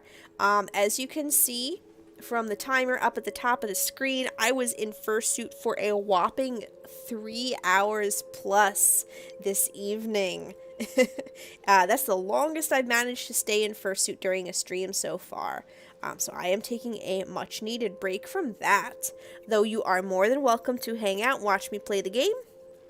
Have a discussion with the fellow folks here in the chat. I have a whole bunch of fun chat commands that you can use with myself and other members. You can just type !commands to see all of the chat commands you can use. Also, keep in mind that you earn per points just by watching the stream as well as being active in the chat. You can save those up to redeem for all sorts of cool, wild, and wacky things. You can type !store to redeem your points for a myriad of fun activities. Anthrocon 2017, is that what it was? Wow. 4 years ago at this point. That's amazing. I really hope we get to see each other at an Anthrocon again in the future. You know what? Let me take a look and see how hard it would be. How hard it would be for me to do this. I'm gonna do something a little fun here. Gonna do something a little fun.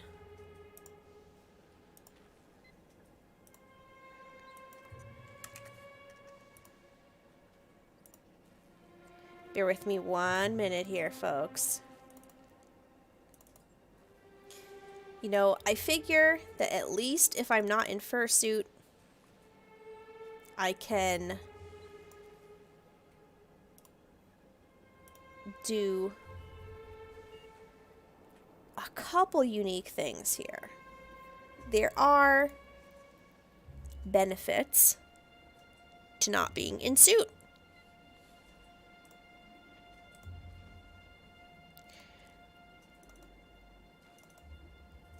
Some of those being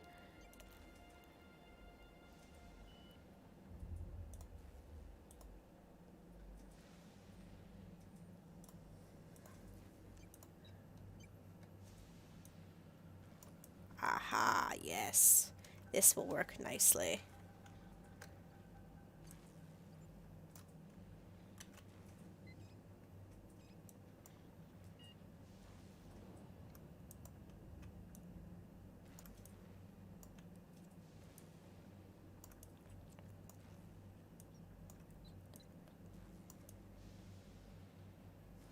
Yeah, stand by, folks. I'm just doing something really fun and completely extra, essentially, here.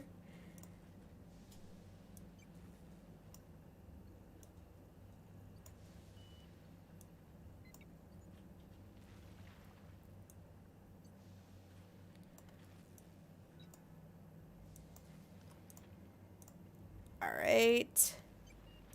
Give me 1 second. And boom. So there is, I found it. There's the picture of me and Brave Wolf from Anthrocon 2017. I have not forgotten about you, as I can see. As you can see right there, it was really cool meeting you. This is a picture from the Sunset Fursuit cruise, which was something really unique that Anthrocon does. They have a couple chartered cruise ships that take a trip around the Allegheny River. You can buy tickets for those. Those will cost extra on top of your standard Anthrocon admission. But it's something that a lot of fursuiters like to do. So for people who like to see fursuiters or take pictures of fursuiters and interact with them, as well as suitors themselves, this is just like a great little fun activity. Totally unique to Anthrocon. I haven't seen any other any other furry convention offer something like this. And this is a picture from 2017 when I met Brave Wolf as well as Bluesy Curl there on the left. Anyway, back to the game, as it were. Of course. What's on your mind? So Phineas, is there some reason you're hiding behind bulletproof glass? Oh, it's not you. I do experiments in that room. Some of them get quite scientific. The unexpected is to be treasured, but from a safe distance. Regardless, it's quite comfortable in here, you know. I have my beans, have my caffeinoids, plenty of toilet paper. Yep, beans, caffeine, and toilet paper. What more could you need? And yeah, it is really fun. It's fun for suitors and non-suitors alike. They have a couple different options at Anthrocon. They're usually on the... Well, actually, I stand corrected. The first year, they took place on the Thursday of the convention, which is the day before the con actually started. But then, the following year that I took part, there were some on Thursday and some on Friday, I want to say, because I do remember I had to cut time out of my Friday Anthrocon schedule to take part in the cruise, and for that reason I was not able to attend a certain panel that I had planned on going to. But yeah, it's a great, unique opportunity and a lot of fun. I hope that other furry conventions, of course, when we start getting back to physical events and it is safe for us to do so, I hope that other furry conventions take a page out of Anthrocon's book and attempt to utilize unique opportunities in the host city where they take place. It would be cool to see stuff like this, like, for example, Anthro New England and Boston. There's a lot of fun touristy stuff you can do in Boston. Though Anthrocon does have an advantage in that they take place in the entire David L. Lawrence Convention Center, which is right there on the waterfront. Like, the dock is right outside where you would enter the convention center for Anthrocon. So the Fursuiters don't have to travel very far from the convention itself. Any other con might have a bit of an issue with that, which could contribute to the fact that these sorts of events are not seen at different conventions. I believe some California conventions might have events like cable car rides and stuff like that. Those, if they don't already happen, they definitely should. That would be a really cool opportunity for conventions in different areas. Well, anyway, Phineas, I've got some more questions for you. Absolutely. Let's talk. Have you met my crew yet? No, and I've been trying very hard to avoid making eye contact. Oh. Well... Ah, the wanted criminal himself. Pleased to make your acquaintance. Wait, not another word. I don't want to know your name. I don't want to know who you are. Let's just enjoy our plausible deniability while it lasts, shall we? Why don't you just invite the entire colony to my secret, carefully concealed laboratory? It isn't as if I wanted privacy. Oh, come on, Phineas. Relax. They're with me. Oh, fine. As long as you're vouching for their character and they aren't touching things. Yeah, For no. what it's worth, I am pleased that you found a crew, such as they are. You're a talented scientist, after all. Our kind has always been incredibly popular. That's true. I was a talented scientist. You're right. I'm doing pretty well for myself. Yes, indeed. Well done. Also, you still haven't spontaneously liquefied, which pleases me immensely. Progress. What's on your mind? Okay. Absolutely. Let's talk. There we go. Don't you ever leave your lab? Oh, goodness, no. I wouldn't survive 10 seconds in the blackness of the aether. Well, no, I imagine I'd last at least 12 seconds before I'd lose consciousness and die of hypoxia. Yeah, there you go. Come on, Phineas. There has to be something you do for fun. I enjoyed the occasional aether wave drama in my youth. Not anymore. All board propaganda. I'd rather not be brainwashed. To answer your question, I'd rather stay right here in my lab. There's too much work to be done. The Hope's colonists won't revive themselves, you know.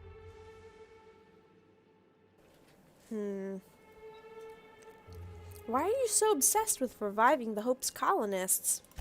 Because we've lost our way.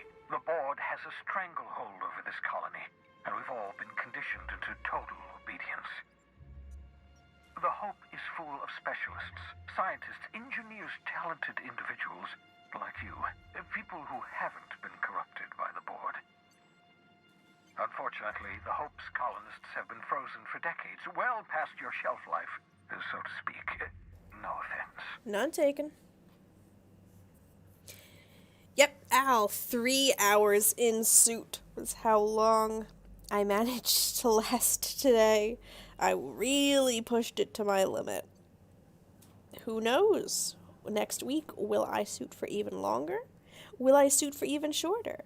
We don't know until we try.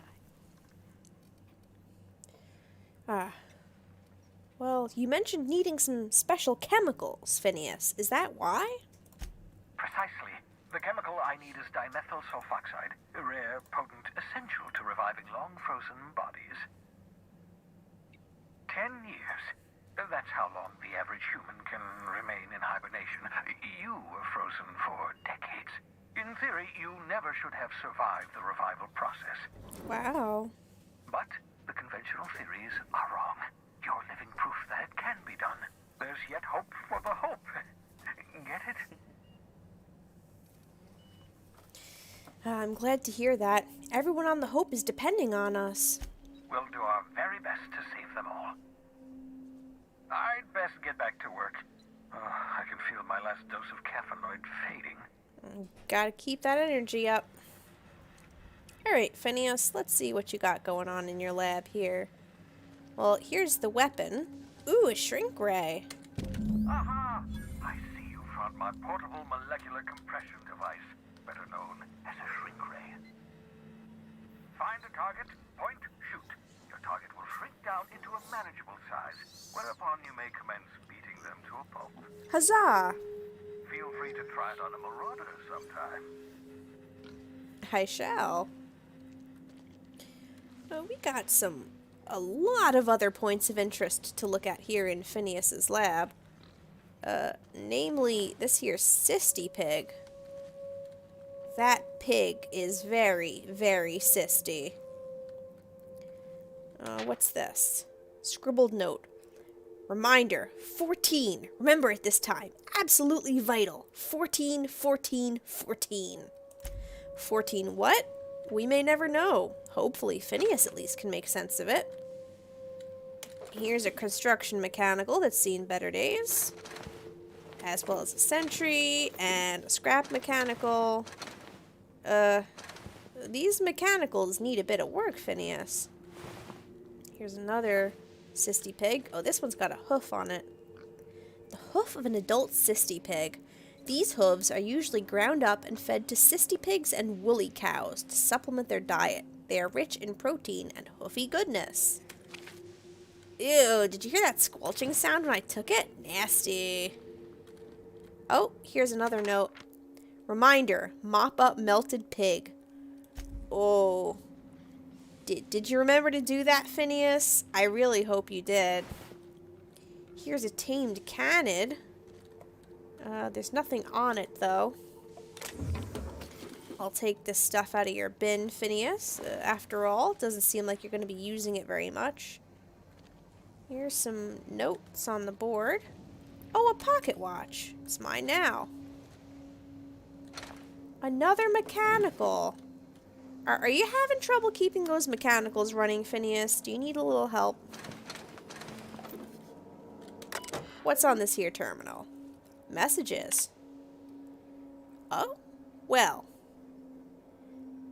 That won't be very much of a problem for us, will it? I'm in. Password 181942. Welcome, Phineas Wells, to H. Blythe. That's the person that he wants us to meet down on Monarch. Sending. No response. No response, no response, no response. Cause undetermined. Original message appended. I worked it out. Explain details later. Will be difficult to reproduce. Need your help. All necessary materials should be present in Halcyon, but locations elude me. Dumped a new associate Dirtside Terra 2 near Edgewater. That's me. They have a stake in my purpose, but trust in them only about 23.7% at present. They're recovering a ship. Should be along any time. Just need to know where to send them. Let me know when you get this. Eager to be done. P. That's Phineas. Well, when he sent this message, he only trusted me about 23.7%, though we had only just met, and I still needed to prove myself to Phineas, so I can understand his hesitation. After all, the lives of hundreds of other people hang in the balance, and remain squarely on my shoulders to make sure that they are rescued. Careful, that's my communications terminal. Yeah, it's okay. I'm not doing anything to it. Oh. Well, well, well, would you look at that?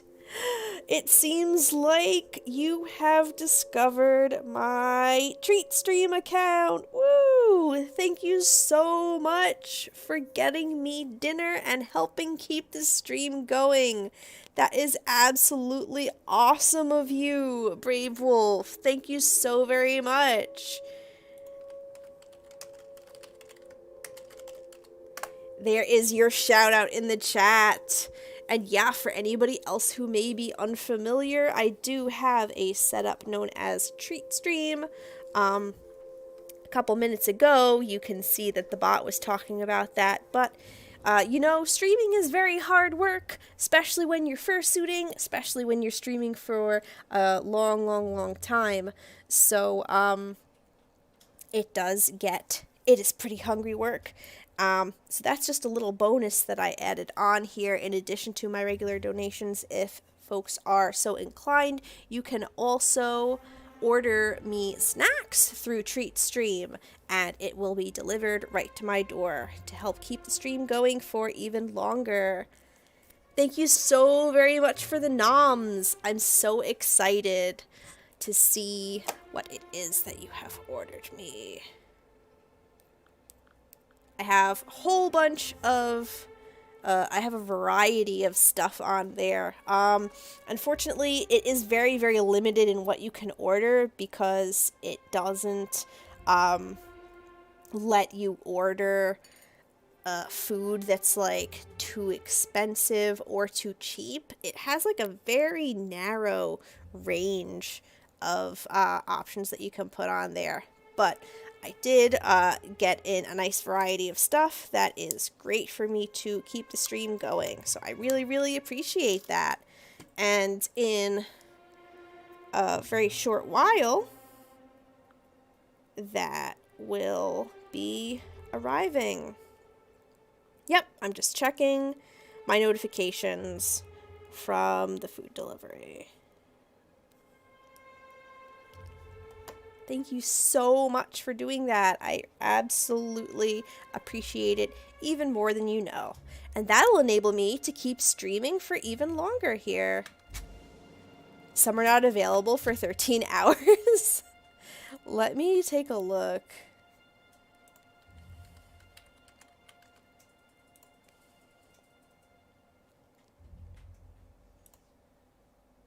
Yeah, some are not available in 13 hours. It has to do with time zones. I am in Eastern Daylight Time right now, so it's like pretty late at night. Some of the places are no longer open, so yeah, depending on where you're ordering from.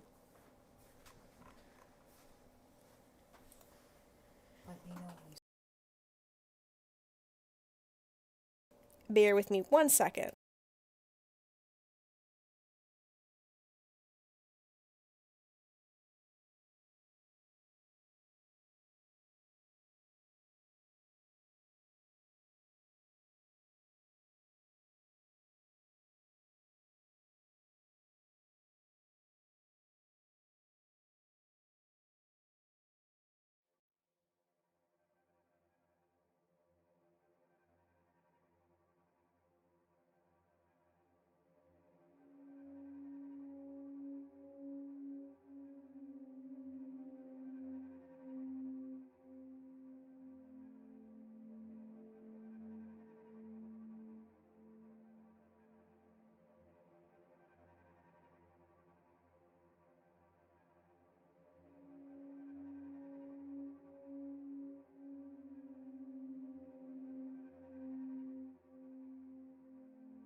All right, thank you for being patient with me through that break. I had to check on something. But we are all back up and running and ready to go.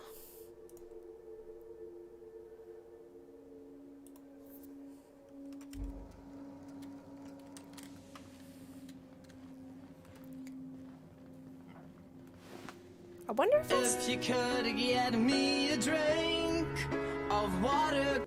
And very important, as always, we have got to remain hydrated. And as I mentioned, at 8:20 when I came back from my break, I forgot to fill up my water cup at that time. So I'm going to run off real quick and grab myself a drink of water. In the meantime, you can listen to the fantastic sounds of grunting cysty pigs. And I hope everybody at home is also going to get yourselves a drink of water too. Or, you know, soda, coffee, tea, your beverage of choice. You know what? Everybody go off and get yourself a drink right now. And when I come back, we are going to have a little show and tell. And I'm going to ask everybody what it is that they are drinking tonight.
I am in no hurry myself.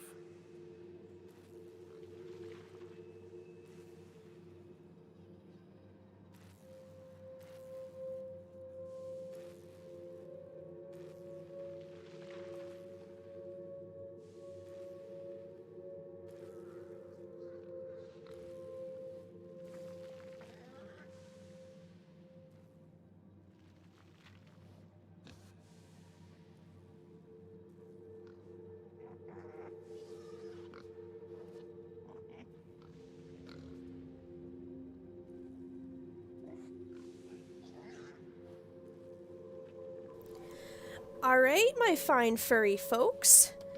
I hope all of you have gotten yourselves a delicious, fortifying drink.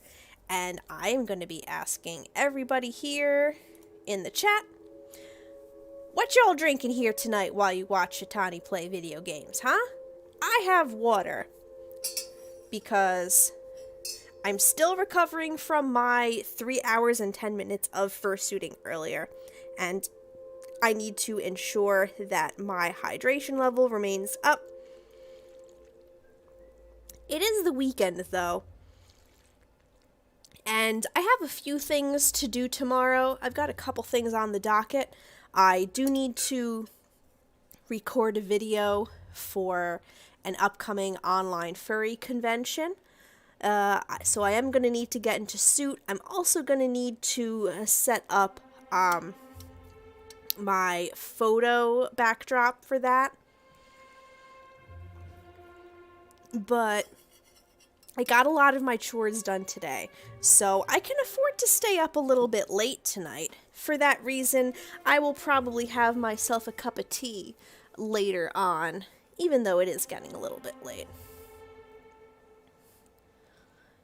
Brave Wolf is drinking Milo. Interesting.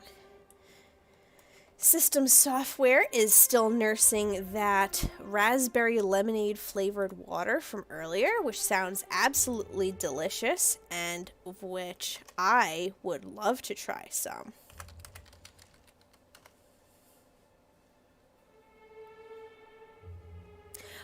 Oh, I just looked up Milo, or it might be Milo, I'm not sure. It's a chocolate malt drink from Nestle. That sounds really tasty.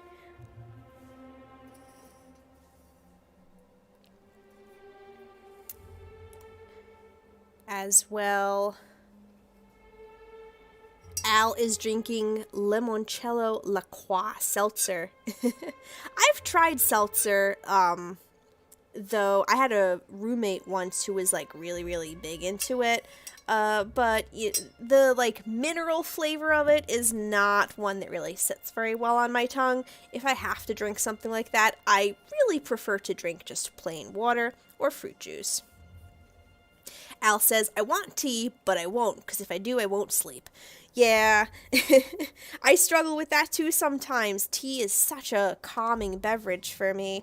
I love to drink it and it tastes so great, but I have a problem where if I drink tea too late at night, it often keeps me up. Now here we've got a Raptidon in suspension. Thankfully, this one is not going to be threatening us since it is preserved. But, oh, look at its eye moving. That's so cool.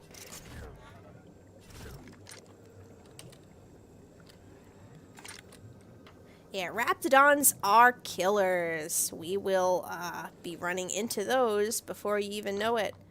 Oh, it's Bubbles the Sisty Pig. Look, their name is Bubbles.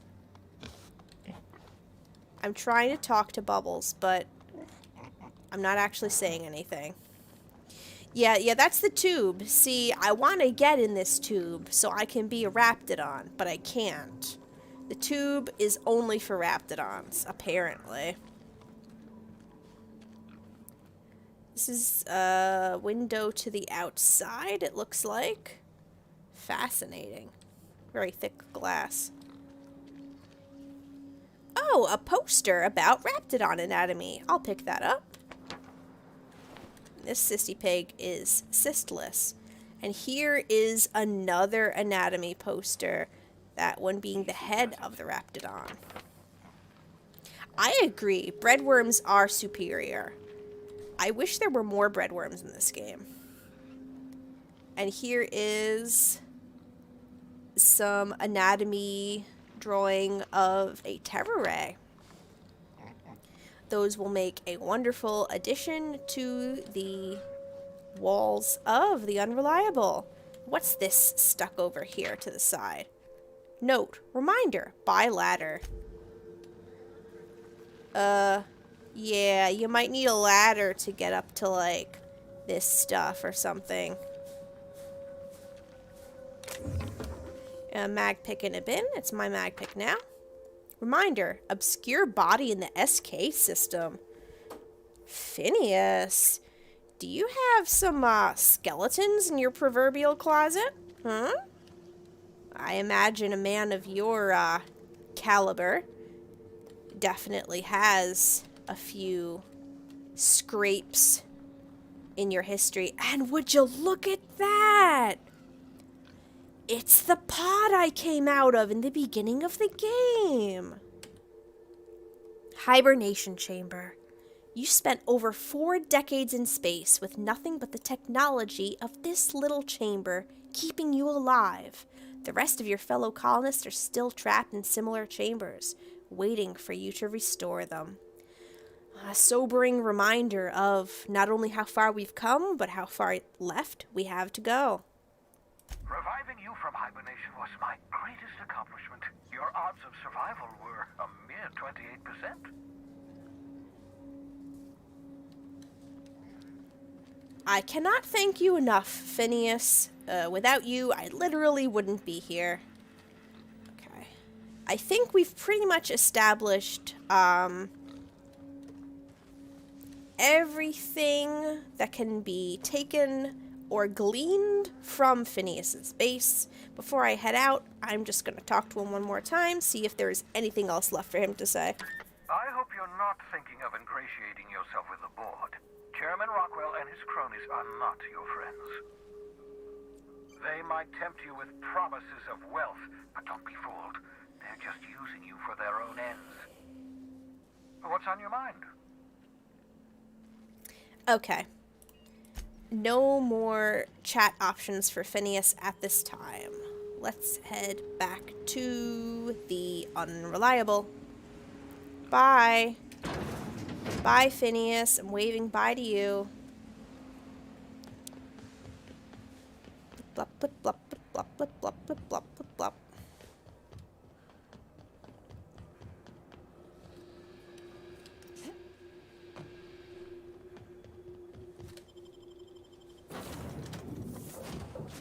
So that was a very enlightening encounter with Phineas. We also obtained the Shrink Ray, which is a very neat little science weapon.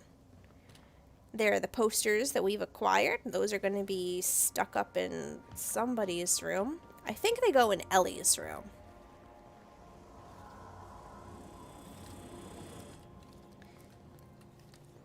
Young Millstone, you look pensive. Oh, a I don't know what that conversation. means, but I've been thinking.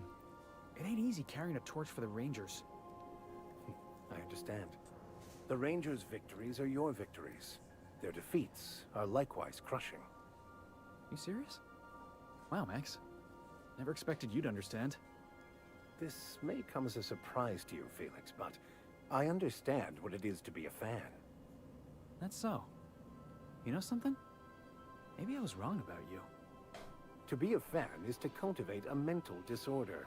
Oh. You're living vicariously through a tossball team. Nah, I was right the first time. You're a git, Max. The companion interactions in this game are so engaging. Hi, Ellie. Working on your wall monitor? I'm not sure what this is, but I'm sure it's very important. Okay, doesn't look like the posters are in her room. They ended up in here.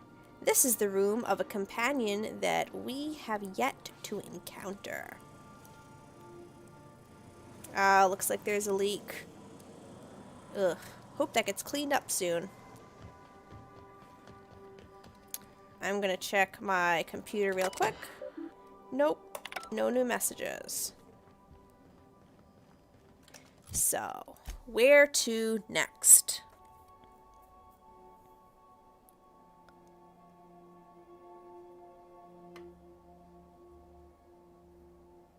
We could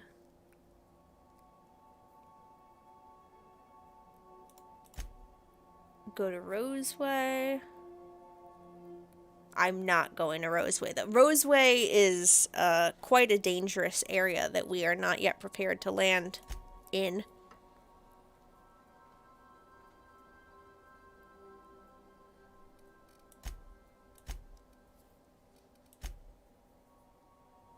It looks like it's time for us to head on down to Stellar Bay.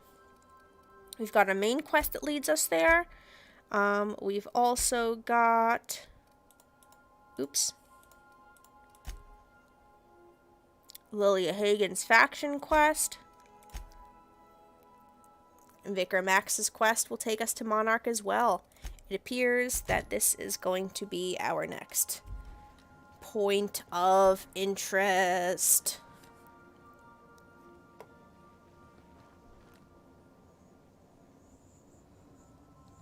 Oh, look at that. Felix is doing some typing. Alright. Off we go to Monarch. So we can land at the Stellar Bay landing pad, which we've got the nav key for. We could also land at the Cascadia landing pad, which is extremely dangerous. I don't know about you, but I would prefer to not die today. So we're going to Stellar Bay. We're now in orbit above Stellar Bay, Captain. Thank you, Ada. I'm going to rush to my bedroom window so that we can observe the beauty of Monarch. There it is. That's Monarch, the moon that we are about to land on.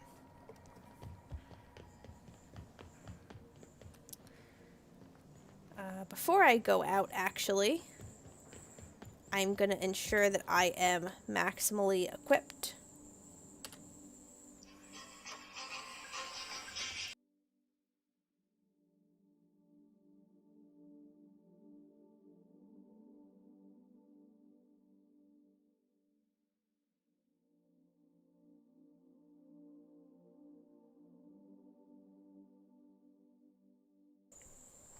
Yeah, the game's graphics are quite something. I'm thankful that I have a PC that allows me to run the game at such a high graphical capacity.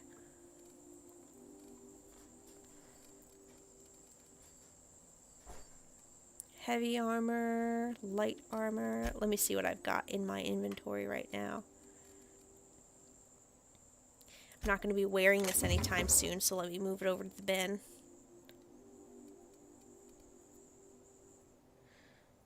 Oh, and right, the heavy armor I won't be wearing. I do like to keep my hibernation suit on me, just in case. That could always increase my engineering. I can't think of, you know what, I might need to increase my engineering for like a dialogue check or something like that. Plus, it's very, very light, so I'll go ahead and keep that with me. I'm mainly looking for armor options that I can give to my companions. I think what I'm going to do is give helmets to people, since that will provide them with the bonus without affecting their look.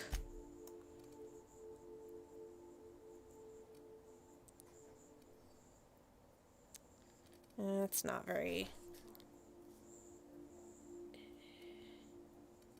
Yeah, heavy armor. I'm not going to give heavy armor to anybody else, really. So now what I'm going to do is go into my companions. One pad thai for Shetani. Oh, thank you very much. And the food has been delivered. Thank you very much for that, Brave Wolf. I appreciate your grand generosity in keeping the stream going today. Bear with me 1 second here while I release my food from its prison.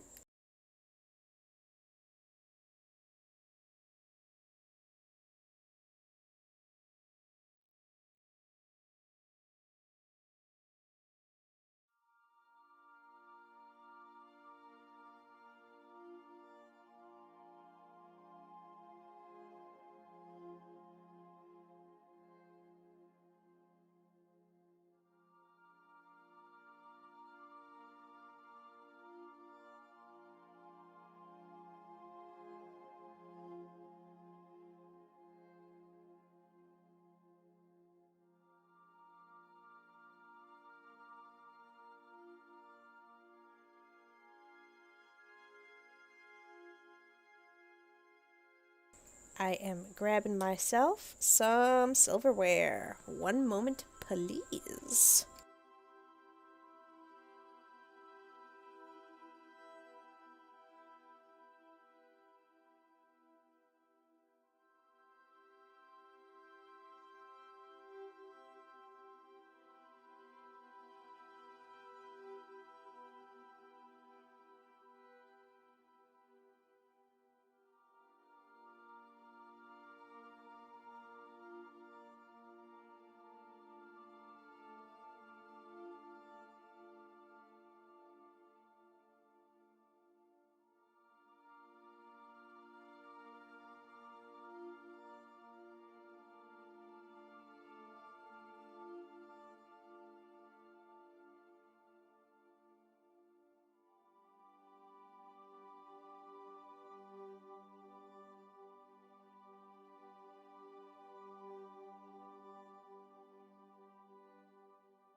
Alright, gamers. Thank you for your patience. I crack myself up.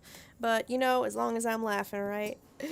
So, I am going to be partaking in this delicious food right here before it gets cold. I am going to try my very best to use some judicious muting, because I don't want to chew or make mouth sounds in people's ears. I mean, I'm not running a mukbang channel over here. That's gonna cost you extra. Ayo. Anyway, so yeah, if I am a little bit less chatty than normal, pay no mind. I am simply enjoying the delicious meal, courtesy of our MVP for the stream tonight, Brave Wolf. Thank you so much, Brave Wolf.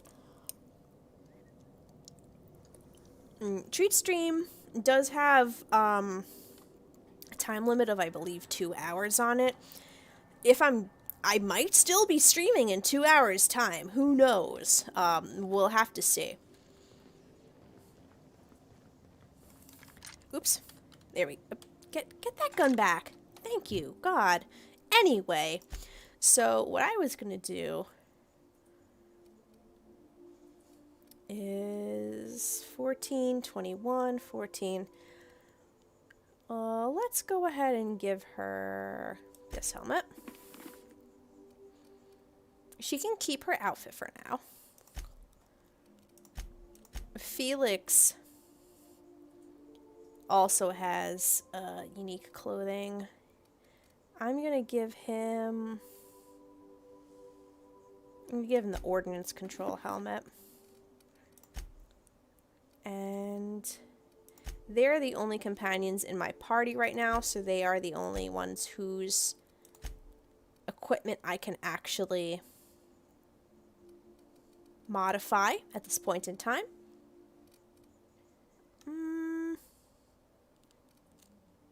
Yeah, I'm pretty confident with my armor choices. I'll go ahead and put that helmet back. Or actually, what helmet am I wearing? Oh, that's Felix. What am I wearing? Advanced defensive helmet that gives me a 17 armor. It's heavy. This one is light. It gives me 14, but it also adds a +3 to science.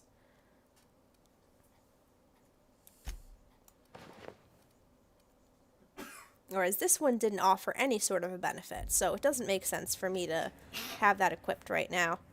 I'll go ahead and put that back. Okay. I think we're ready to head out. The question remains, who will be coming with me to Stellar Bay?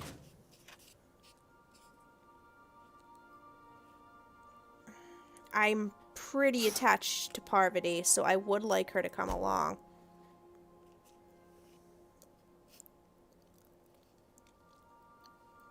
As for the second companion,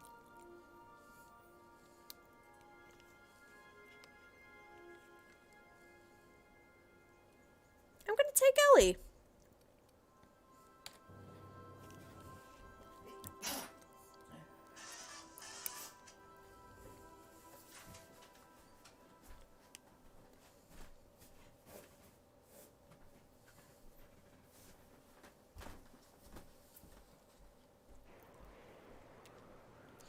Hacha, we've got an achievement.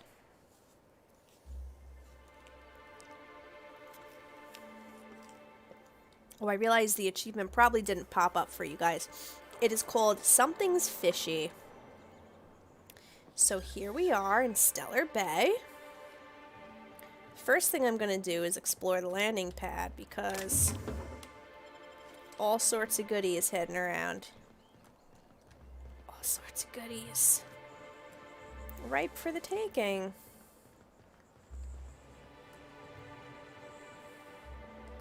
Okay, I guess I can't pass under that section of the ship. Parvati, Ellie, come down. It's fine. I'm just right over here.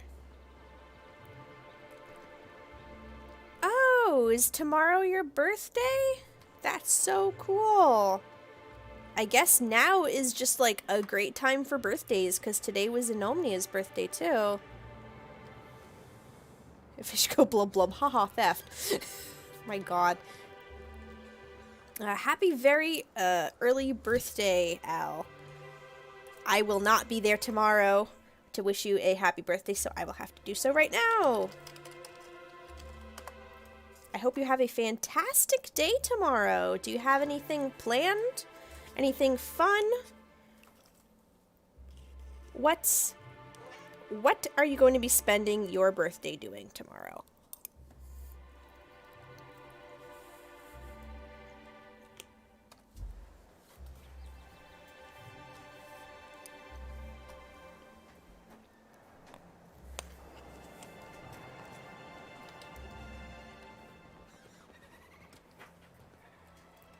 Okay, everybody on the platform, please. Down we go.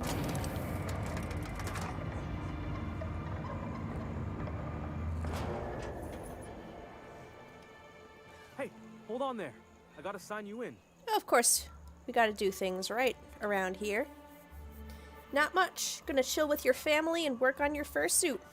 Sounds like a solid birthday plan.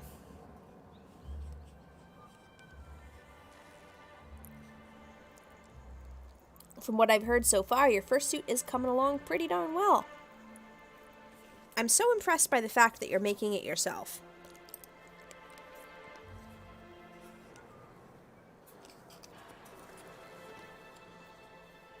There's a level of skill and talent to that which I simply do not possess, so I have the utmost respect for craftspeople of any kind.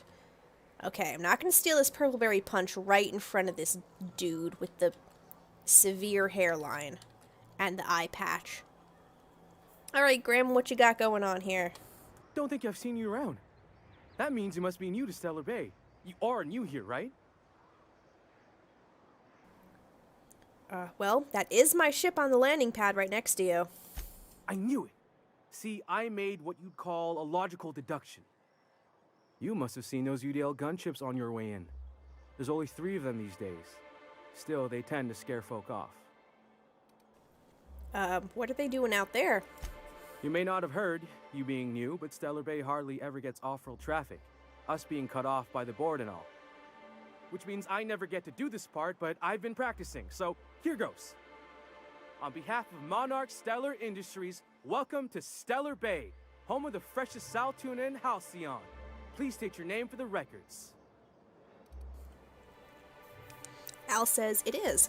I changed my path from 3D printed as it would have been too thick. I switched to EVA foam. Finished the base on Friday, just need to buy the fur. Interesting. I know a couple other craftspeople who 3D print fursuit head bases. Though I imagine there is a lot of minutiae and skill that goes into that, which I have no idea about. In the end, it is simply a method and a process like any other. You know, you can make a foam fursuit head that's too thick or too thin. You can make a resin fursuit head that's too thick or too thin. Same with 3D printing polymers, I suppose. EVA foam fursuit head. I can't recall if I've ever heard of somebody making a fursuit head out of EVA foam.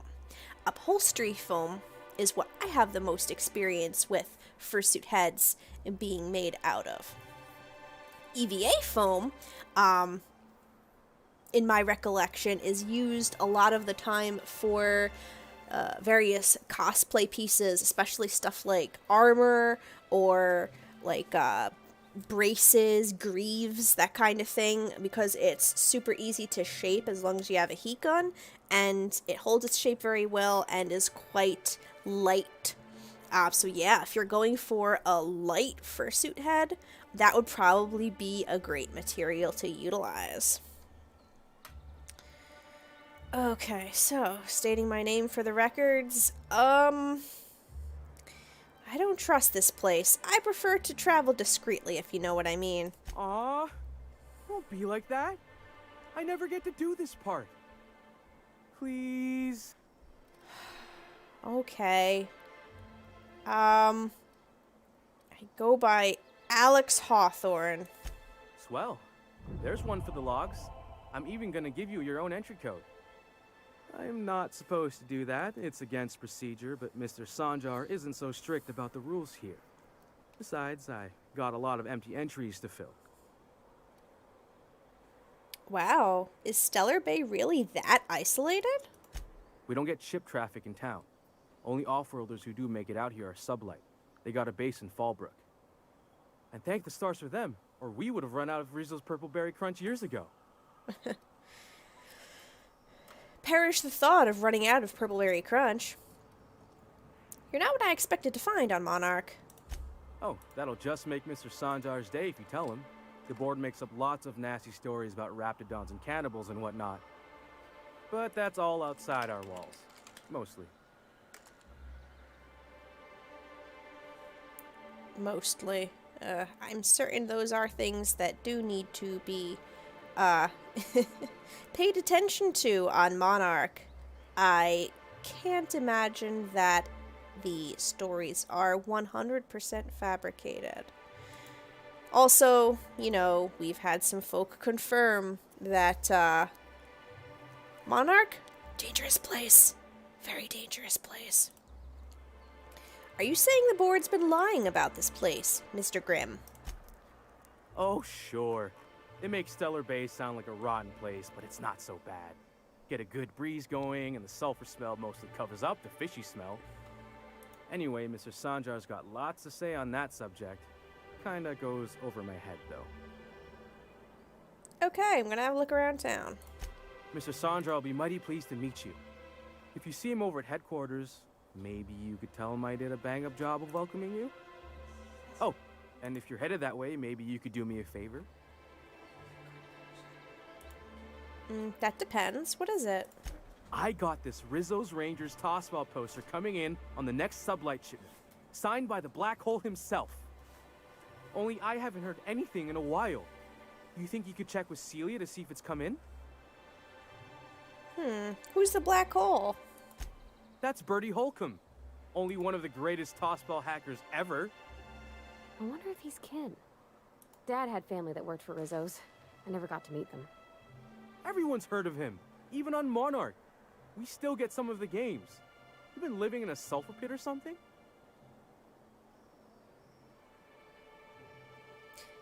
But why is he called the Black Hole? On account of him being the best hacker who ever played. Nothing gets by him. He sucks up every ball that comes his way. Well, that's a nickname. Okay, that's all I ever need to hear on that subject.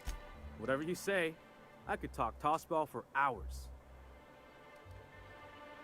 This poster sounds pretty valuable. I couldn't really say, I'm just a fan of the game. But the fancy collector types say the more people see these things, the less valuable they are. And I figure my poster's been passed around by more than a few people by now.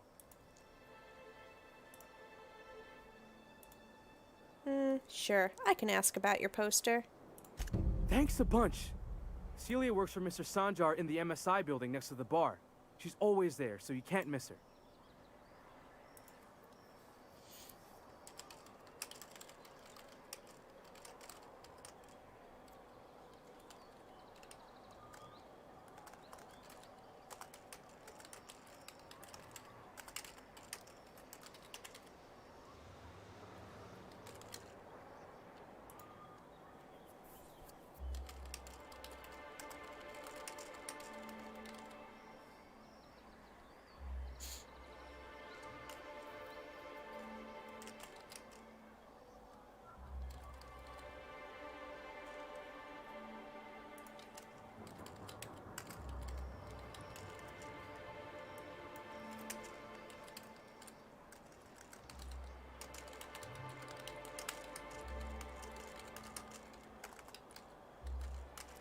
I am just making a quick social media post to let people know that I am still streaming.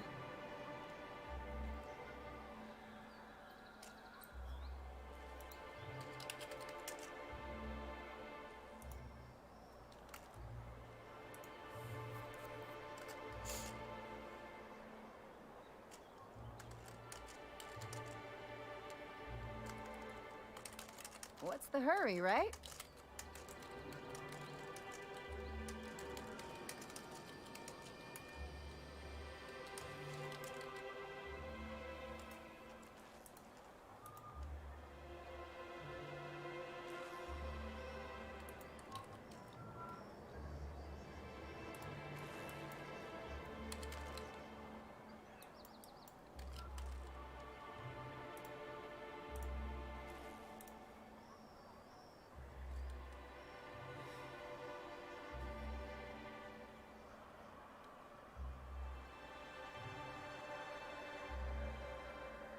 Oh my god, everything is loading so slowly. He do crunch them. And yeah, cannibals exist outside of the walls of Monarch, so you do have to be very, very careful.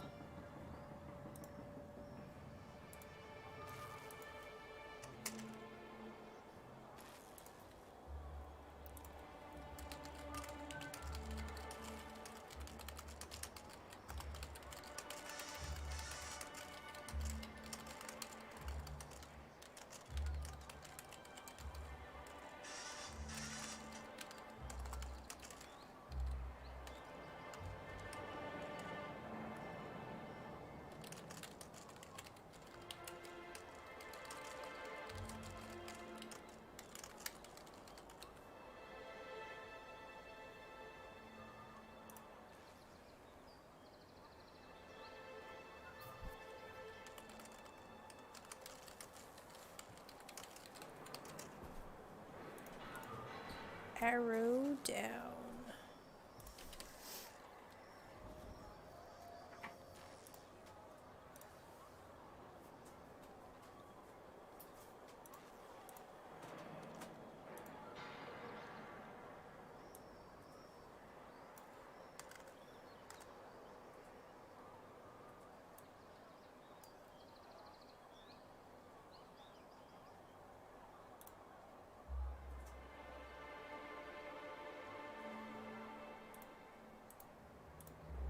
Heck yeah! Alrighty. So here are some vending machines. I am gonna see if I can sell some of my extraneous weaponry here. Because we got two, we really don't need two pickaxes.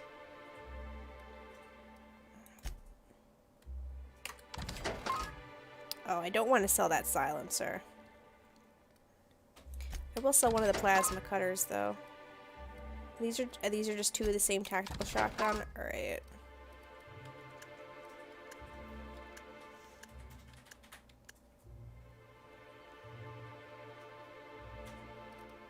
And I got my cute little shrink gray on me. We already cleared out the armor, so there isn't much to see there.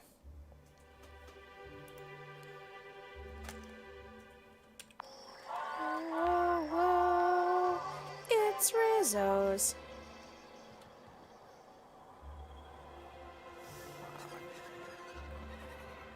Hello, do you have anything to say? We don't get many outsiders. Yes, so I have come to notice.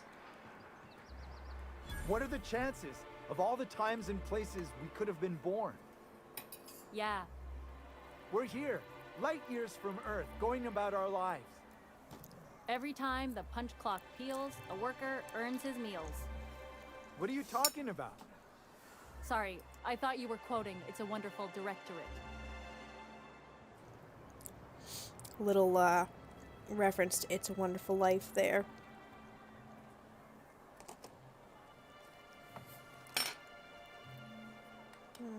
What's back here?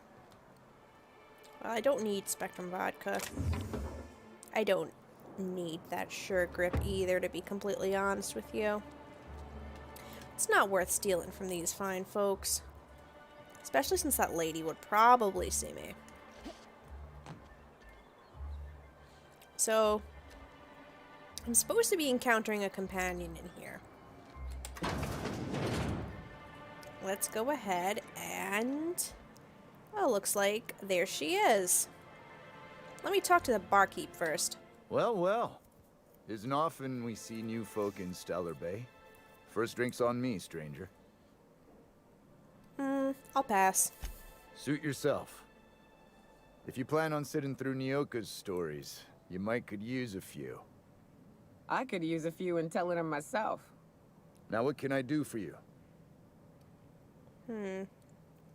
Well, why is this place called the Yacht Club, first of all?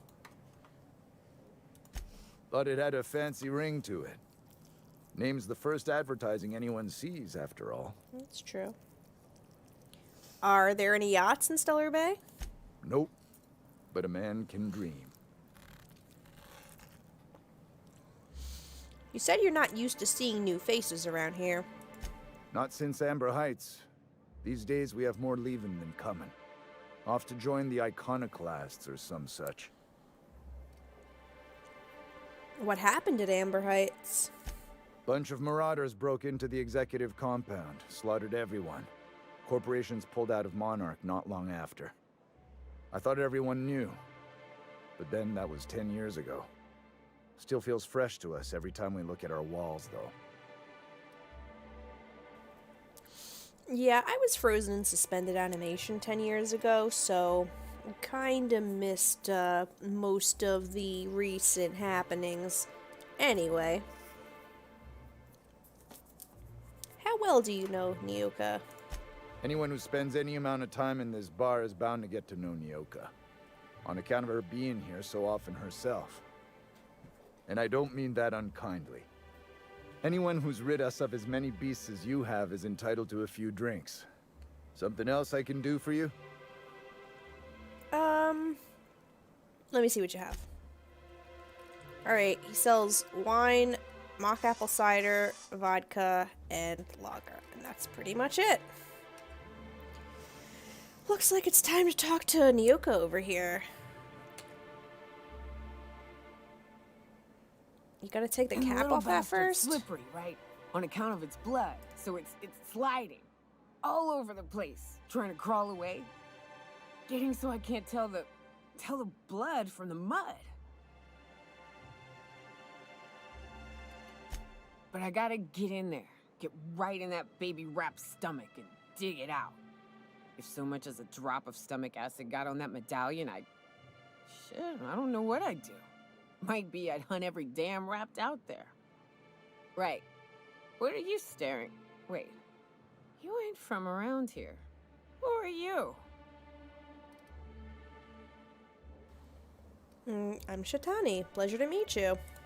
Ooh, charmer. Don't get a lot of that around here. Folks mostly grump at me about how I should join the MSI payroll. Nice change of pace. Buy me a drink, will you? I'll stay and chat, but you look like you've had enough.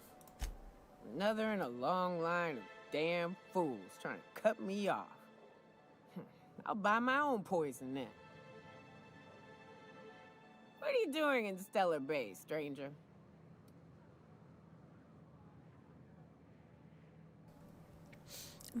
I'm told you can help me find an information broker. Well. Let's get down to brass nuts then, shall we? Wait, that ain't it. Brass rats? Let's talk business. I'm headed back out there after I sober up. You want a guide sooner than that? You'll have to get me something to clear my head.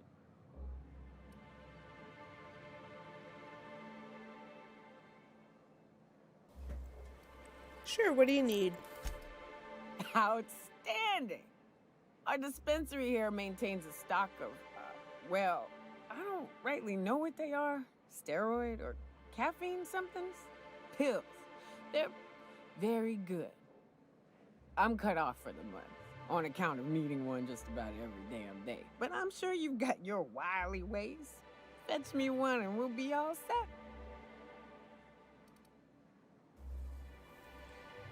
You mean caffeinoid? That stuff's just a stimulant. Well, they work. We got a deal or what? Alright, I'll be back.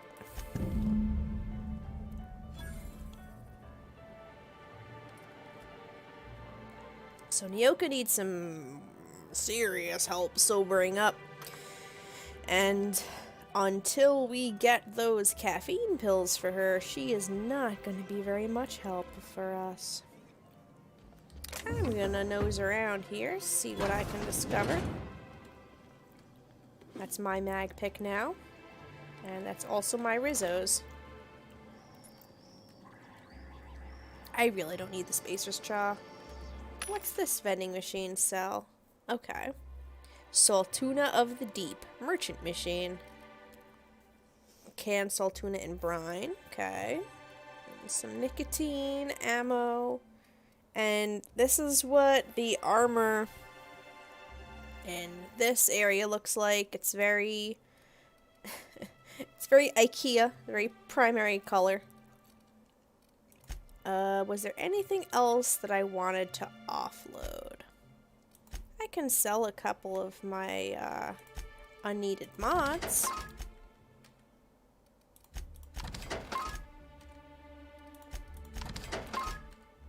I should really start modifying my weapons. I'm just, like, carrying the mods around at this point. Like collectibles. And I do have some junk to offload.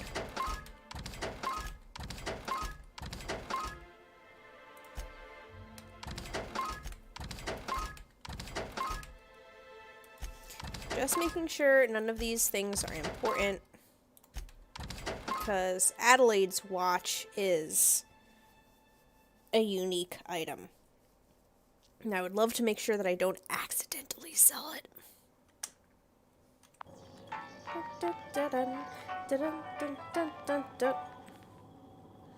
Now let's take a look at this here datapad. Nyoka Bar Talk Bingo Sheet. Several phrases have been marked off. Right between the eyes, there were 4 of them. That raft was this big. Took it down with one shot, and buy me a drink. IKEA armor. Yeah, build it yourself with nothing but wooden pegs and hex wrenches. There are no instructions, there's just a series of little pictures that you need to use. And there's a ton of little bolts and parts, and half of them get lost before you even open the box. That would be IKEA armor. The piano looks like it's playing, but nothing is actually happening. Sir, Maguire, I think your piano needs a bit of fixing. Hi, are you a person? Watch your step if you venture outside the walls. No, okay.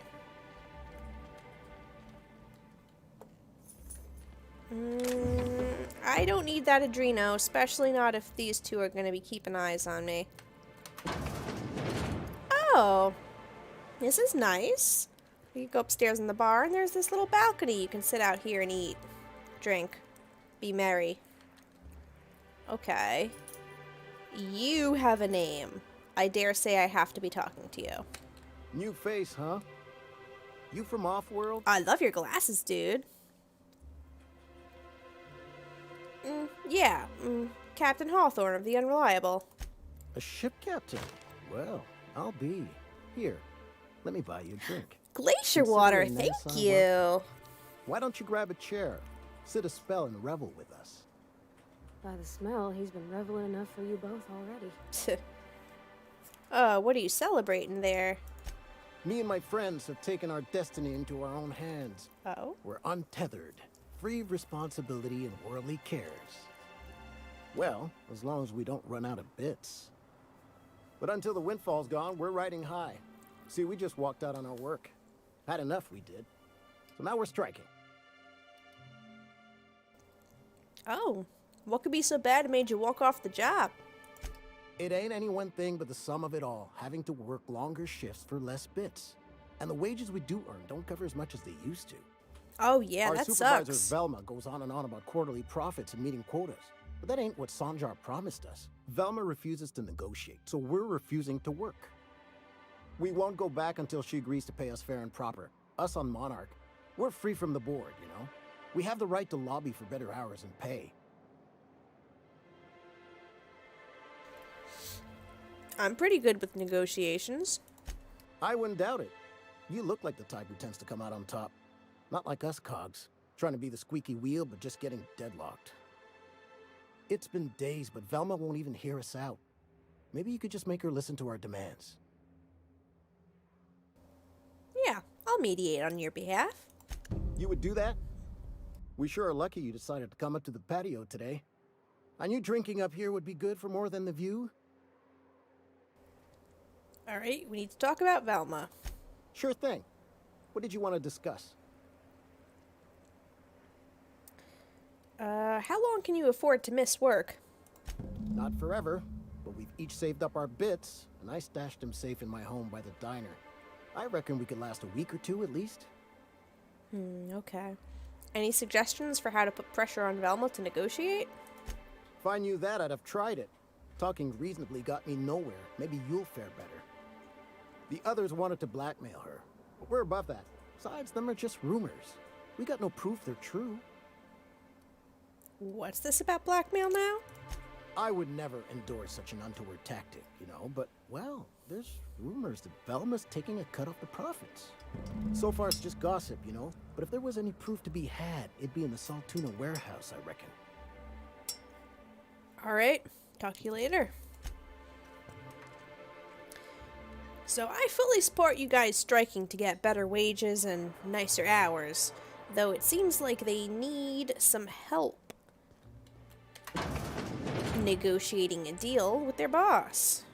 Sure, I'm a big talker. While I'm here, I can go ahead and see what I can do for you.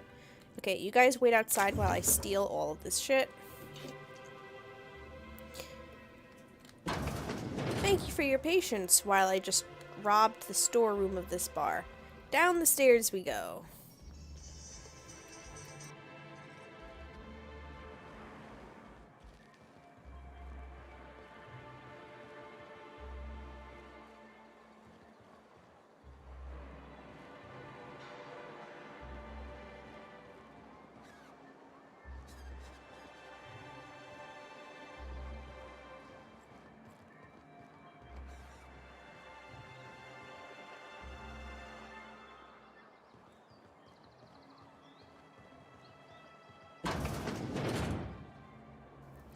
Okay, what do we got going on in here? Oh, this looks like some fancy-ass building. Hello. Wouldn't mind smelling like Saltuna if we could sell more of it. Are you not the receptionist? Are you just having a rest there, buddy? Oh, looks like a break room. And this is a bathroom. Nothing in here to take. I will take those armor parts, though. Look, it's a kitchen. You don't need armor in a kitchen. I'll just, relieve you of that. And this. And that. Oop. I'll take that Adreno. Thank you very much. Oh, hang on a second. Heavy grade face mask. I think I've had quite enough of wearing those on a regular basis. Thank you very much. And is this just a back door? Oh, this leads us to a different place in the building. This looks like an outside door. Oh, cool. Look at that! Saltuna! Fresh and ready to be frozen. From Stellar Bay. Cool! Look at that water tower. That's awesome. The vistas in this game are so neat. And look at those. You can see the rock formations and the planet in the background. So cool. Hello.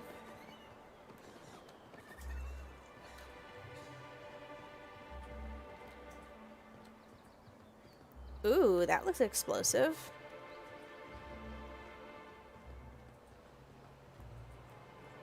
Transition to Stellar Bay Ruins south. Oh, that looks like... Uh-oh. Huh. It's a sublight contractor. He's been killed. He's got a bloody note on him. Most of the text on this note is obscured by blood, but you can make out the words Lilia and passcode antediluvian. I will take that. And I'll take the rest of that, too. He might have been trying to make his way over to this bin, though it only had a mag pick in it. I should hope he didn't lose his life just for a simple mag pick. Ah, yeah, your computer would explode trying to load these graphics. Yeah, I was very, very fortunate with the computer that I have. A friend was able to help me get a very good deal on it. I really needed this computer because my one and only laptop kicked the bucket last summer, which, as you can imagine, is not very conducive for a time when people are doing stuff remotely. I'm going to see where this takes us. Thankfully, I was able to recover almost all of my files from the hard drive.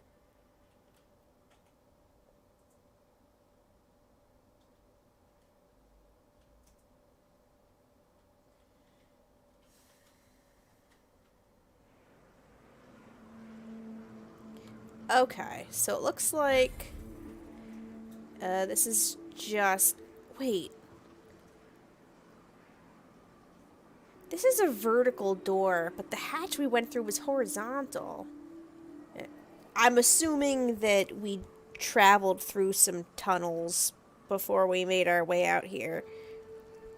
Anyway, we are now outside the city, where we definitely don't want to be. So I'm just gonna head back inside real quick.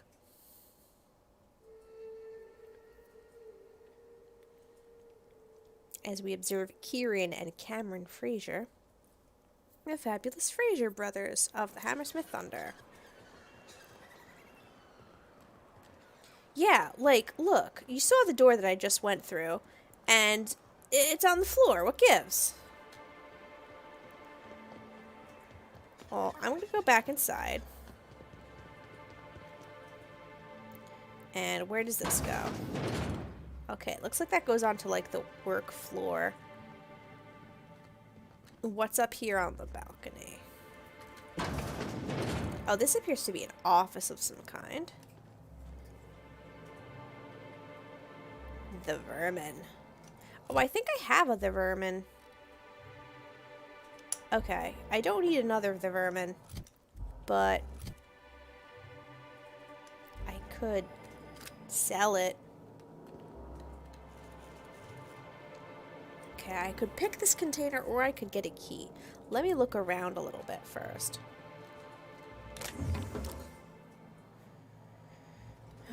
Maybe the computer terminal will help us unlock the container. This terminal is only to be used for official work on behalf of Monarch Stellar Industries.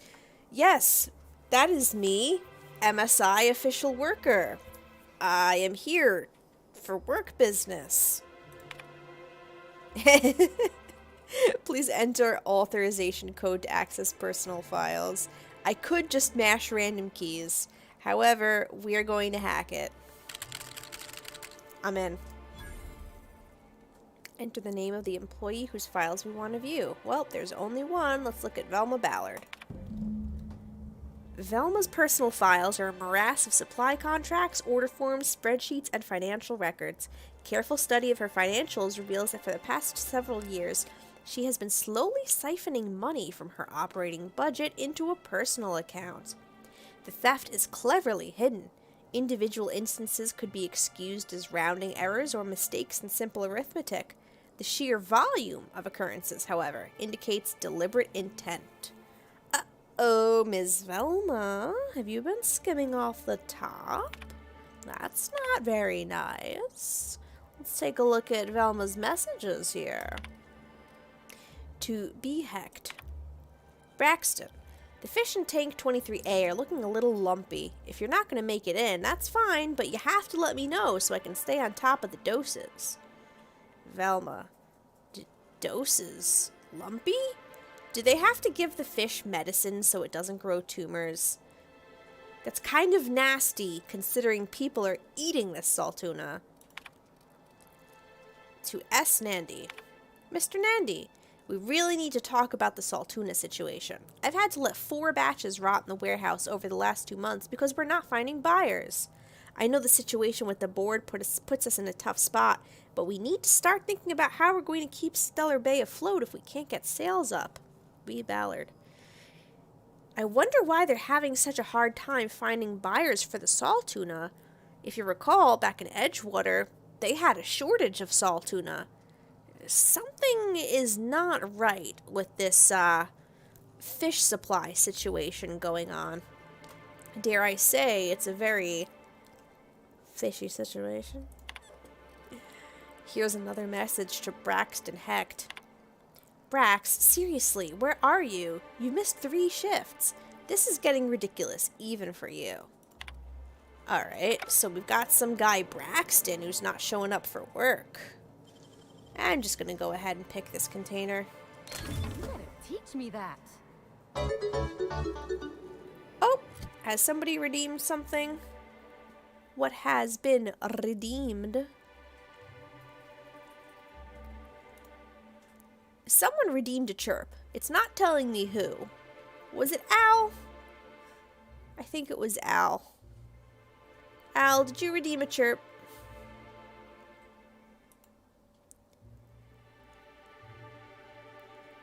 Well, in any case, a chirp was definitely redeemed. So a chirp you shall receive.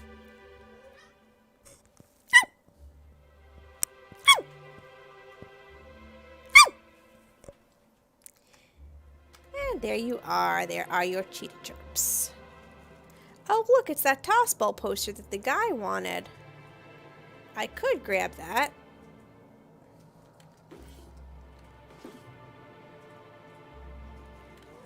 I will get the rest of these here weapons, though. Let me just double check what's going on with the poster.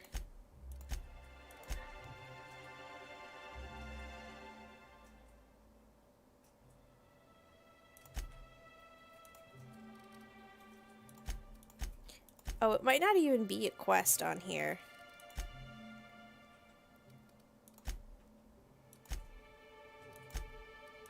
Well, while I'm here, I'm gonna do the negotiation quest.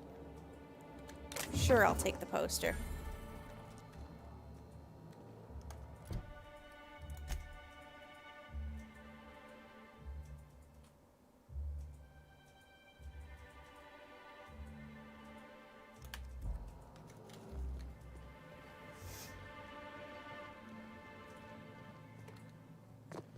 Now let's head in here.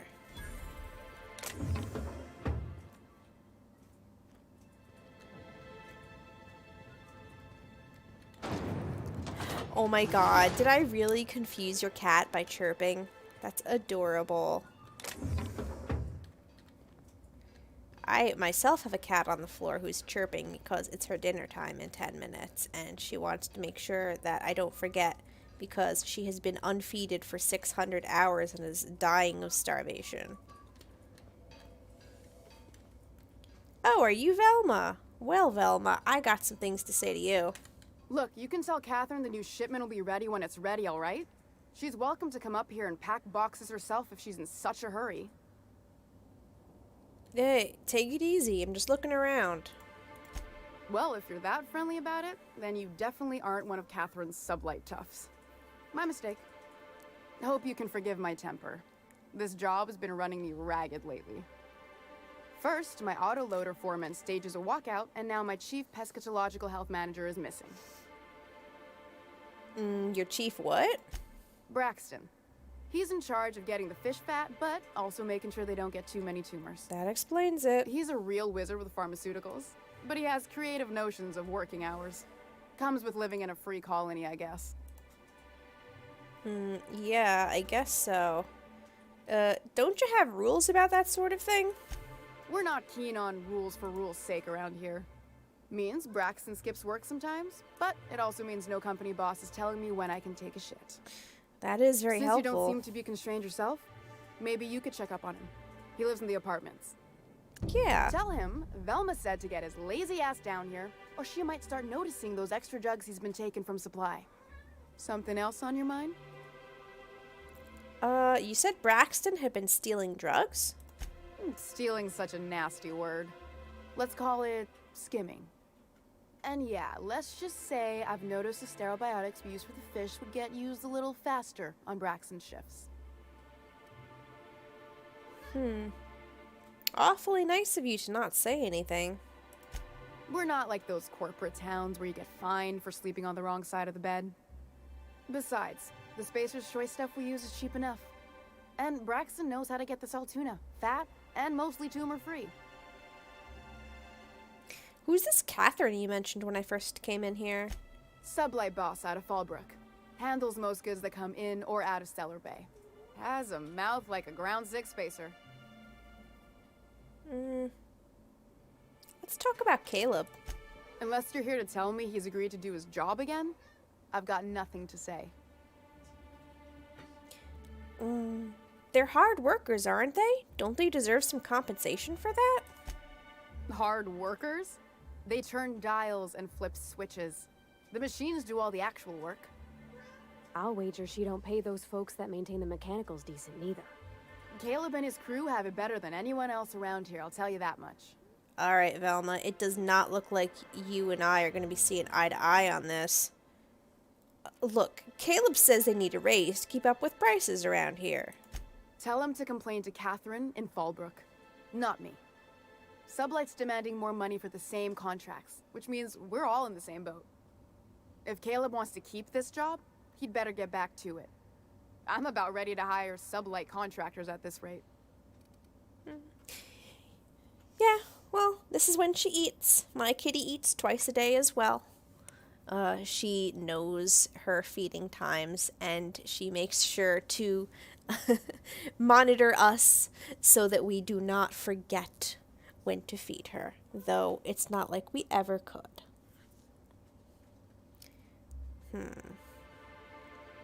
Well, before I try to negotiate with her, I'm gonna go see if I can check on that guy that she said is missing.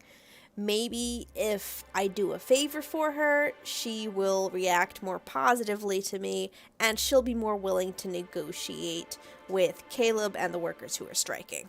At least, that's my take on the situation. Fine by me. I'll talk to you later. Okay, what's... Oh, I don't need to steal pasta from these people. Do you have a name? Oh, you do have a name. Hi. Plenty of work to do, especially with so many no-shows. That's interesting. You have a name, but you don't have anything to say. Ooh, mag picks.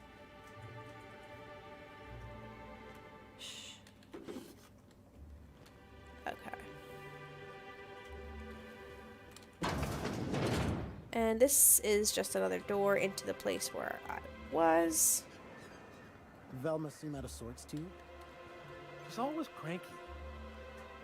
No, I mean more than usual. Wouldn't know. I made it a point to stay out of her way. Seems smart. Okay. Haven't botched any yet, right? Okay, good. Let's see. I think there was a quest about looking for the guy. Braxton hasn't shown up to work in a couple days, so Velma's pulling extra shifts. She asked you to go to his apartment and send him back to the Saltuna fishery. Okay.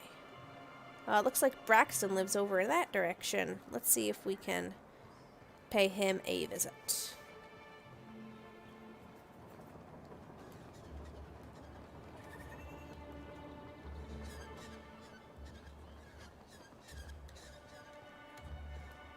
A mag pick. Okay, there's a dude, like, looking right at me, so I'm not gonna take that. What's this place? Oh, is this a different bar? Hello. A bunch of residents are hanging out here. Hi. Good day to you. Oh, a chef. Hello, chef.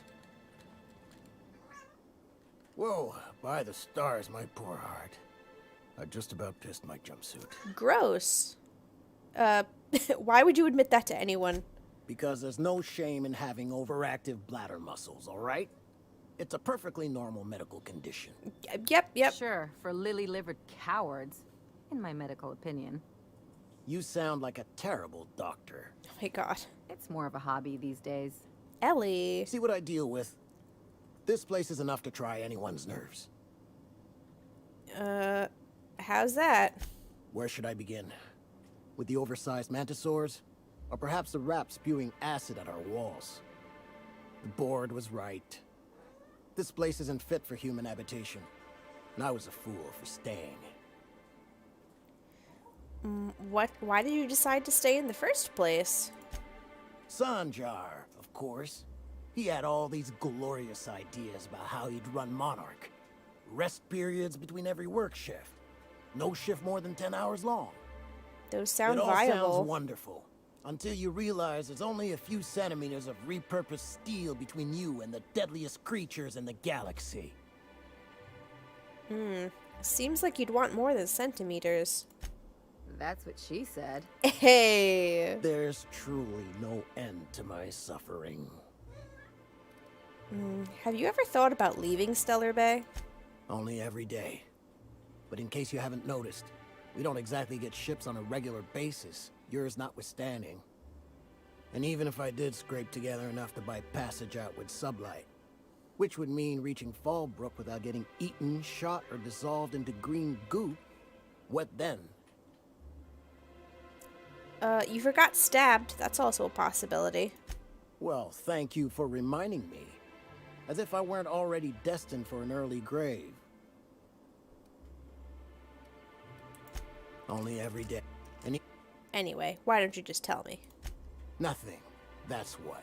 Because MSI is not in what you'd call good standing with the board. So even if I could get out of here, no one's gonna hire me.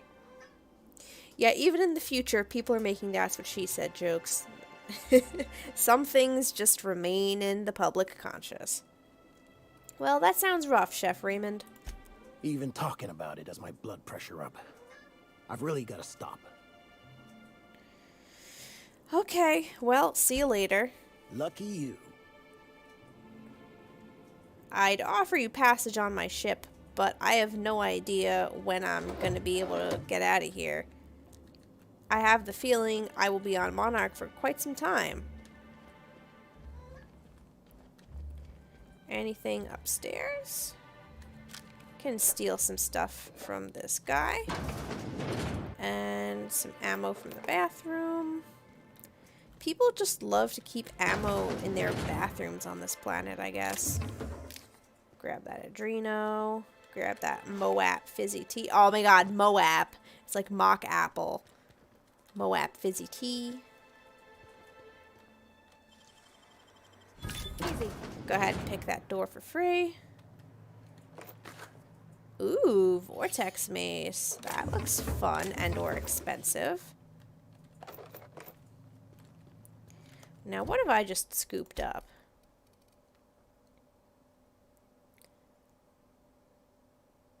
In response to the resistance that the thick pelts of many colony creatures had to standard melee weapons, TNL developed the Vortex Mace and its family of weapons.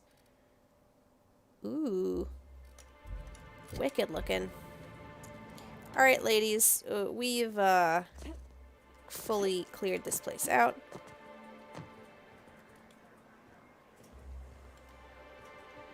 Hup. Ooh, I almost overshot, actually. That's clever. Thank you. I'm glad you appreciate it, Parvati.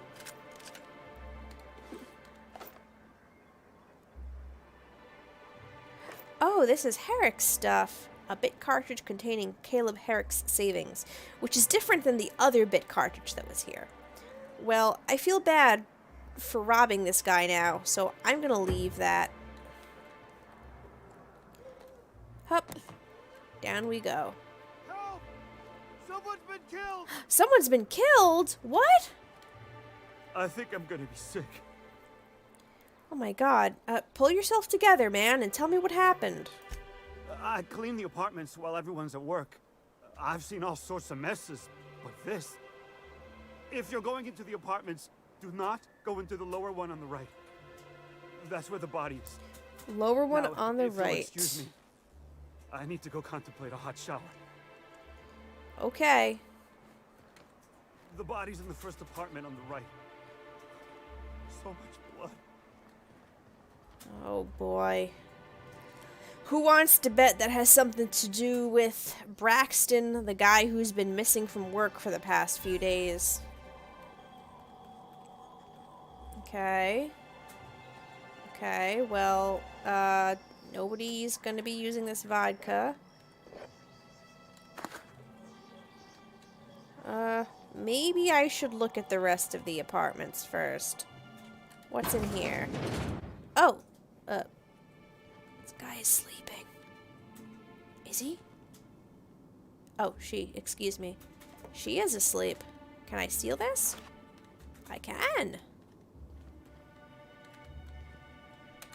I will also steal that Mr. Acid and the Borston beans. Ooh. Just call me Sticky Fingers Shetani.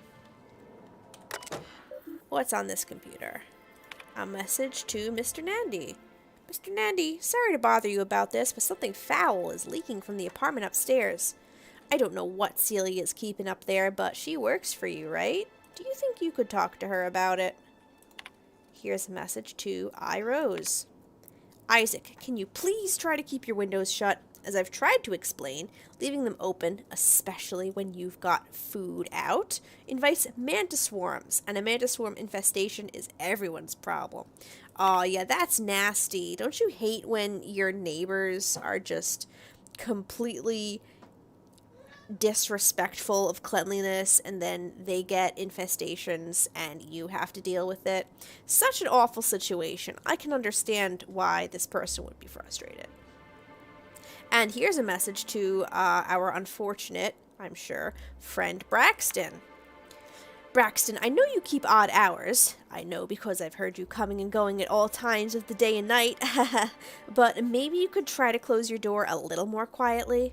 I have rather sensitive nerves, and every time I hear your door, I think we're in the middle of another Amber Heights.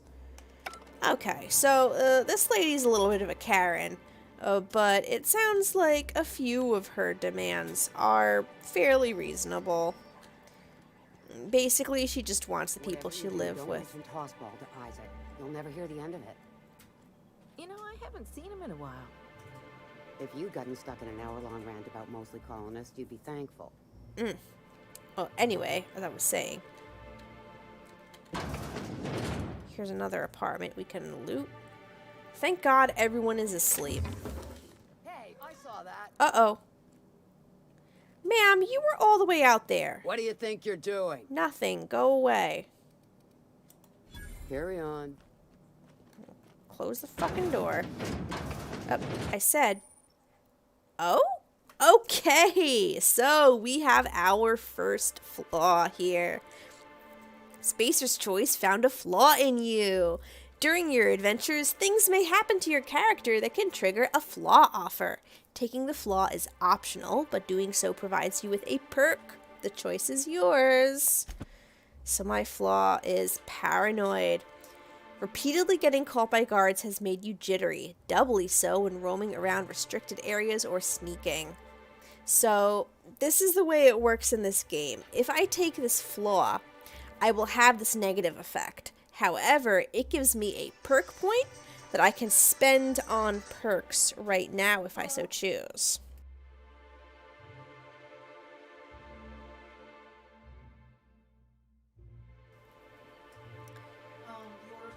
So I need to decide whether or not I will be taking this flaw.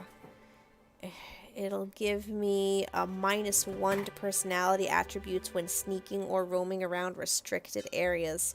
I do that rather frequently, so I don't think I really want this flaw. I'm gonna reject it.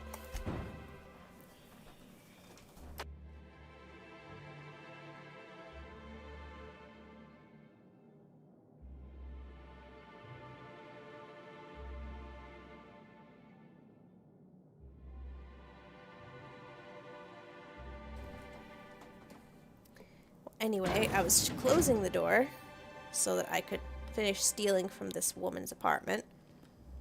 Such as... Whoa! Inferno Scythe! What the heck?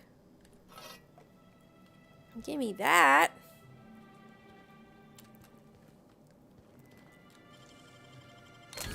Oh yeah, you got some good stuff in here. A bunch of towels. Lemon slap. Slap your whole family. That's the official catchphrase of Lemon Slap. You'll hear the ad drones say it. Hello. You have a name. Yeah, I know. The scythe is so cool. Hi, Laura. You startled me. Don't sneak up on a person like that, huh? Why is everyone in this town so jumpy? Jumpy? Who's Jumpy? I'm not Jumpy. I'm looking for Braxton. Have you seen him? Braxton? I've never even heard of a Braxton. Got nothing for you, sorry. Dilated pupils, anxious posture, muscle spasms. She's high on some quality stuff. A word? No! Okay, maybe, just a little. Braxton always has a good stash, and I just like to let loose a little. Stop thinking about the marauders and the raptidons outside, you know? So you do know Braxton. Where is he now? Oh, damn. He told me he was delivering to this house in the ruins south of town. Whole family had fallen sick, and he had some meds on hand. So maybe look for him there? South of town, huh? Okay. Hope he's okay. We should hurry, Captain. Alright, we gotta go check on that house where he would supposedly be at. Looks like that might be what she's getting high off of. Out for deliveries. Dropping a care package off with the Mathers in the old ruins south of Stellar Bay. Be back soon. Laura, I know you're reading this. Stay out of my things. So it looks like Braxton first saw her coming in here. It's not worth stealing from those assorted...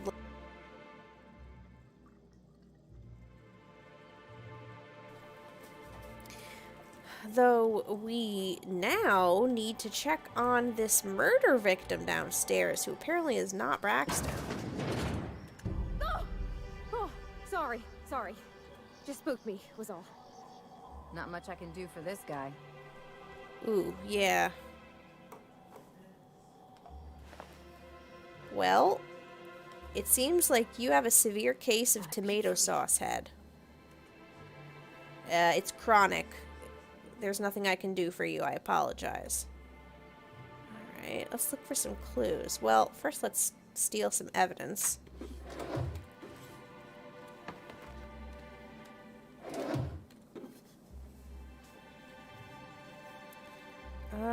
Okay. Hello, what's this?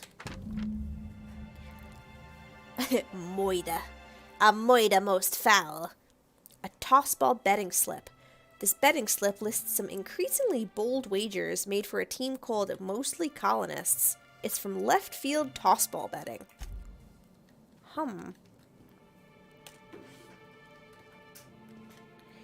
Anything else of note here? It's a bag. A hastily packed suitcase. Several ragged outfits, all of the same cut and color, were stuffed into this suitcase.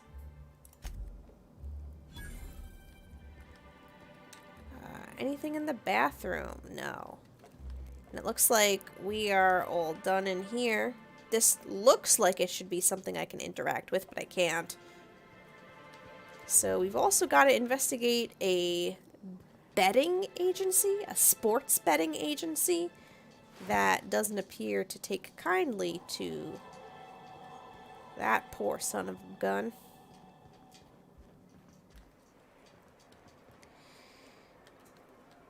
And it looks like if we want to figure out what happened to Braxton, we're going to have to leave Stellar Bay.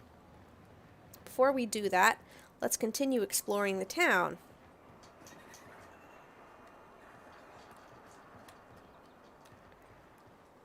As I'm certain there is more to be seen here. Hi. We're not the best equipped, but scouting for rats keeps us on our toes. I'm sure. Hello. We don't get many outsiders. I'm not gonna bother picking that. There's too many people around to see me. Alright, so we are circling back around to this building. That we've been in. Huh? Did you have a name? Oh. The body's in the first apartment on the right. So much blood. Yeah, sorry about that, buddy. I hope you were able to go home and take a shower. Okay, nobody will see me if I take those.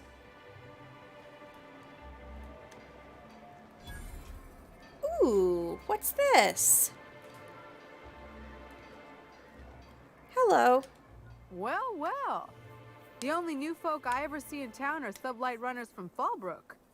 But you don't look like one of Catherine's. I sure am not. What can I get you?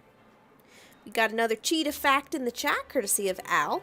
Cheetah fact number 18. The cheetah's diet consists mainly of small to medium hooved animals, including gazelles, impala, and springbok. Asiatic cheetahs will also hunt hares, goats, and even livestock. Yes, that's very true. Our cheetahs are built for speed, so they cannot often take down some of the larger prey that you see predators like lions or hyenas bringing down. Things like wildebeest or zebras. They typically hunt very small, very quick, and very light prey animals. Alright, what do you All sell? sales are final, unless you threaten me. I'm kidding. Don't threaten me. I won't. Don't you worry. Alright, so she sells weapons and armor and cysty pig tumors. Great. Oh, man. Yeah, okay. Do I have some spare weapons to offload on you, ma'am? I do. I have an extra vermin you can take. I have an extra plasma rifle. And spare sentry saber. Why is this one in such poor condition? Oh, this is a regular sentry saber, and this is a sentry saber Mark II. La-di-da. Okay. No more duplicates here. Or actually, another plasma rifle. There we go. Now I've got one plasma rifle. I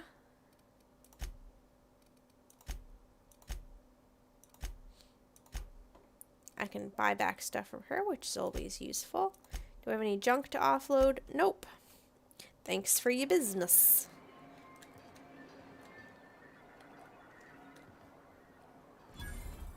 Sebastian Adams Wildlife Emporium? What the heck? Wrapped musk and canid eyes, right here. Oh, hi.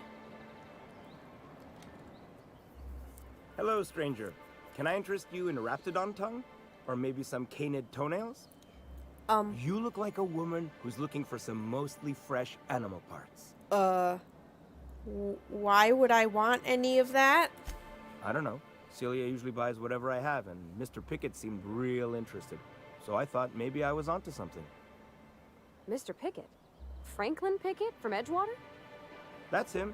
He'd been here years, but he always talked about going back to Edgewater one day. Parvati, you know who he's talking about? Sure. Mr. Pickett used to run the community center outside Edgewater. He had this grand idea to make it a museum for halcyon. Oh, I remember that guy. As my dad told it, Mr. Pickett was always going on about getting a manta queen for the last display. He left the Vale, gosh, years ago. He came to Stellar Bay years ago, just before the board cut us off. Ended up stuck here. He was always real interested in our monsters. Manta queens, especially.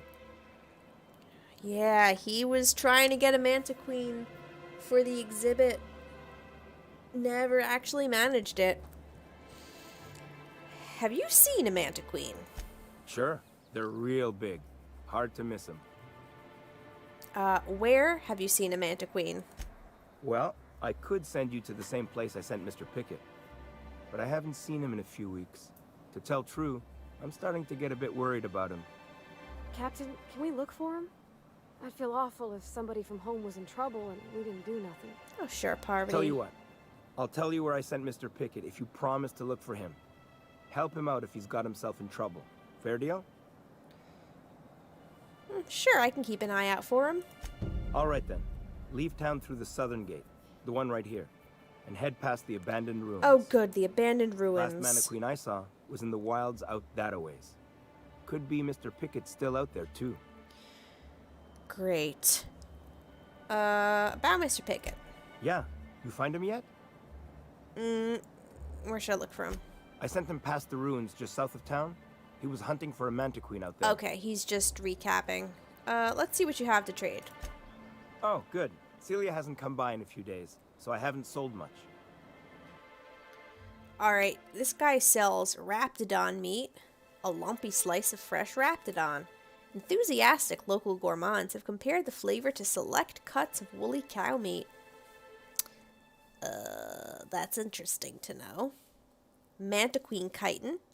A piece of chitin taken from a Mantiqueen. The carapace of a Mantiqueen is flexible and pliant, yet strong enough to resist gunfire. Raptidon flank hide. What Celeste wants with this is anyone's guess. Manta carapace. The mantisaur carapace is formed by the fusion of prosomal dorsal segments into a single unit. This one still has some fleshy bits stuck onto it.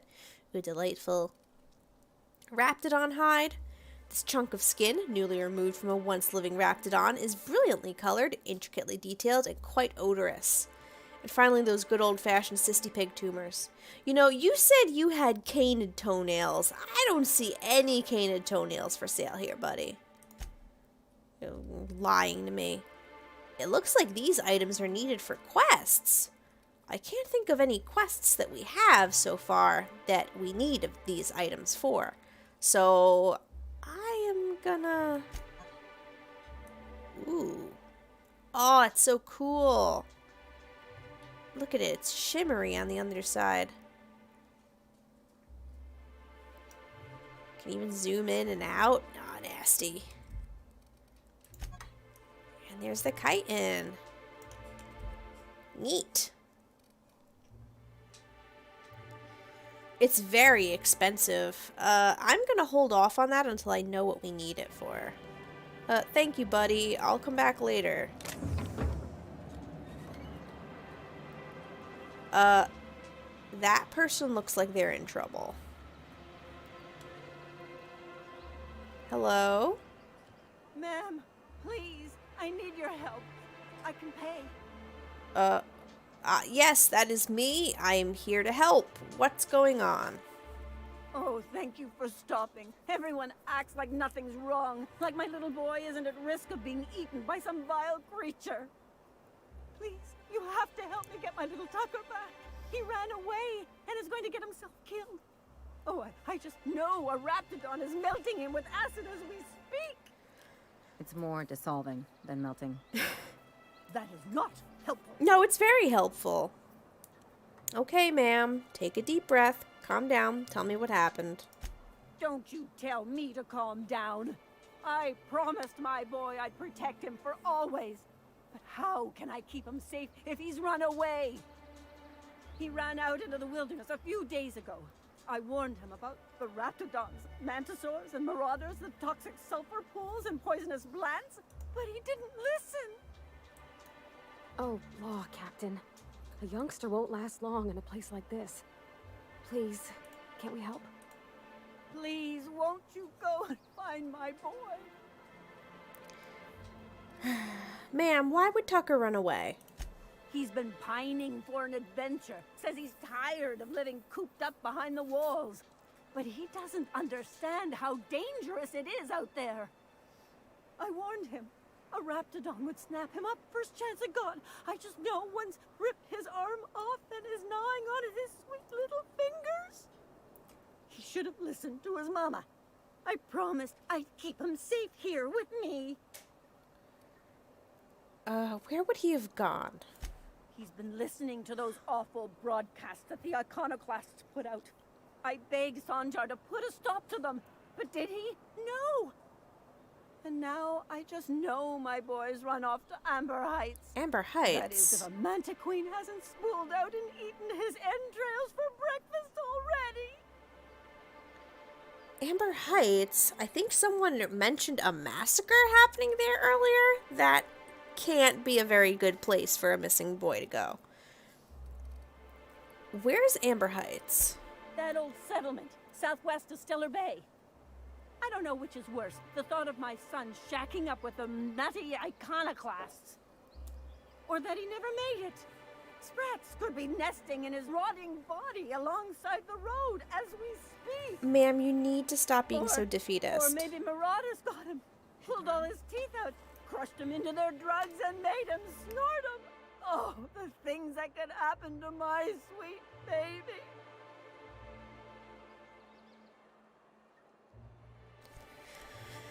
Ma'am, okay, what were you saying about the iconoclasts? Those low-life degenerates, leading innocent boys into a life of danger. Oh, they make it sound so exciting, like it's noble to risk it all out there, fighting for the greater good. How noble is it to worry your loved ones? Not at all, I say. But still they preach their sermons of anarchy and rebellion to anyone who'll listen. If they weren't holed up in Amber Heights, I'd knock them all upside the head. Oh, we got a bunch of tooth snorters in the chat, apparently. Ma'am, did you say there was a reward involved with this request? Well, I guess I can't ask you to leave the town walls for free. It is deathly dangerous out there. I've got some bits saved up for a rainy day. I'll give you every last one if you just bring my Tucker back to me. I won't even be mad at him running off. You tell him I won't be mad. Saving up for a rainy day? Well, ma'am, Ms. Agnes, it looks like the sky is cloudy. I will help you find your son. Thank you. Oh, I know he'll be safe now that someone's able to fetch him home. That's not how it works. You look for him in Amber Heights, you hear? It's down the road southwest of town. I'm sure he made it that far. I just know it. Well... And if you find any of them iconoclasts indoctrinating my boy, you punch them in the mouths. Tell them what I think of them luring little boys away from their mamas. It's immoral. A second ago, you were saying how you were sure he was being blasted with acid as we speak, and now it's, oh, I'm sure he's fine and he's just in that city, so you just need to calm down, okay? Just calm down. Yeah, there's a guard over there. I am not going to steal these items. It looks like some fungus has begun to grow on this building. I wonder if a person lives in there. Alright, so there's a lot going on out there. Let's see here. Where? Miss Ellie, Dr. Finhill. I noticed your pistol's been making a funny noise. What are you talking about? I oil it every night. Well, look here. Your slide's not recoiling fully. You might be due for a new spring. I could take a look, maybe fix it for you. Sure. I'm short on bits at the moment, but I'll pay you back. Oh, no. I mean, it don't cost nothing. I got a spare spring in my pocket here, even. Everything's got a price. Oh, that's very sweet of you, Parvati. And it's interesting how such a short interaction can tell us so much about the two characters. Parvati is very, very generous and always willing to please and help out, while Ellie is excessively mistrustful of everybody that she comes across. Character development in this game is wonderful. Okay, we've not been in that building yet. I just want to do another pass around And yep, here's the yacht club that we started at. And yep, it's the same building. Nobody in there. Smells like rat in here. Oh, it does work. I bought some musk from Sebastian. Oh my I god. love the Saltuna smell. Oh my god. Trust me, this is worse. Oh, gross. Ooh, I haven't been up these stairs. What's over here? Wait, haven't I? Okay, no, I definitely haven't been up here. Well, I'm stealing this stuff from these people. Dispensary. Okay, I've not been in a dispensary. Let me enter this building more properly. Oh, hey, tossball betting. Wait, these belong to somebody. Is there anyone around here to watch me stealing? That guy looks like he's busy. Thank God. He's kind of pointed in my direction. Anyway, the bin was empty, so... Let's check out this betting place. Hello. Ooh, you're the new face. Wow, you must be up on all the latest tossball games. So who do you follow? Wait, don't tell me. You look like a Hammersmith Thunder fan. No, Glacial H Mammoths.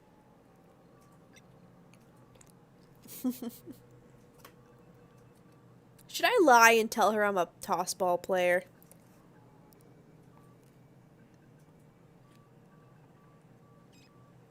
Sure, why not? I'd heard they'd gotten a new hacker.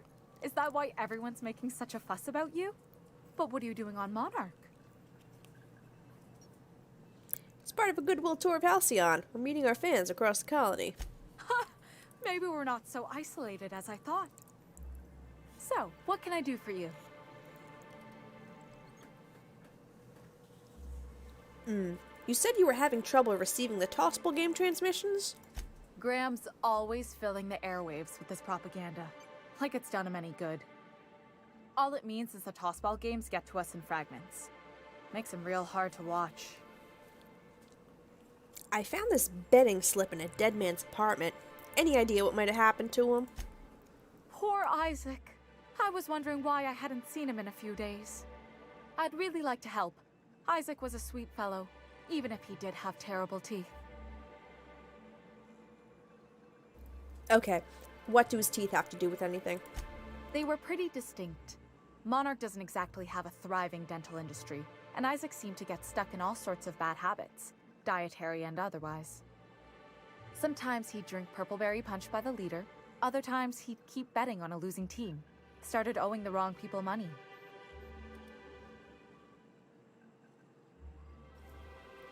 So who do you owe? I don't know for sure, but I saw Elijah and his buddies pushing Isaac around. They're hooligans from Fallbrook. They sweep into town, drop supplies off behind the warehouse, and spend the rest of their stay getting rowdy over tossball games. They usually loiter in the alley behind the yacht club. They're not allowed in the bar anymore. I bet you anything Isaac ran into trouble with one of them. Thanks for the tip. Mr. Sanjar will be pleased to hear about it when you're done. I know he gets fed up with the Fallbrook bullies, but there's not much he can do.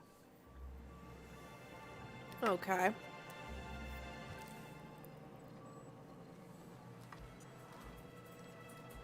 Cozy little place she's got in here. A lot of decorations. Aw, Rizzo's Rangers. Tossball stick and blocker, available now with a lifetime contract.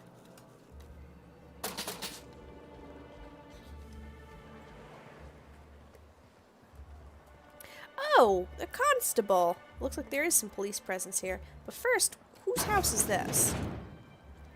Oh, this isn't a house. What is this place? Okay, everybody inside, inside, inside. Step lively, step lively. They stole his teeth. Those tooth snorters. I don't even know whose house this is, but I'm taking everything. The heck is with people and teeth on this planet?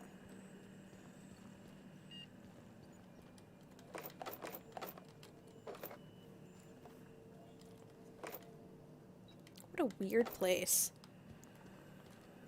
I can't even use this computer. What is this place? Okay, maybe it has to do with a quest that I have not uncovered. That seems like a lot more than just a simple location. Okay, I can't enter the constables. Oh, where does this ladder lead?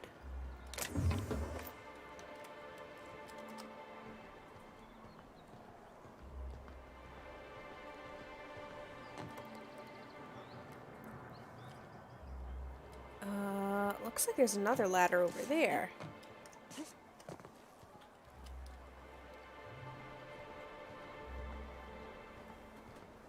Is this like a secret passageway or something? Okay, okay. Weapon parts, plasma carbine. I thought I saw an open... Yeah, there's the open door. I hope it doesn't lead to the teeth stash. I do not want to come across a stash of teeth. Am I going to break my legs? I did not break my legs. Haha. Alright. Alright. Alright. What's with these people and just leaving stuff in random containers? Okay, I've not been in this building yet. Hello. Oh, okay. I was stuck on the doorway. Got scared for a minute. Teeth. Teeth. Hello. Hello, dearie. Why, I don't believe I've seen you before. And with sweet cheeks like those, I'd remember. Quite the bedside manner, lady. Well, it's so rare I get the pleasure of new company. What can Auntie Abigail do for you? Are you in charge of handing out medicine? Yes, indeed. Someone's got to keep Stellar Bay's people healthy and energized. You certainly seem excited about your job. Oh, but I am. I get to see plenty of my neighbors here, and I do dearly love a little gossip. Ah, there you go. Well, I've been asked to pick up a caffeinoid supplement. And what a helpful young lady you are. Nothing like a little pill to liven up the spirits. Nice. Whiskey helps, too. Please leave medical advice to the professionals. Now, dearie, who's this pickup for? Oh my god. I'd know, Auntie. You'll have to pry that secret from my sweet little cheeks. Don't blame me if I puke on your shoes. Aren't you a saucy thing? I may not be a fresh young thing anymore, but with age comes experience, dearie. Look, that's just the demographic of people that live in Stellar Bay. Oh my god, I can keep flirting with her. Much as I'd love to. My rheumatism is especially fierce at the moment, and I'm all out of my medicine. But I'd hate to send you away empty-handed. You were here for caffeinoid, weren't you? Who's it for?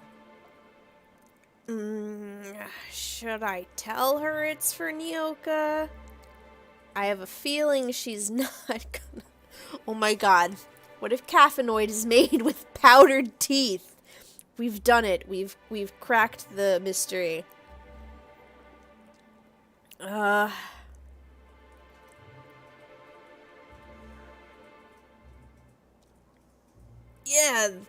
they're my pills. I'm so sorry, but with the iconoclasts and the marauder filth chasing away what little trade we get, I'm afraid I have to reserve my supply for Stellar Bay residents. Our reserves have gotten so low, I've even had to start locking the supply room upstairs. Isn't it a shame what some people will do to get a little extra? Oh, real shame. Oh, that's just awful. Isn't it just? I'd make an exception for you if I could, my little cherub. Is there anyone else needing a special pickup from Auntie Abigail? Yeah, Nyoka. Oh, her. Oh, you're familiar. It's none of my business. But I have told her Dr. Williams would bump up her monthly allotment if only she'd join MSI. Contribute like the rest of us. Now I've gone and said too much. And you know me, dearie. I don't like to pry. Doesn't anyone else on Monarch have caffeinoid? If so, I would love to know where. Sublight supplies don't come cheap. She is full of teeth. Just look at all of them. Not. Fleecing's the mark of a real professional. Look Believe how many me, teeth she has. There's nothing I'd love better than to help you. But there's not much I can do. At least 32.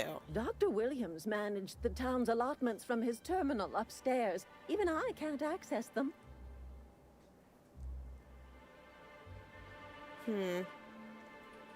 Okay, let's try to butter this lady up.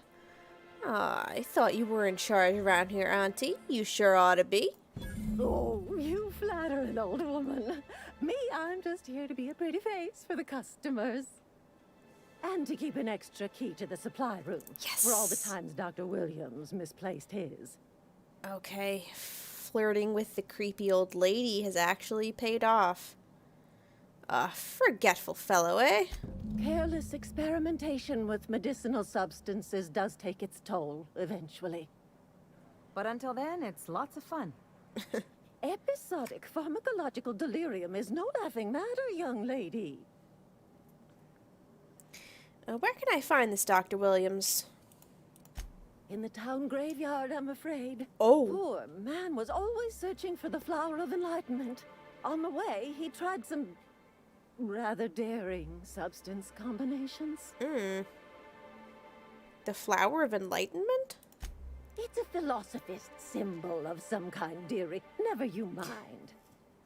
The Oh, graveyard's near the southern philosophism. ruins. You're certainly welcome to pay our respects, but the bodies tend to attract beasties. Do be careful. I'd hate for anything to happen to you, dearie. I should have had, the vicar come with me. He could have talked to her about that. Well, I guess I'll have to figure this out on my own. Chin up, dearie. More teeth and graves. There's just so much teeth stuff in this game.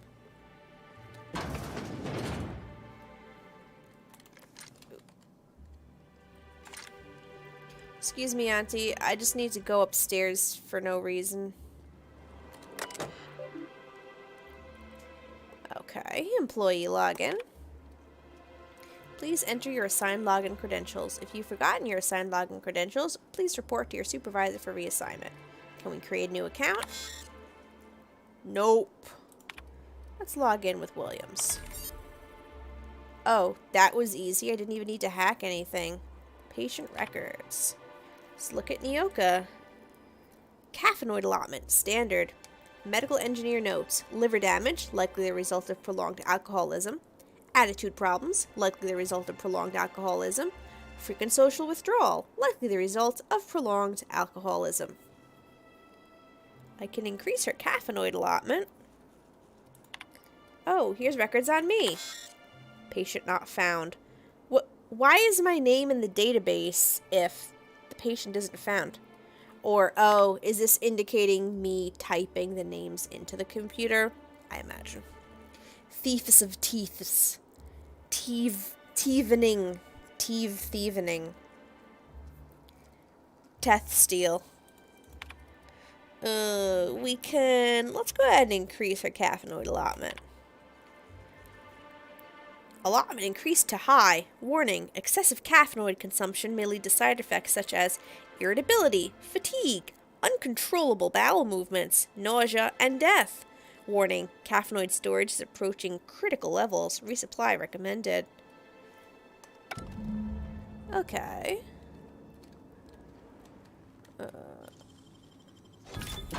Let's take a look at what's in the dispensary. Ooh la la. I'll take all of that. Ooh, caffeinoid.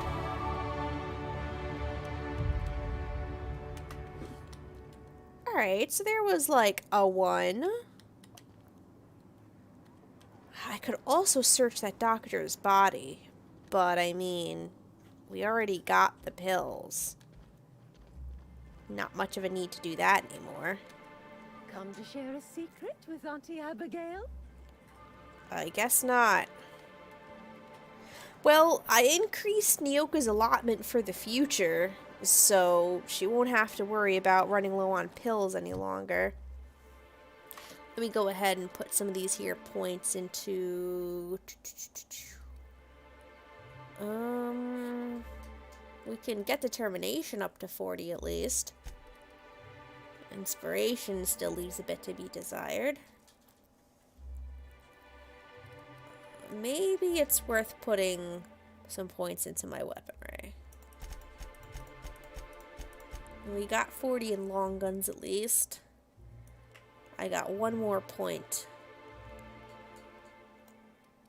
I can dip that into leadership.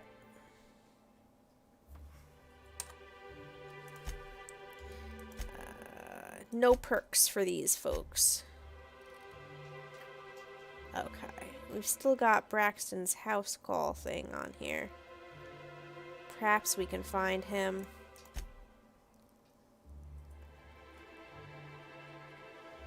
We can also search Dr. Williams's body. Though that would just be to get a key to the medical supply room, so we don't really need that considering I just unlocked the door. Okay, this is looking for the little boy who escaped. He's with the iconoclasts on Monarch. This has to do with the guy who got killed. Yeah, maybe we could check them out.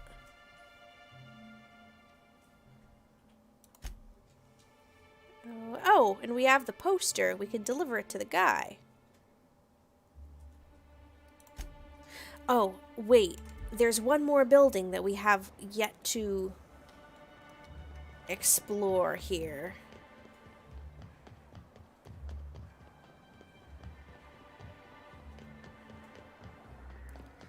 That is... You take real good care of your pistol, Dr. Fenhill. I oughta. It's kept me alive this long. I mean, you treat it nice. Makes me happy to see, because I feel the same way about my wrench. Look, it's a tool that does a job. Feelings got nothing to do with it. It's okay. You can feel attached to inanimate objects. Alright. Could I get another advance, Mr. Nandi? Just make sure it's properly logged. Oh, am I interrupting? I'll note it next to the others, sir. Hello. I'm going to talk to you first. Greetings, and welcome to Monarch Stellar Industries, producers and purveyors of the finest salt tuna in Halcyon. What can I do for you today? What was that exchange about? Are you having money trouble? Or is he not paying you on account of how he tried to fix the thing his own self and busted it even worse, and then said you wasn't fixing it fast enough, so he's docking your wages again? Not that I got any prior experience with such. Oh, of course. Not at all. Mr. Nandi treats us all right and pays us well. I just spent most of my paycheck on Raptidon acid. Oh, what'd you need that for? Do you normally blow your money on Raptidon parts? Of which I didn't realize acid is a part, but you know what? We'll roll with it. Laws, no. Sometimes it's canid teeth, or mantis worm wings. Whatever Sebastian has in stock, really. Why are you buying so much from Sebastian? So I can talk to him, of course. He doesn't get going about much else. I reckon she's got a little bit of a squish on this fella. He's sort of the strong, silent type. Unfortunately, my apartment's kind of filling up with his stuff. And some of the neighbors are complaining about the smell. Oh my god, these people and their inability to communicate revolving around romantic situations. Just ask him on a date, lady. I couldn't. What if he says no? Then you don't go on a date. Maybe you could ask him for me. I mean, a no would still be bad, but it won't be quite as embarrassing if you ask. What? Oh, Mr. Nandi's doing that thing where he breathes through his nose real slowly. I'd better get back to work. Well, wait, I'm curious. What do you see in Sebastian? He doesn't talk much, but he's got this quiet intensity, you know? Like there's stuff going on inside his head that you have no idea about. Plus, he's got great legs. It's hard to find a man who doesn't skimp on lower body exercises. Oh. Good to have standards, I guess. Okay. I know what I'm looking for. Celia's a leg lady. Do you really want to be with someone you can't talk to? You think that's what I'm looking for? You're funny. Oh, you're in it for non-talking reasons. Say no more, Celia. Sorry, sometimes I get carried away. Yeah, I'll talk to you later. And by later, I mean right now. Have you talked to Sebastian yet? What did he say? Grim asked me to check in with you about his tossball poster. You know, sending you is the first bright idea I've seen from that man, because I told him to stop bothering me about it a week ago. I still don't know anything about it, but if you want to help him, Velma's the one to ask. She's in the warehouse. But I'll warn you, Grim wore her patience thin a long time ago. Oh, okay. If that's all you have to say about it, because I already know where the poster is. Talk to you about Sebastian? Oh, have you talked to him? No, not yet. Hello there, Mr. Nandi. Well, new business turns up at last. Celia, didn't I tell you our new statistics-based advertising model would be a hit? I'm not here to buy stuff. That you did, sir. How can yield improvements of 26.7% not quicken the pulse? How can 32% cost savings not moisten the loins? I don't want to hear you talking about moist Posed loins. these very questions. Clear my schedule. This newcomer has a meeting with me. That's very generous of you. Celia, will you make a note of that for my self-review? Very generous. Noted. But not so generous I can't drive a good bargain. Now, who sent you? Rizzo's, perhaps? Or Auntie Cleo herself? I'm just looking for the information broker. Hiram? Why, he's probably still out at Devil's Peak. Not that he's had the courtesy to notify me, at any rate. But if you're here for him, I suppose that means you aren't here for Saltuna. Moist. Oh my god. I'm not gonna go off on this poor guy we just met. Hey, could always be both. Now, there's no need to humor me. I'm used to this particular letdown. Seems like you're having a rough time, Mr. Sanjar. Are you doing quite all right? Oh, don't worry on my account. This is merely the latest in a long line of professional erotic and athletic disappointments. Oh my god. Now, I had hoped that livening up our advertisements with enticing figures would draw the other corporations back to our bosom, but it seems we're back to the drawing board. The people in this colony have a serious problem with over-fucking-sharing. Okay, what exactly are you hoping to accomplish? Thanks to the so-called hazard clause, Monarch has been cut off from the board's resources and protection for 10 years now. Now, we've kept ourselves in business by trading with individual corporations, but given the off-the-books nature of those transactions, such arrangements are precarious. Sounds like you're freer than anyone else in Halcyon. Why not embrace it? Exactly what I would have said, if I'd been paying attention. You talk like Graham. Freedom always sounds nice, doesn't it? It makes a rather pretty slogan.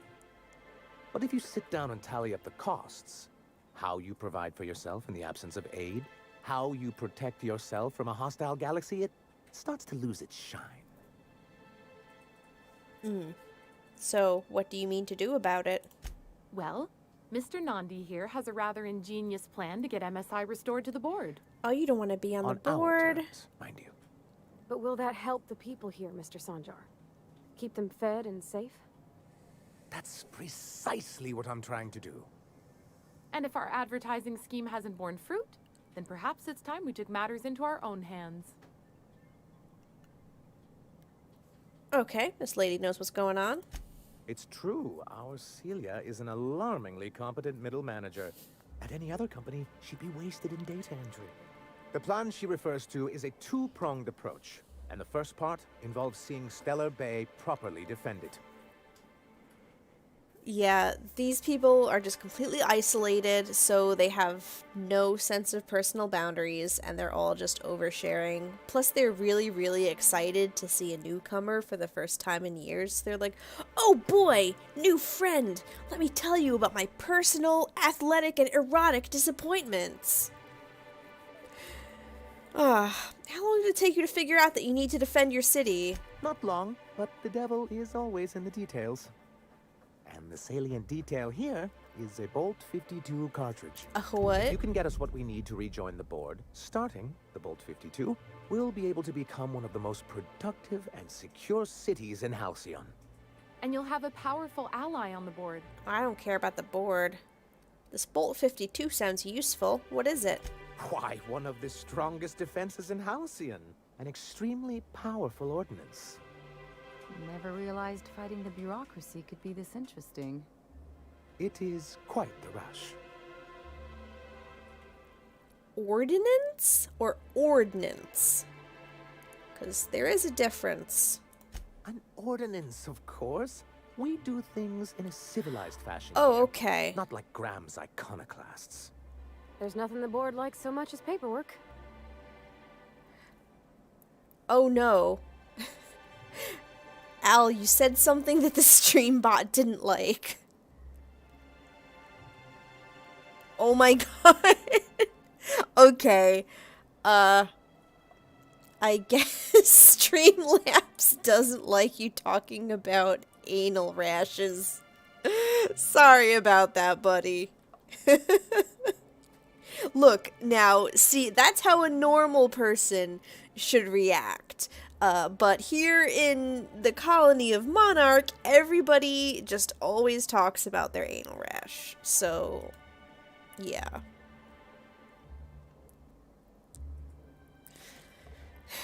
I can see the message that you wrote. I guess Streamlabs is like, hey, you know, that's where we draw the line. No anal rash discussion. Anyway, can a legal document really be that important? If I didn't know any better, I'd say you just crawled out from under a rock. Forms and procedures are everything in Halcyon. And this one is located in the old arms building southwest of town, which used to be part of Stellar Bay before we had to move our walls in. And these days, it's overrun with marauders and raptidons. Oh my god, why did Streamlabs is deleting all of your messages? Okay. Sorry about that. I have to edit my settings, I guess. I didn't realize that it would do that. It's just kind of there to make sure that people don't use slurs in the chat or anything like that. Oh man. Sorry, it looks like it went back and just deleted all of your messages. You seem able, it seems like you're still able to write in the chat though, so there's that at least. I don't have high enough perception to talk to him about this. Well, I'll see what I can find. So taciturn, so dour. I'll be waiting with bated breath. Oh, and while you're at it, there should be a terminal in the arms building with some dangerous information. Perhaps you could delete it so it doesn't fall into the wrong hands. I need to ask you about something. What can I do for you? I met Grim, the landing pad guard. I see. And was his delivery of the MSI authorized greeting up to snuff? He did a bang-up job. Well, that's excellent. I'll see that your feedback makes it into his review. What else can I do for you? Yeah, Streamlabs is a robot. I'll have to go into the settings after I'm done with the stream tonight and tweak its allowed words. I have questions about MSI in the good old days. Then it's good that I keep such meticulous notes. How did MSI get kicked off the board in the first place? I've asked myself the same thing many times, especially seeing as the legal mechanisms we employed were part of the board's own bylaws. Do you mean that you initiated your own removal from the board? Not intentionally, though that's technically true. For many years, this planet was home to as many corporations as Terra 2. But back then, it was known as Terra 1. Terra 1 and Terra 2? I see the board put their best people on that one. Really? I always thought they were refreshingly straightforward names. After all, the whole point of terraforming was to make them Earth-like. Here, though, the results were mixed. And as the other corporations began to tally their losses, they decided to pull out. That seems wise. MSI's leadership at the time certainly thought so. But there were others of us who saw an opportunity. The chance to improve working hours and conditions, to reform MSI from the ground up. How forward-thinking of you. It's humane, but it's also good business sense. Exhausted, sick, and malnourished workers are not productive workers. Even a cursory review of the data bears that out. I hope you'd treat them nice, whether it was good business or not, Mr. Sanjar. That's what being a community means. Treating people right, because it's the right thing to do. Like that's what you saw in Edgewater? Come on. People look out for themselves. A noble thought, Miss Holcomb. Unfortunately, noble thoughts rarely sway board policy. Anyway, we learned of a loophole in the corporate bylaws that would allow MSI to claim ownership of the entire planet once the other corporations pulled out, creating the perfect environment for us to enact these new reforms. Who's this us and we you keep talking about? Oh, well, there were surely other junior executives with more open minds, though none of them had the temperament to handle the paperwork. Who are we talking about? You're being cagey. But I was keeping my tone flat and maintaining eye contact. You weren't supposed to notice I was avoiding the subject. This is why you've never been good with presentations, sir. Very well. Many, many years ago, Graham Bryant and I used to be collaborators, of sorts. Of sorts? So he helped you make your case to senior executives, then? Indeed. For all the good it did. MSI's then leadership wasn't enthusiastic. They insisted we'd be relocating to Terra 2, along with everyone else. A company trying to improve its employees' welfare? What a novel and unheard of concept. I guess you missed the transport. Many of us chose to stay behind. And as the most senior executive remaining, I ended up in charge of what was left of MSI. I see. Must have pissed off some real big suits to get stuck with that. On the contrary, I wrote lots of very important reports on behalf of top MSI officials before I was able to achieve this position. I moved forward with our planned reforms, as well as our strategy to assume ownership of the planet. Yet not long after I renamed it Monarch, the other corporations dislodged us from the board and began an official campaign to paint us as lawless savages.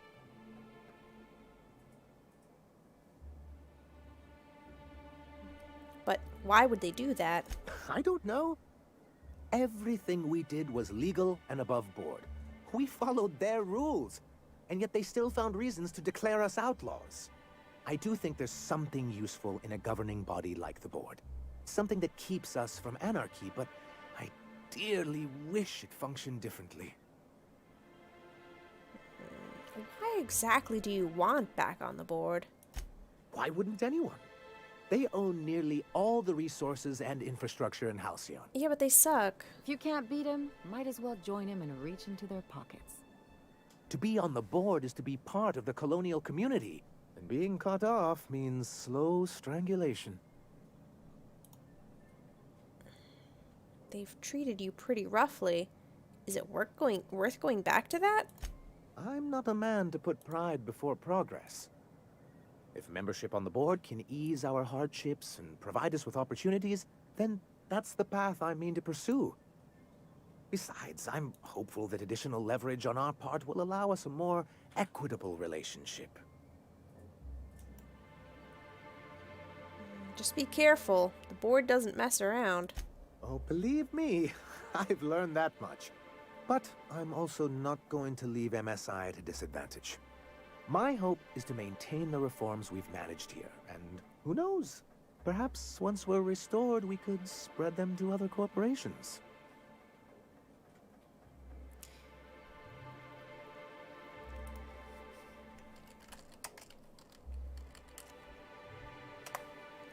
Have a good night, system.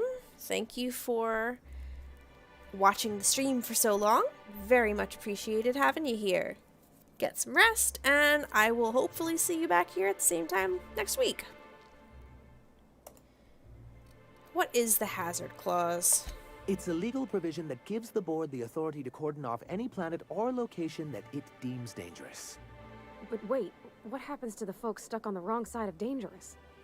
Well, I'm afraid the welfare of a few hundred people is too minor a figure into the board's risk assessments. And they've invoked it on Monarch?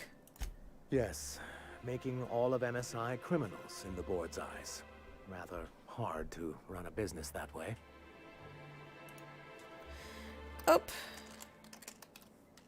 That was me misreading the chat. It is getting a bit late here as well. So you used to work with Graham. Why not mention that earlier? As far as I'm concerned, the less said about Graham, the better. Graham seemed like a reasonable man years ago. And we both agreed that MSI's treatment of its workers was untenable. I thought reforms would be enough. I didn't realize you wanted to abolish the corporate system entirely. What can I do for you? Okay. I guess he's done talking about Graham. And it is helpful to have this little... Oh, man.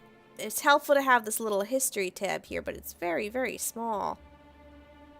I gotta go. Okay, well, if folks are filing out, it seems like now might be a good time to call the stream. That'll have been just over 7 hours of streaming tonight. So...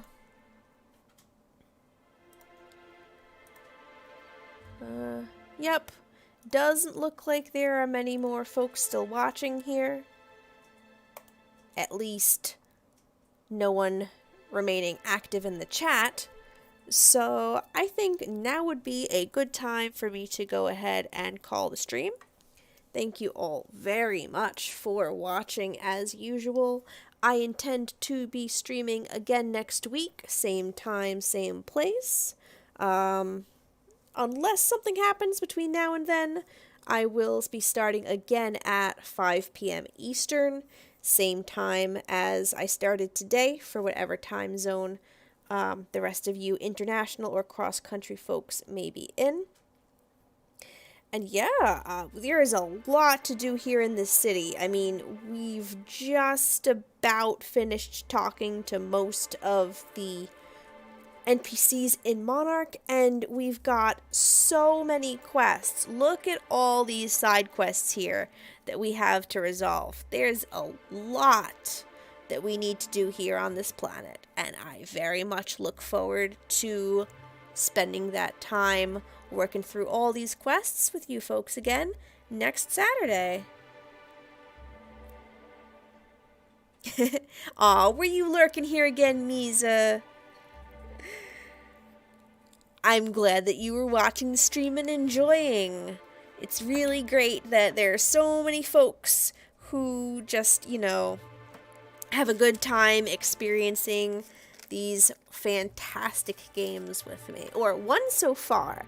I'm looking forward immensely to being able to share some more video games that I enjoy with you folks on the stream, and of course maybe even trying out some new ones that I have not yet experienced and that we'll both, or will all, be going through together. Streamlabs, what are you doing? Streamlabs is really being a big butt face. I gotta dial it back. Anyway, thank you everybody for watching the stream tonight. You have been great, and I will see all of you back here again next Saturday.